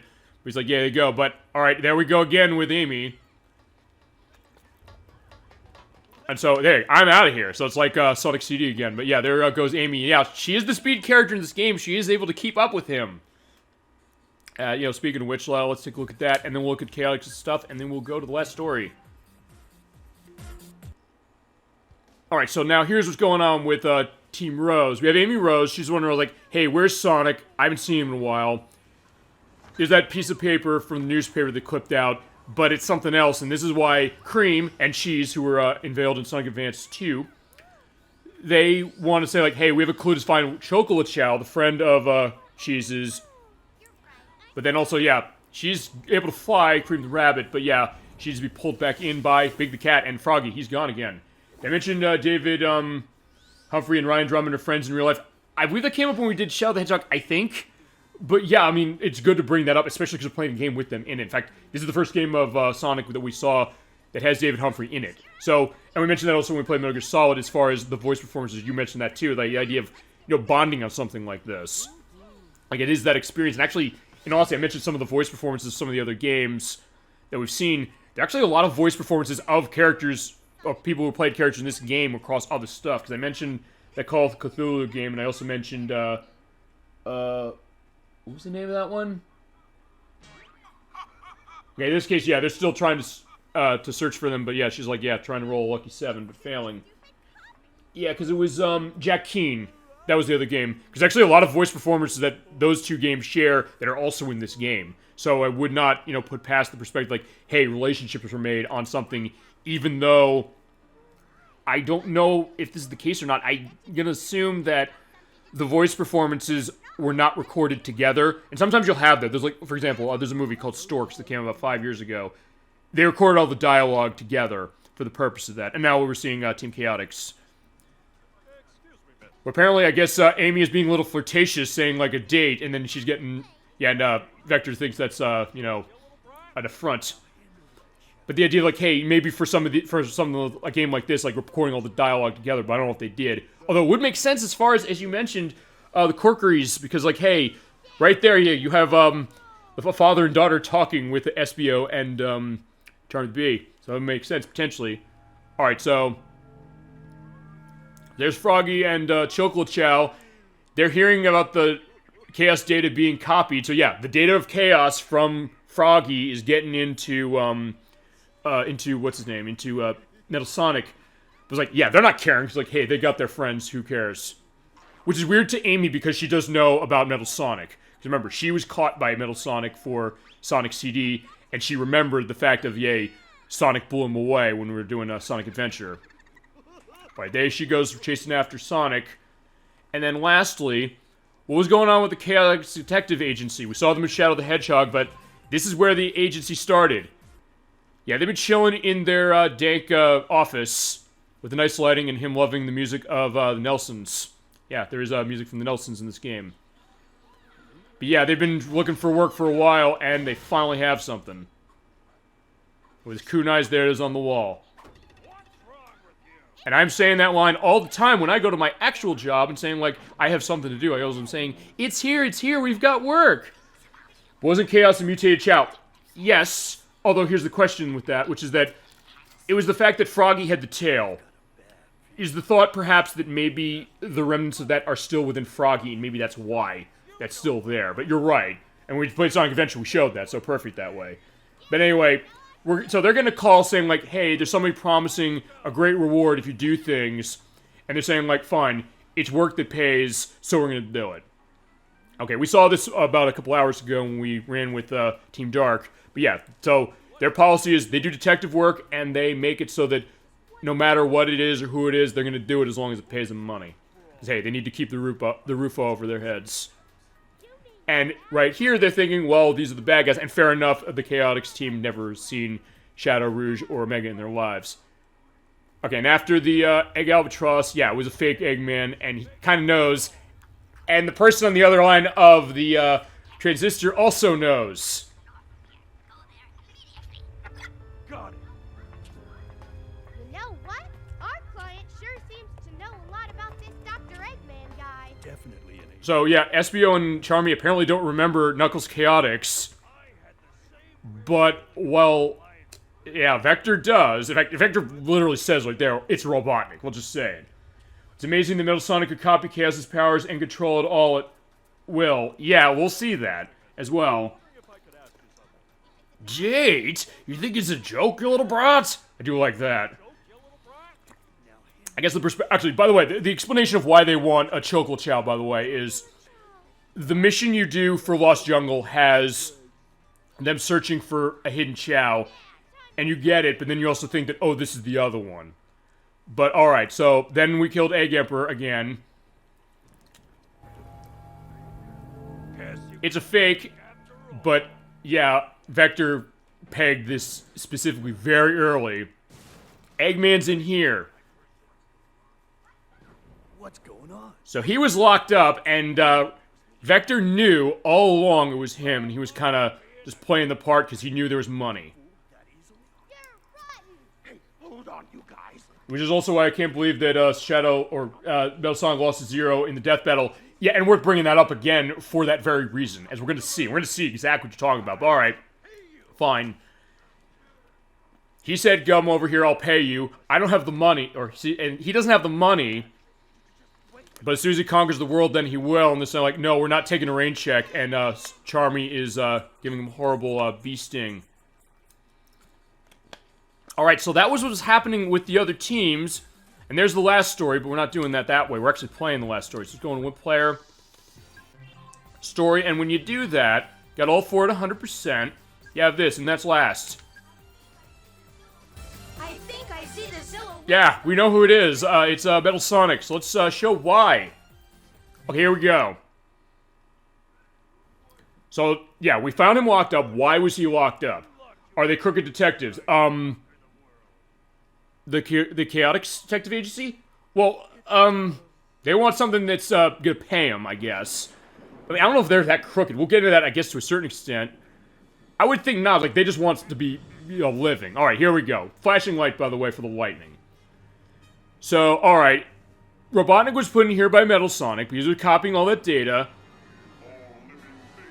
That is Ryan Drummond again, also, as Metal Sonic, as he's doing the lightning. And definitely getting the bright colors going on. Yeah, there's a lot of flashing lights on this. I think I'm going to put a seizure warning, honestly, on the video, just because. Yeah, this place is getting busted.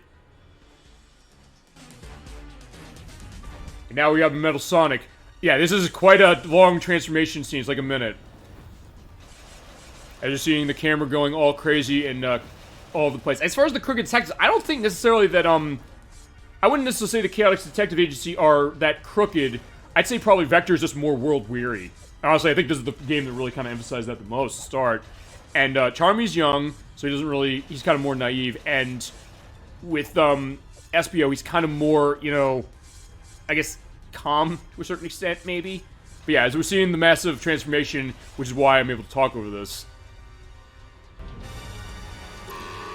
Yeah, so we saw what happened with Chaos before.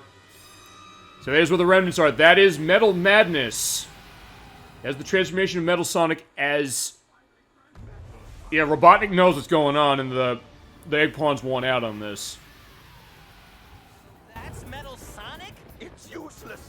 Metal Sonic has combined your data with the power of chaos and is... Yeah, I guess it was an oversight on Eggman's part thing, like, oh, he's gonna get the Chaos trouble going on again. But yeah, off-screen, we got all the Chaos Emeralds. Yeah, we did that one. We'll assume that was the one where we got all 7. After you have all 7, this unlocks on top of the 100% on the stories. Yeah, he doesn't know who he's talking to, though, because it's Sonic the Hedgehog. Sonic, no, I'm going with you too. Tails, you can count me in, too. Knuckles? Okay, guys. We'll buy you some time. Alright, so here's how this is going to work. We're playing as all 4 teams, even though we didn't actually play as all of them go through. But yeah, everybody else has got our back.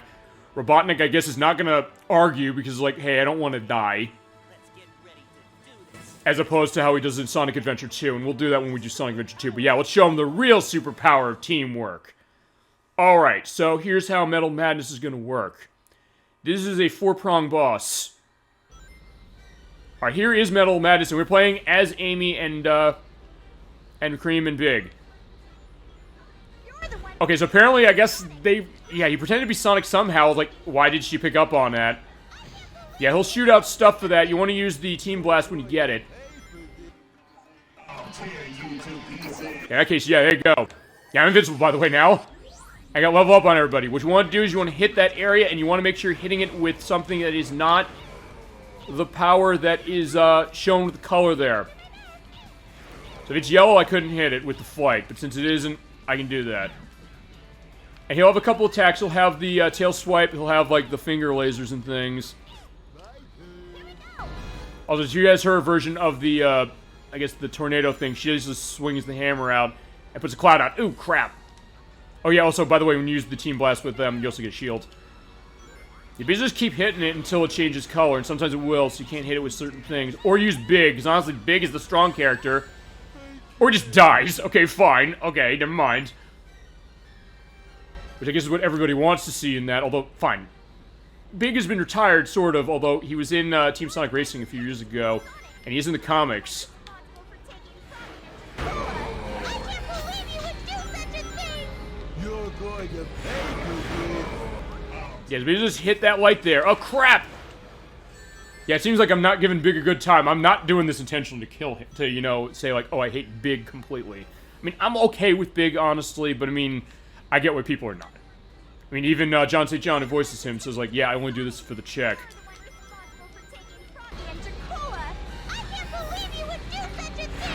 I mean, yeah, okay, he also has the belly flop. So at the very least, I'm also showing what the other teams are doing.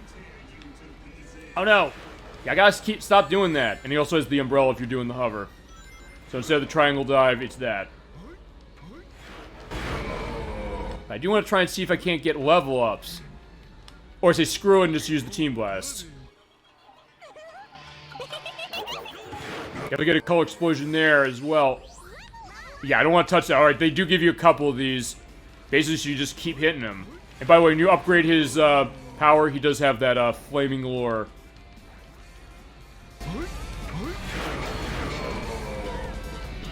Alright, so we got that in the first case. Alright, so they're holding them down, and then next is going to be, I believe, Team Chaotix. There you go. Yeah, when you do the tornado thing with SBO, he goes invisible. And also, they stay still for some reason, but, yeah. Yeah, in that case, it's not going to be much use, but... Yes, hit him with the, stuff of that and avoid the tail. But yeah, he'll change color now, so just hit him with something else. I think. Here we go. Wait, I don't want to go out... See, here's the thing. I don't want to go out there without, yeah, with the speed formation. I'm trying to see if I can't get up there. Oh, wait, there, I think... Oh, wait, there's a cannon. That's right. Yeah, I haven't fought this boss in a while. Alright, there you go. So I can hit him more. Oh, right, that's the other thing. With SBO, if you stand still, you can throw the ninja stars out at him. So, alright, that's how I'm doing damage, but it's not doing much of it. You usually just do that until it changes back to something I can hit power formation on. It's like, yeah, we're just throwing the stars. Okay, even Charmy's had enough. Alright, well, I'll show you the Team Blast. Yeah, if there's enemies that die, you get tips for the performance they gave. Yeah, in this case, it's not gonna matter. What the shit? No!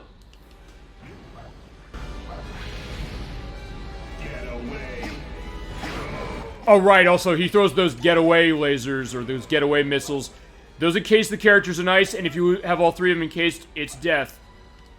So bust them out.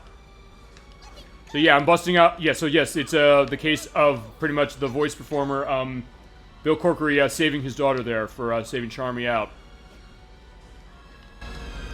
Actually, going back to that, I think this is the only Sonic game that's like that, where it's like, hey, the voice performances for the people are related. Yeah, just keep doing this, and I guess wait till I get another Team Blast. Yeah, you can throw shurikens. Yeah, if you're standing still, and I think you do need to be in the stealth mode, which is you do the tornado. It happens, I believe. Alright, yeah. The other way to avoid this is just stay up here, and the lasers, or the missiles will not touch you.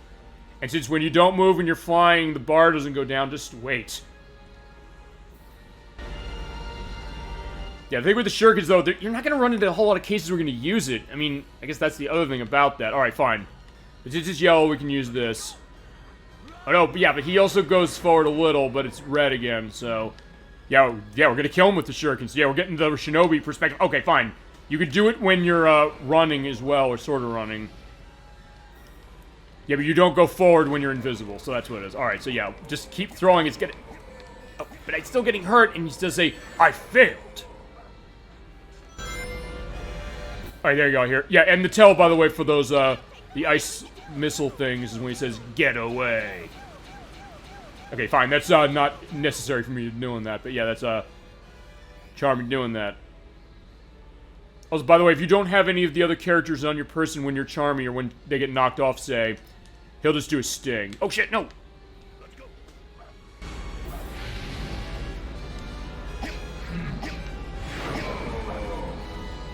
Yeah, so basically this is going to be what it's going to be until I either get my, actually, the other thing I could do is I could use the Team Blast, glitch. Or just get to that point and just hit him with that. Oh, no, no, no! Shit. Alright. Also, the good news is when you do die, you do go back to the, team you were running, so I don't have to do the Amy part yet. But you know what? Screw this. Since I did this, we're going to do the, Team Blast thing. Oh, okay, fine. That's the other thing you can do. You can also come into this and shoot the cannon at them. I forgot about that. You can do that. Oh, or miss him and die. Okay, I've never seen that happen. Alright, let's try this again.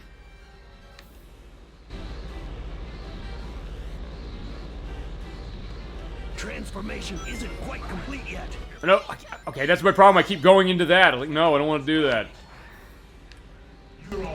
You're also safe in here from any attacks he has, so... If you do that, and there you go, you bounce off, so that's good. No, yeah, we're doing the Team Blast thing. I don't care anymore. Let's go. Here we go. Let's go. Yeah, we're ready now.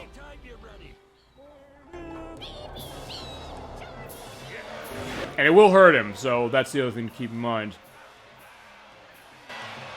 Oh, no, oh, right, he's not doing that.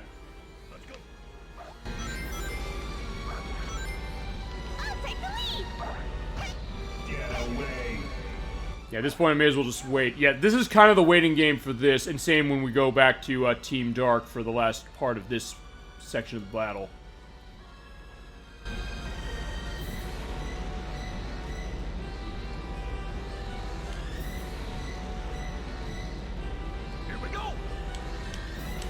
By the way, for this glitch, just to go into that, you do need to be in the fight formation to do this. You basically hit the Y button and X very specifically at the same time. So it does the switch, but also acts as if, yeah, you're doing something else, and that bar goes up really fast. I don't know if you have to have all three characters on you to do it. But we'll see. Okay, yeah, he's... Oh, fine, he's iced, so, yeah, we're just gonna stay up here. Yeah, don't worry, Vector, he'll be fine. We'll come and get you when we're done.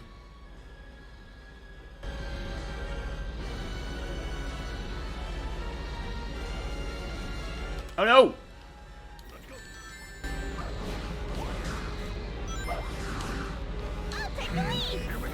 Yeah, see, I'm trying to do this, I probably should just have, hit him.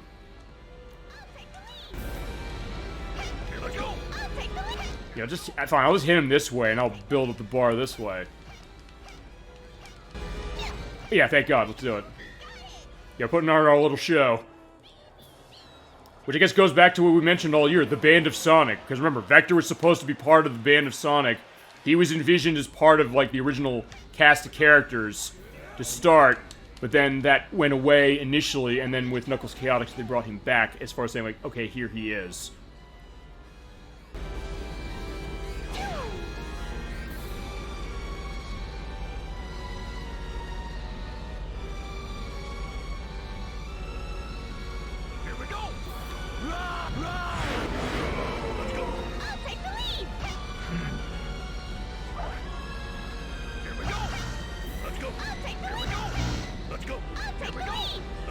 Perfect. Alright, yeah, there we go. Yeah, sometimes the timing for that trick is not easy to do, and honestly, this is the most I've actually ever done in my life. Okay, there we go. So there's the second part of it done.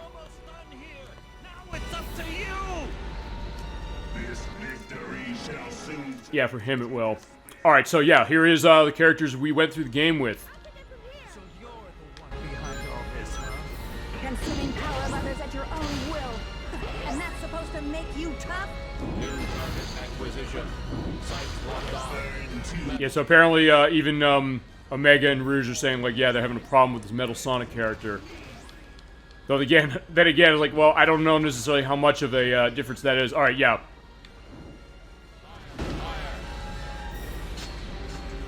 Hold on. Watch for his weak spot. Yeah, he does do some of the same stuff, so that's the other thing to keep in mind. Actually, I still hit him from here? Okay, I can.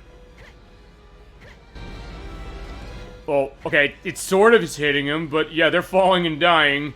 But yeah, yeah, okay, not really, because they're kind of coming back. If she's blue, so you can't hit him usually.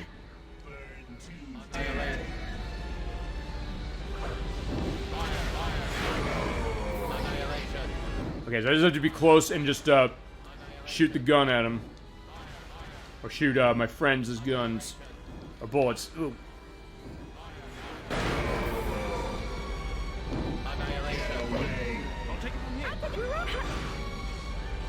Alright, there is a level up over there. Yeah, I'm just moving a little bit, because, like, yeah, you can just keep the bar going down a little. Okay, just very slightly. So I get it and don't fall. Okay, so they're all level 3. Perfect. I'll take it from here. Hurrah! Alright, almost. Yeah, I don't want to do the slide thing, but okay, perfect. At least it's, Also, I don't think they give you a whole lot of rings on this. There we go.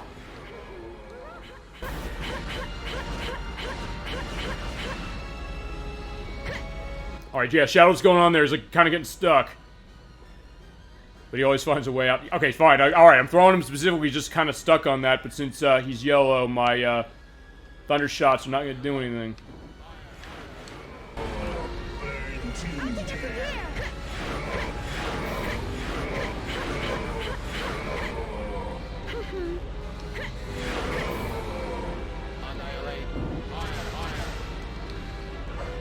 One more hit and we got him.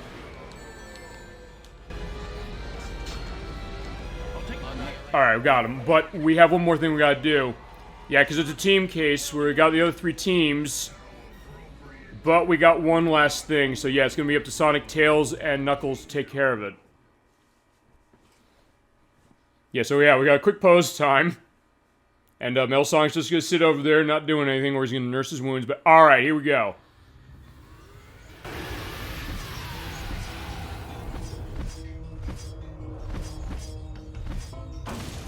Yeah, now here come the wings, and he's taking flight.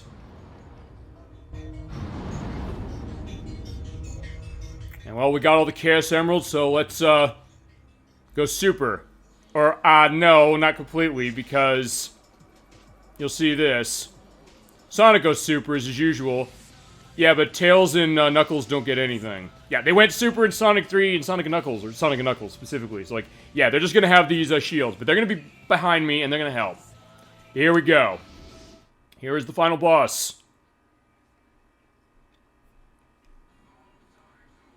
Alright, here's the Metal Overlord, as we're hearing on the soundtrack, What I'm Made Of, from Crush 40. It actually is a pretty good and underrated track, but yeah, what we want to do here is, it's kind of like the Shadow the Hedgehog case, a little, in the sense of, yeah, you're flying in the sky, you want to keep going on that, use the Thunder Shoot to get the ice shot out of the way, blast through with speed, and also keep an eye on your rings, because they're going to keep going down. You want to build your team gauge up enough, because that's the only thing that hurts them.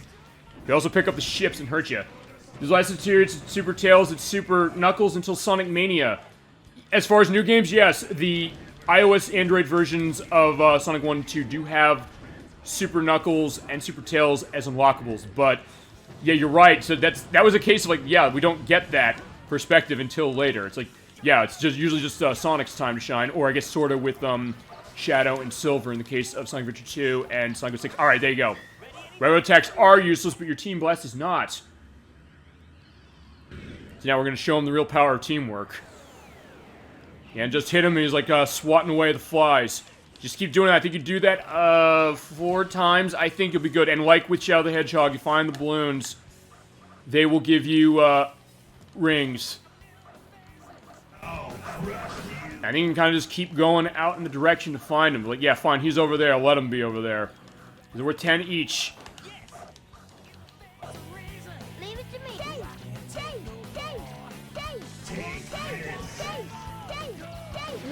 And this is actually, here's the thing, I'll go into the music as what I'm made of. This is another one, I don't like this as much as Open Your Heart or Live and Learn when it comes to, the last boss, theme case. But it's another one of those that I think this goes to the whole soundtrack. I've learned to really like this track and really kind of like the feel of what it's doing and get the perspective of, okay, what we're doing of this, and I guess the big Crush 40 song, because usually that's the idea until Shadow the Hedgehog, or not Shadow the Hedgehog, Sonic 06. It was Crush 40 each time for the final boss until that one. Yeah, I know! Yeah, okay, perfect. I think it's 3 of these. Yeah, basically just keep biding your time a little bit and keep yourself alive and get rings. So honestly, this is not too hard when you find out how to do it. I remember the first time I played it, though. I was so used to, like, oh, I'm just gonna rush him the way and hit him somehow the way I did with, was it Sonic Adventure 1 and 2. Also, the other thing is, yeah, Tails can get out of commission, and if you get in a case like that, you're gonna be in trouble. He still does, yeah, because he's doing the, yeah, the ice thing. And if all your characters get encased, you are gonna die.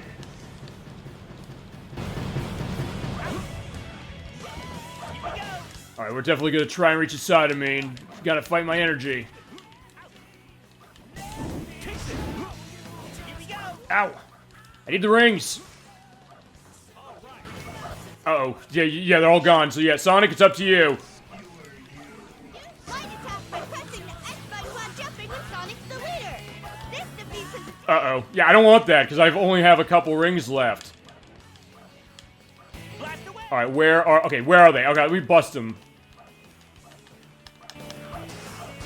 I also need rings, and I can't see where they are.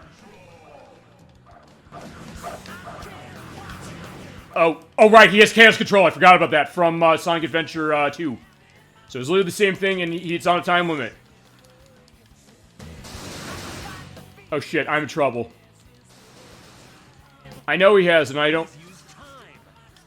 This is gonna be close. This is gonna be really, really, really, really close. If I can get him, come on, come on! One more time! Oh no! Come on, one more hit. Oh no! Alright, I ran out of rings. I thought I could pull that out. Alright, so yeah, I gotta hold the rings. That's always the hard part for this. But I believe you just have to do the Team Blast 3 times, but it's all about building the bar up.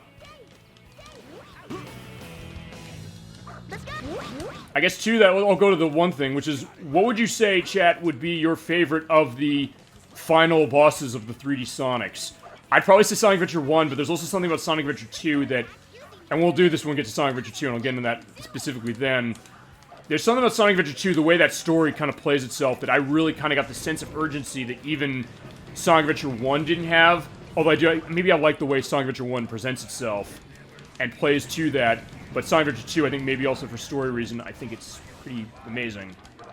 Especially when you hear Live and Learn, and the way that, for that game in particular, they give you, like, the theme of it without lyrics, and then you hear the lyrics come in, and it's, like, amazing. Whereas in this one, it's kind of more a left field, because you don't hear what I'm made of anywhere else in the game, except here. Yeah, how do you know what I'm doing, Robotnik?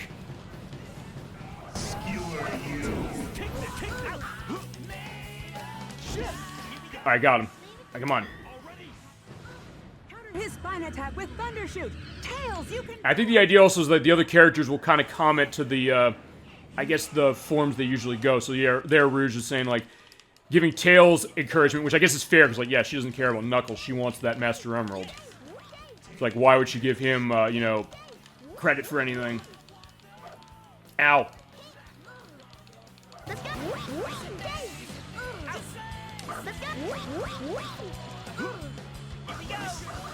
Yeah, in some cases also you have to kind of fight to get towards the rings, even more than something like Shadow the Hedgehog. I mean, yeah, let's see. Yes, throw the fire.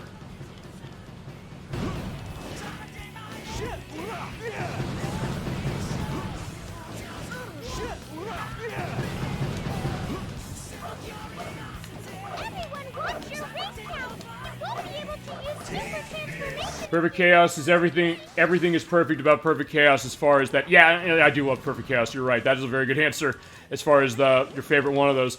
I mean, going back to when we played Sonic Adventure, when I got to that part, like, you could just probably hear it in my voice when I was playing that one, saying like, man, I am so ready for this. I'm so excited, and here we go.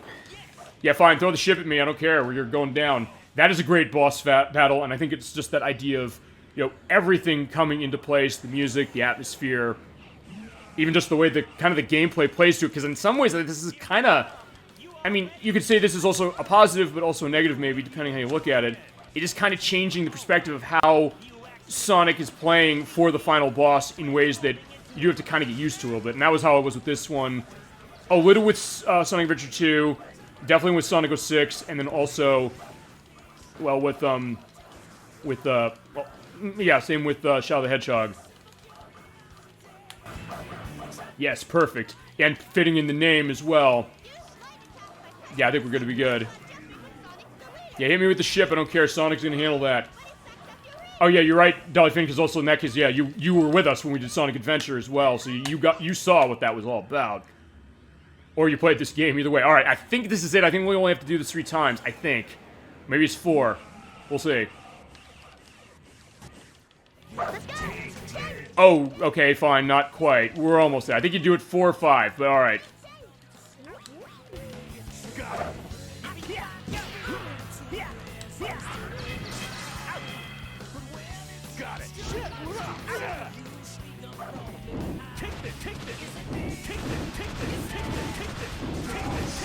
Alright. That being said, I do, as I said, I would agree with you, Chad, as far as Perfect Chaos. That is probably the answer, I would say. But I also would say I do love the final battle, the ultimate, or the Biolizard, the final part of that for Sonic Adventure 2. And when we do Sonic Adventure 2, that's going to be a good case of that. But alright, let's get him. Okay, fine, it's 5 times. Alright, now I remember. Show you what I'm made of. Yeah, there you go. I was like, yeah, the name drop was like, oh yeah, Sonic is locked in, so we gotta go get him. Alright, Sonic, where are you? Yeah, you just keep an eye on where they are and then bust him out. Yeah, he is. Alright, but we're gonna take care of this. We almost got him. Where is he? Oh no!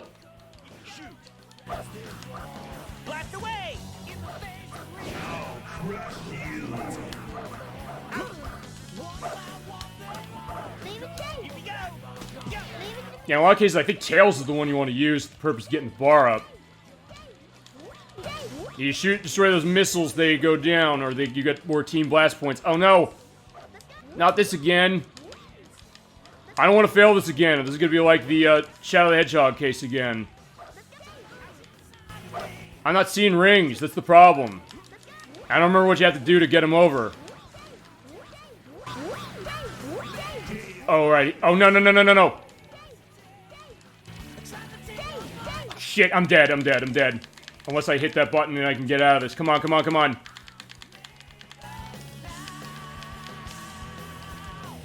Again, where's the, where are rings? I'm not gonna win this. Unfortunately, I'm gonna have to do this again. We're beating this thing, damn it, so don't worry about that, but fine, alright. They're gone. Oh, wait a minute, I'm on my last life? Oh, it's gonna be exactly like, Shadow the Hedgehog then, where I'm gonna come down to this. I think, unless... Okay, no, I'm on 2 lives. Okay, never mind. Well, let's try this again. And I'll just keep my rings going. So anytime I see those, balloons, go get them.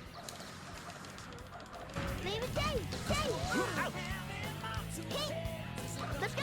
I think you can blast through his crystal attack using your speed! Where'd it go? You can do it! I lost it. Oh, maybe I hit it. No, oh, no, I don't. No, I don't think I did. Well, that's true about, that he was created for the purpose of that. Alright. Okay, so I guess I just gotta keep hitting him in the center. Alright. Because I said, it's been a while since I've done this battle. Okay, I got it. Alright, fine. I got that ring box.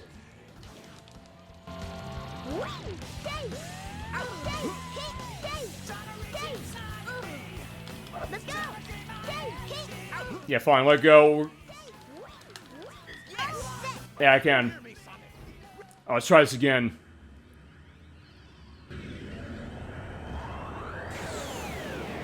I mean, I guess if nothing else is to go to this as far as shot, I guess then maybe the idea that, as far as the Perfect Chaos fight, I guess I'd probably say his favorite because it seems like the one I can handle the best.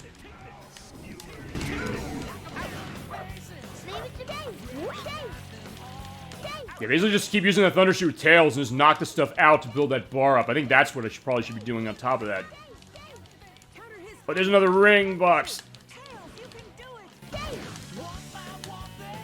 Alright, fine. I guess I'm not gonna be able to get that one.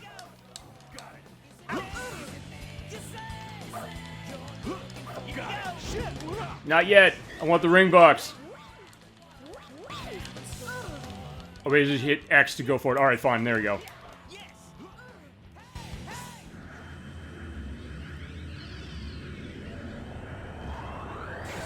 mean, I guess I'll say one thing about this. I guess, yeah, he's not making it easy on us. Here we come. You all ready? Of course! Thanks, guys. You actually thought you could defeat me by transforming? That's true, because as we mentioned before, yeah, Sonic's been through this before, multiple times. So, like, yeah, this is like a Sunday for Sonic, feasibly. Because we had that with Sonic Adventure 1 and 2, and, well, fine, we had other cases as well.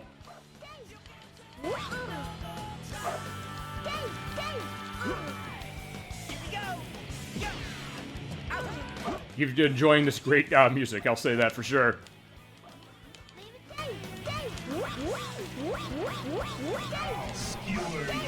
Alright, there we go. Yeah, it's a little weird also, in this case, you still have to kind of hit the ground, but you're not really hitting the ground. You're hitting, I guess, the same plane that he's on, before you can use it.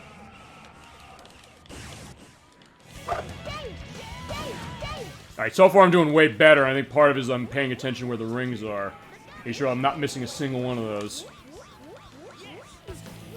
Okay, yeah, now I'm all fine with Music Chaos Control, because, like, fine. And I think also, if you keep hitting the buttons, it goes down faster. Let's go! He's used time. And stopped it! So, he can use... Though then again, as was mentioned, I think pretty much anybody can do it as long as you have some kind of property wavelength, either the actual one or kind of, you know, I guess faking it, as has been the case with Sonic Adventure 2. Tap by pressing the X button while jumping when Sonic's the leader.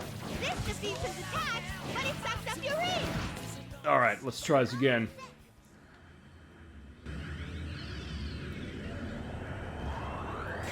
So I think Tails is, I guess, my MVP as far as Man,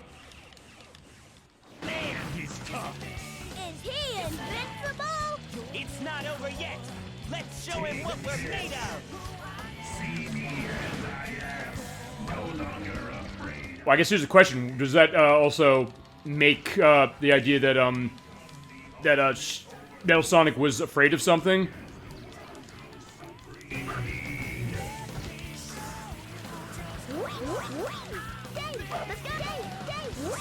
Okay, I think I'm seeing what's going on as far as the thing with the rings. I don't think they give you any more. 'Cause I'm not seeing any. But yeah, I'm at 40, so I think it should be fine. As long as I just keep hitting the buttons over there, his buttons over there, quite literally. Okay, fine, there's...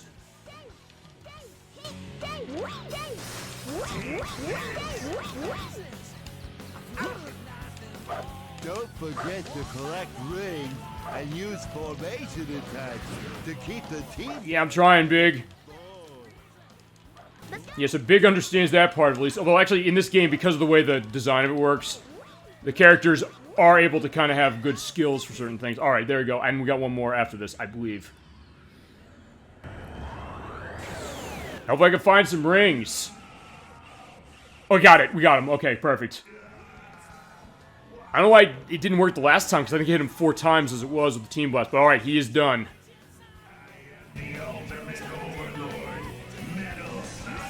No, he's not, as Sonic's gonna say right now. Yeah! We did it! That was pretty tough. Too bad it's all over. I do love that. The idea of, way Sonic is saying that. And as was mentioned, since it's Ryan Drummond as both Sonic and... Yeah, I don't give a shit. It's an E. Fine, whatever. But yeah, we got him. He's done.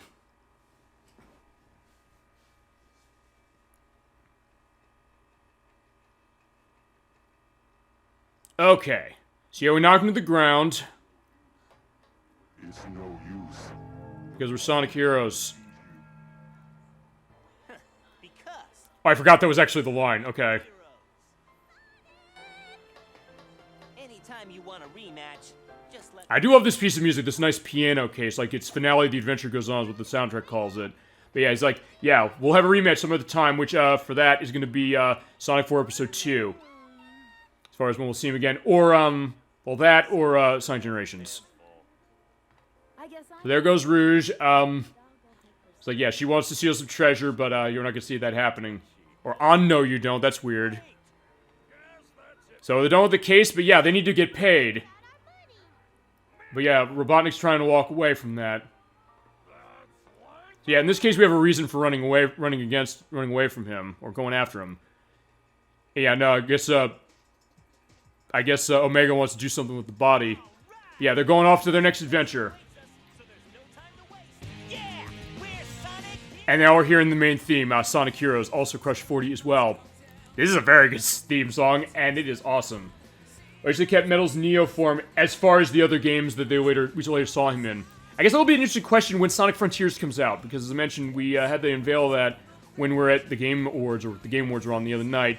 They didn't really say anything as far as, well, Metal Sonic's going to be in it. It's going to be open world, but there's still a perspective of that. There is something interesting as far as the way that looks, because, as you said, not only is it the only time that we see Metal Sonic talk, it's also the only time we see him looking like this, as far as what he's doing, and it kind of having that metal perspective. I mean, it really emphasizes the metal on him more than anything, honestly. It's really cool. Or it's so cool. Yeah, and I agree with that. And it does make it stand out, and I think it makes this game stand out, even with, as I mentioned, I would not say this is my favorite of the 3D Sonic games, even of this era, compared to Sonic Adventure 1 and 2, but at the same time, there is a lot to like about this, and it was something that, I don't think this is the game that started the dark ages of Sonic. I think Shadow the Hedgehog, as I mentioned, but coming back to it, I'm still having fun with it, and still just getting into that atmosphere of Sonic as it is. It feels Sonic to me, while also expanding out with the other characters and keeping the gameplay perspectives going in a way that it streamlines it nicely, while also having some little, twists to what it's doing with it. And also, there's stuttering, by the way, in the loading. I think it might be because my disc is fine, the console is handling it no problem, but I've had this game for almost 18 years, actually 18 years next month. So I played this game a lot for the purpose of that. Okay, so Lenny Minella was not just the voice of Rouge, but she also is the recording director for the voice performances in this game. As I mentioned, Renderware with that multi-platform library, which was developed by Criterion, who made Burnout and Airblade. Actually, there's a character in this game. I believe it's it's Mark Biaggi who voices Vector, who actually voices Ethan in that game, Airblade. But yeah. Love Amy, and, yeah, absolutely. And I like Amy as well. And this is the last appearance of Jennifer Doulard as her, who was Amy in Sonic Adventure 1 and 2. And after that, from what I understand, mostly did a lot of, what was it? I guess local radio or event announcing, like at the county fair that's out in California somewhere. And here's another interesting case as well, going on this, for Cream. Cream the Rabbit, who we saw a little bit. She's voiced by Sarah Wolfek. Sarah Wolfek. And this is an interesting case because she only did about 2 voice performances in games that weren't this one, which was some assorted stuff in Backyard Wrestling and Black and Bruised. But I was looking for some information about her, but what I found out is that she apparently is a New York University graduate who has an MA in Mass Communications and a BFA in playwriting and screenwriting. And apparently, from what I understand, she has this background now. So, she works at Disney Imagineering, where she does a lot of creative, technological work, and tries super hard mode, which we can because we have all the emblems. And I think she also made this, and I'll put a link to this in the YouTube site. She made this voice interfaced Barbie doll called Hello Barbie that was has 30 hours of voice to it. So she actually does a lot of tech stuff. But early in her career, she voiced Cream the Rabbit in this game, as well as in Sonic Battle and Sonic Advance 3. But before we're done, we'll come back someday to Super Hard Mode. I think it's worth showing off, and we'll show the tutorial off at that point just because. Should I mention Sonic's Japanese voice actor is also singer? Okay. Or should I? I should. Oh, good. Well, I'm glad to hear that. Add to the conversation. I appreciate that perspective. The one thing we're going to do before we're done with the show for tonight, I am going to play the... Okay, hold on. I'm trying to remember where it is. Yeah, you go in the extra mode, you go into audio room. I'm going to play the themes of the other characters as we go into that. So, okay, we'll have the music element going on as we go to this. But here is the piece of music you hear in Team Sonic play, which is We Can, which was done by Ted Polly and... Ted Polly and... I'm trying to remember the name of the other person. They're connected with Danger Danger, as I mentioned when we did Sonic Adventure 1. And also they did the Escape from the City from Sonic Adventure 2. I think this song is okay. I mean, one thing I'll say is I do think the lyrics are a little too literal for the kind of thing that it is. But at the same time, I do kind of like the energy of it and this kind of high-pitched, energy and upbeat song about, hey, the teamwork of Sonic and Tails and Knuckles. So if nothing else, that's the thing I think about all these pieces of music as we're going to go along, which is that they do implement these things really well to kind of reflect what these characters are doing. And you know what, I'll play only a little bit of these, because honestly I think we're getting kind of close to the... Oh, fine, I'm not on time limit for the show, but I'm saying, like, wait a minute. I'll at least get a taste of all of them, so okay, it'll probably be better that way. We're on the Team Rose's theme, and we'll play with Team Chaotix. Yeah, Team Chaotix, this is an interesting one. This is, the name of the song is actually Team Chaotix, which was done by Gunnar Nelson, who is, part of this, 90s glam metal band called, Nelson, or The Nelsons, as they sometimes were known. I'll go back on my notes on this one. I actually was not familiar with them, because usually I'm a big one on glam metal, particularly, like, late 80s, early 90s. But, yeah, he did, that band did, Can't Live Without Your Love and Affection. But yeah, he did the music for this game as well, the vocals for this song. He did a credit song for Marmalade Boy with Sailor Mercury's Japanese voice actress. Okay, that's cool. And we'll put the name in, unless you know the name off the top of your head, for the purpose of who that was, or if nothing else, Sailor Mercury's Japanese voice performance, or voice actress, as it was, who we're gonna be hearing when we play Sailor Moon Another Story on Super Nintendo or Super Famicom, because there is voice performance in that, sort of. They're compressed a bit, but they're in there. And so I believe we will hear all of the voice actresses from that show in that game when we start that for the next RPG, which I'm going to guess... I don't know when we're going to hit that one. It'll be when we're done with Kingdom Hearts. I'm going to guess either March or April. Because, I mean, I'll get a better sense of that when we complete the part for Kingdom Hearts next week. Not off the top of my head. That's fine. I mean, if nothing else, chat, or like versus view, or chat doesn't say what it is, I'll put it in the YouTube video. You've seen it. Like, it's kind of my thing. So, I'm like, I'll get that record out there. Because, like, I think we like kind of talking about this stuff and giving that out for the purpose of that. But that's a little bit of the Team Chaotix song. And then last, we're going to go through Team Rose's song. This is Follow Me. This is from, I'm trying to name her off the top of my head without looking at my notes. Kay Hanley. She's kind of like an alternate rock, or an alternative rock artist of sorts, from what I've understood. She did the album Cherry Marmalade from 2002. And I also knew her for a song that actually was in Rock Band, but it's not anymore. Think Bad Thoughts from 2009. It was actually part of the Rock Band Network initiative that Harmonix had, which was on the 360 specifically, where it was in tie with their XNA creator program, where there were artists who were like, hey, we want our songs authored and charted for this game, and they'll release them. And there are tons of those on the 360, but they've all since been delisted. And though they are re-releasing a bunch of them for Rock Band 4 now, I mean, they've still been making songs for that, or releasing for 6 years as it's been. But yeah, that's why I knew Kay Hanley for later, because I was like, oh, I'm a big Rock Band player, if I didn't make that clear across some of the other streams we've done. And I said Kay Hanley, so like, oh wait, that's the person who does this song from this. It was just kind of like bubblegum pop sound to it, but it's actually really nice. Follow me inside, outside, through the stratosphere. The moon is shining for you. It knows that I adore you. Suddenly all the sadness will just slip away, and you'll see what I mean if you just follow me in my dreams. I do know every lyric of that song, and actually a lot of the songs. As I mentioned, I have the soundtrack CD of this game, and it's awesome stuff. In fact, actually, I mentioned sometimes, like, hey, on original Xbox, I would do custom soundtrack stuff.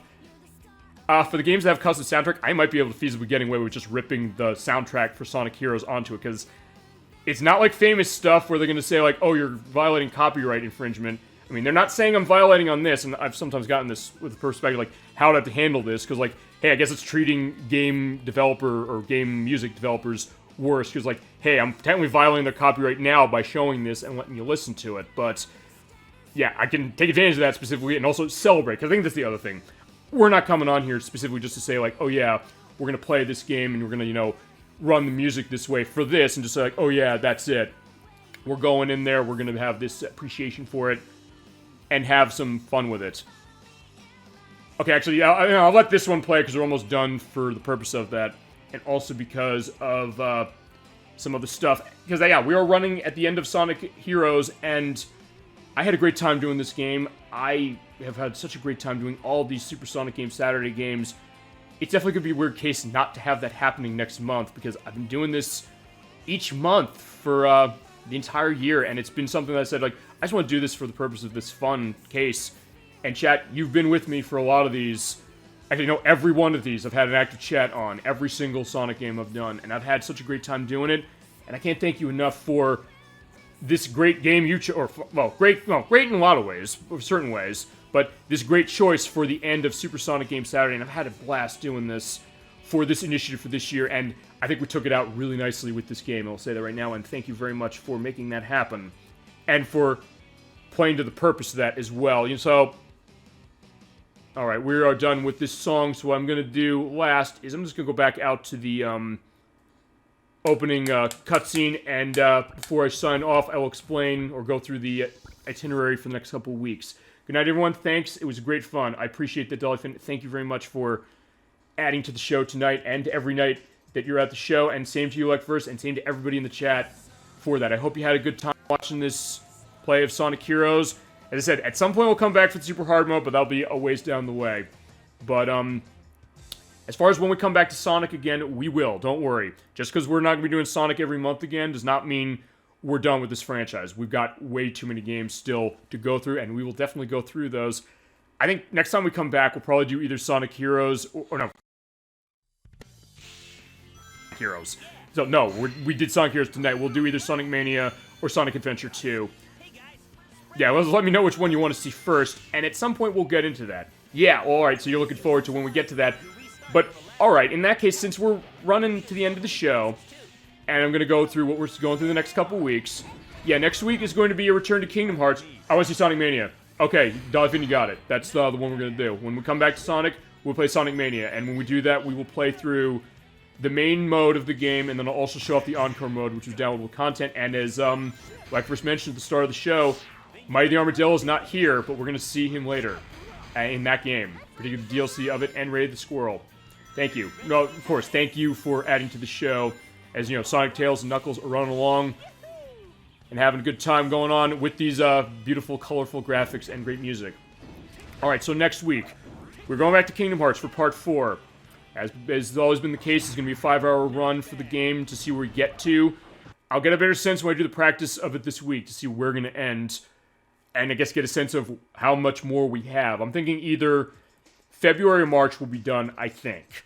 But I'll be able to get a better sense of that when we play that next week at the same time that this show was, at 7 p.m. Eastern Standard Time. Then the week after that is Christmas Day. We're having a show on Christmas Day. And it is going to be Christmas Nights Into Dreams for the Sega Saturn. That's going to be a very special show for sure, for showing off everything in the game. I have everything unlocked for the purpose of that. We'll go through the stuff with the story. It's going to be the Japanese version, just to give you a perspective, because I technically looked at the American one last year with the purpose of the HD edition, which is on the YouTube site, and it's cut up because I had issues with the reception and the internet traffic on the day after Christmas for Twitch last year. I'll be there Christmas Day. Okay, I'm looking forward to that, Dolly Finn, and everybody else as far as that. Yeah, you're going to like what we have to that game for sure, to definitely get you in the Christmas spirit, and if you can't make it for Christmas, then I will say Merry Christmas to you, and I will definitely have a Happy New Year, and also, it'll go up on the YouTube site as the case. Then on January 1st, the show will be off. We're taking a week off for the purpose of that, but then the week after that, January 8th. Protarova's coming into the show. We're going to start the next big initiative. We had Sonic for this year. Each month is a Sonic game. Next year, each month we're playing through, or we're going to be going through both of the Nintendo 64 Zelda games. We're doing The Legend of Zelda Ocarina of Time first for the first 6 months, and it'll handle like the RPGs where we come back to each month till we finish it, which will be 6 months for each. And then at the back half of the year, we'll be playing The Legend of Zelda Majora's Mask, and the Crochet Nerd, who I work with, will be on board for that playthrough. And he's looking forward to that, but he'll also be showing up on another playthrough that's going to come a little earlier, and I will let you know about that when we get closer to the time. There's a special anniversary that's coming up middle of next year, but yeah, I got that all set for the purpose of that. And then the week after we start Legend of Zelda Ocarina of Time, I'm going to fulfill another viewer request. In fact, you know what? I'll go into what January is going to be, because I've been thinking, like, what do we want to do for January? I mentioned we're going to be doing Final Fight 2 from Capcom for Super Nintendo. That'll be the week of the 15th. Or on January 15th. We'll do that one. And the week after that, I think we'll hold Kingdom Hearts to the end of the month as far as January. But I think the week in between, we've mentioned this before. I know chat's mentioned this. They want to see this. I mentioned I want to do this at some point. I'm biting the bullet. We're finally doing it. We're going to be playing Gunstar Heroes from the Sega Genesis from Treasure, or for the Sega Genesis from Treasure.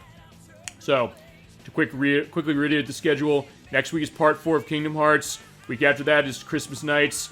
Week after that is off. The week after that is going to be Legend of Zelda Ocarina of Time Part 1. Then Final Fight 2 for Super Nintendo. Then Gunstar Heroes. And then Part 5 of Kingdom Hearts. So that's where we're looking. And Dolly Finn, yeah, looking forward to Christmas, especially the Christmas Nights game. If you haven't seen that, I think you're going to be in for a treat. But then again, I think in some ways, everybody in the chat, you've been in for a treat for every game we show. Even if it's not a game that you've played, or even a game that you have problems with. Because, like, I have my problems with this game, I'm going to say that, but I still have a lot of fun playing this. Yes, great lineup. Alright, I'm glad you're looking forward to that stuff. And as I mentioned, also another thing for next year, just going this quick. Every month, we're going to have the RPG and we're going to have the Zelda game for sure as set things. At least one of the other 2 weeks, or 3, depending what the month is, will be something, chat, that you've asked for. And I will guarantee you that. And technically, it's going to be 2 of them, because we're doing Gunstar Heroes and Final Fight 2. Because Final Fight 2 was asked of me specifically. Gunstar Heroes was also asked of me, and I said we're going to do it. I've said constantly we're going to do this game eventually. Yeah, and we're going to do it. So, yeah. Glad you're looking forward to the lineup, and hope you had a great time watching Super Old Game Saturday for the finale of Super Sonic Game Saturday. Thank you very much for watching each and every one of these, or for coming into the ones you can and adding in. Take care, everyone. Thank you very much, Jellyfin. Thank you very much, Likeverse. I hope you have a great rest of your night, great weekend for the rest of it, and great week coming forward. Bye-bye. Bye-bye to you as well. I'll see you next week for Kingdom Hearts Part 4. Until then, thank you again for everything. Keep being awesome. I'm looking forward to each of these shows we do. And thank you again for everything. I just can't say that enough. Have a great night and take care. Not to fall off.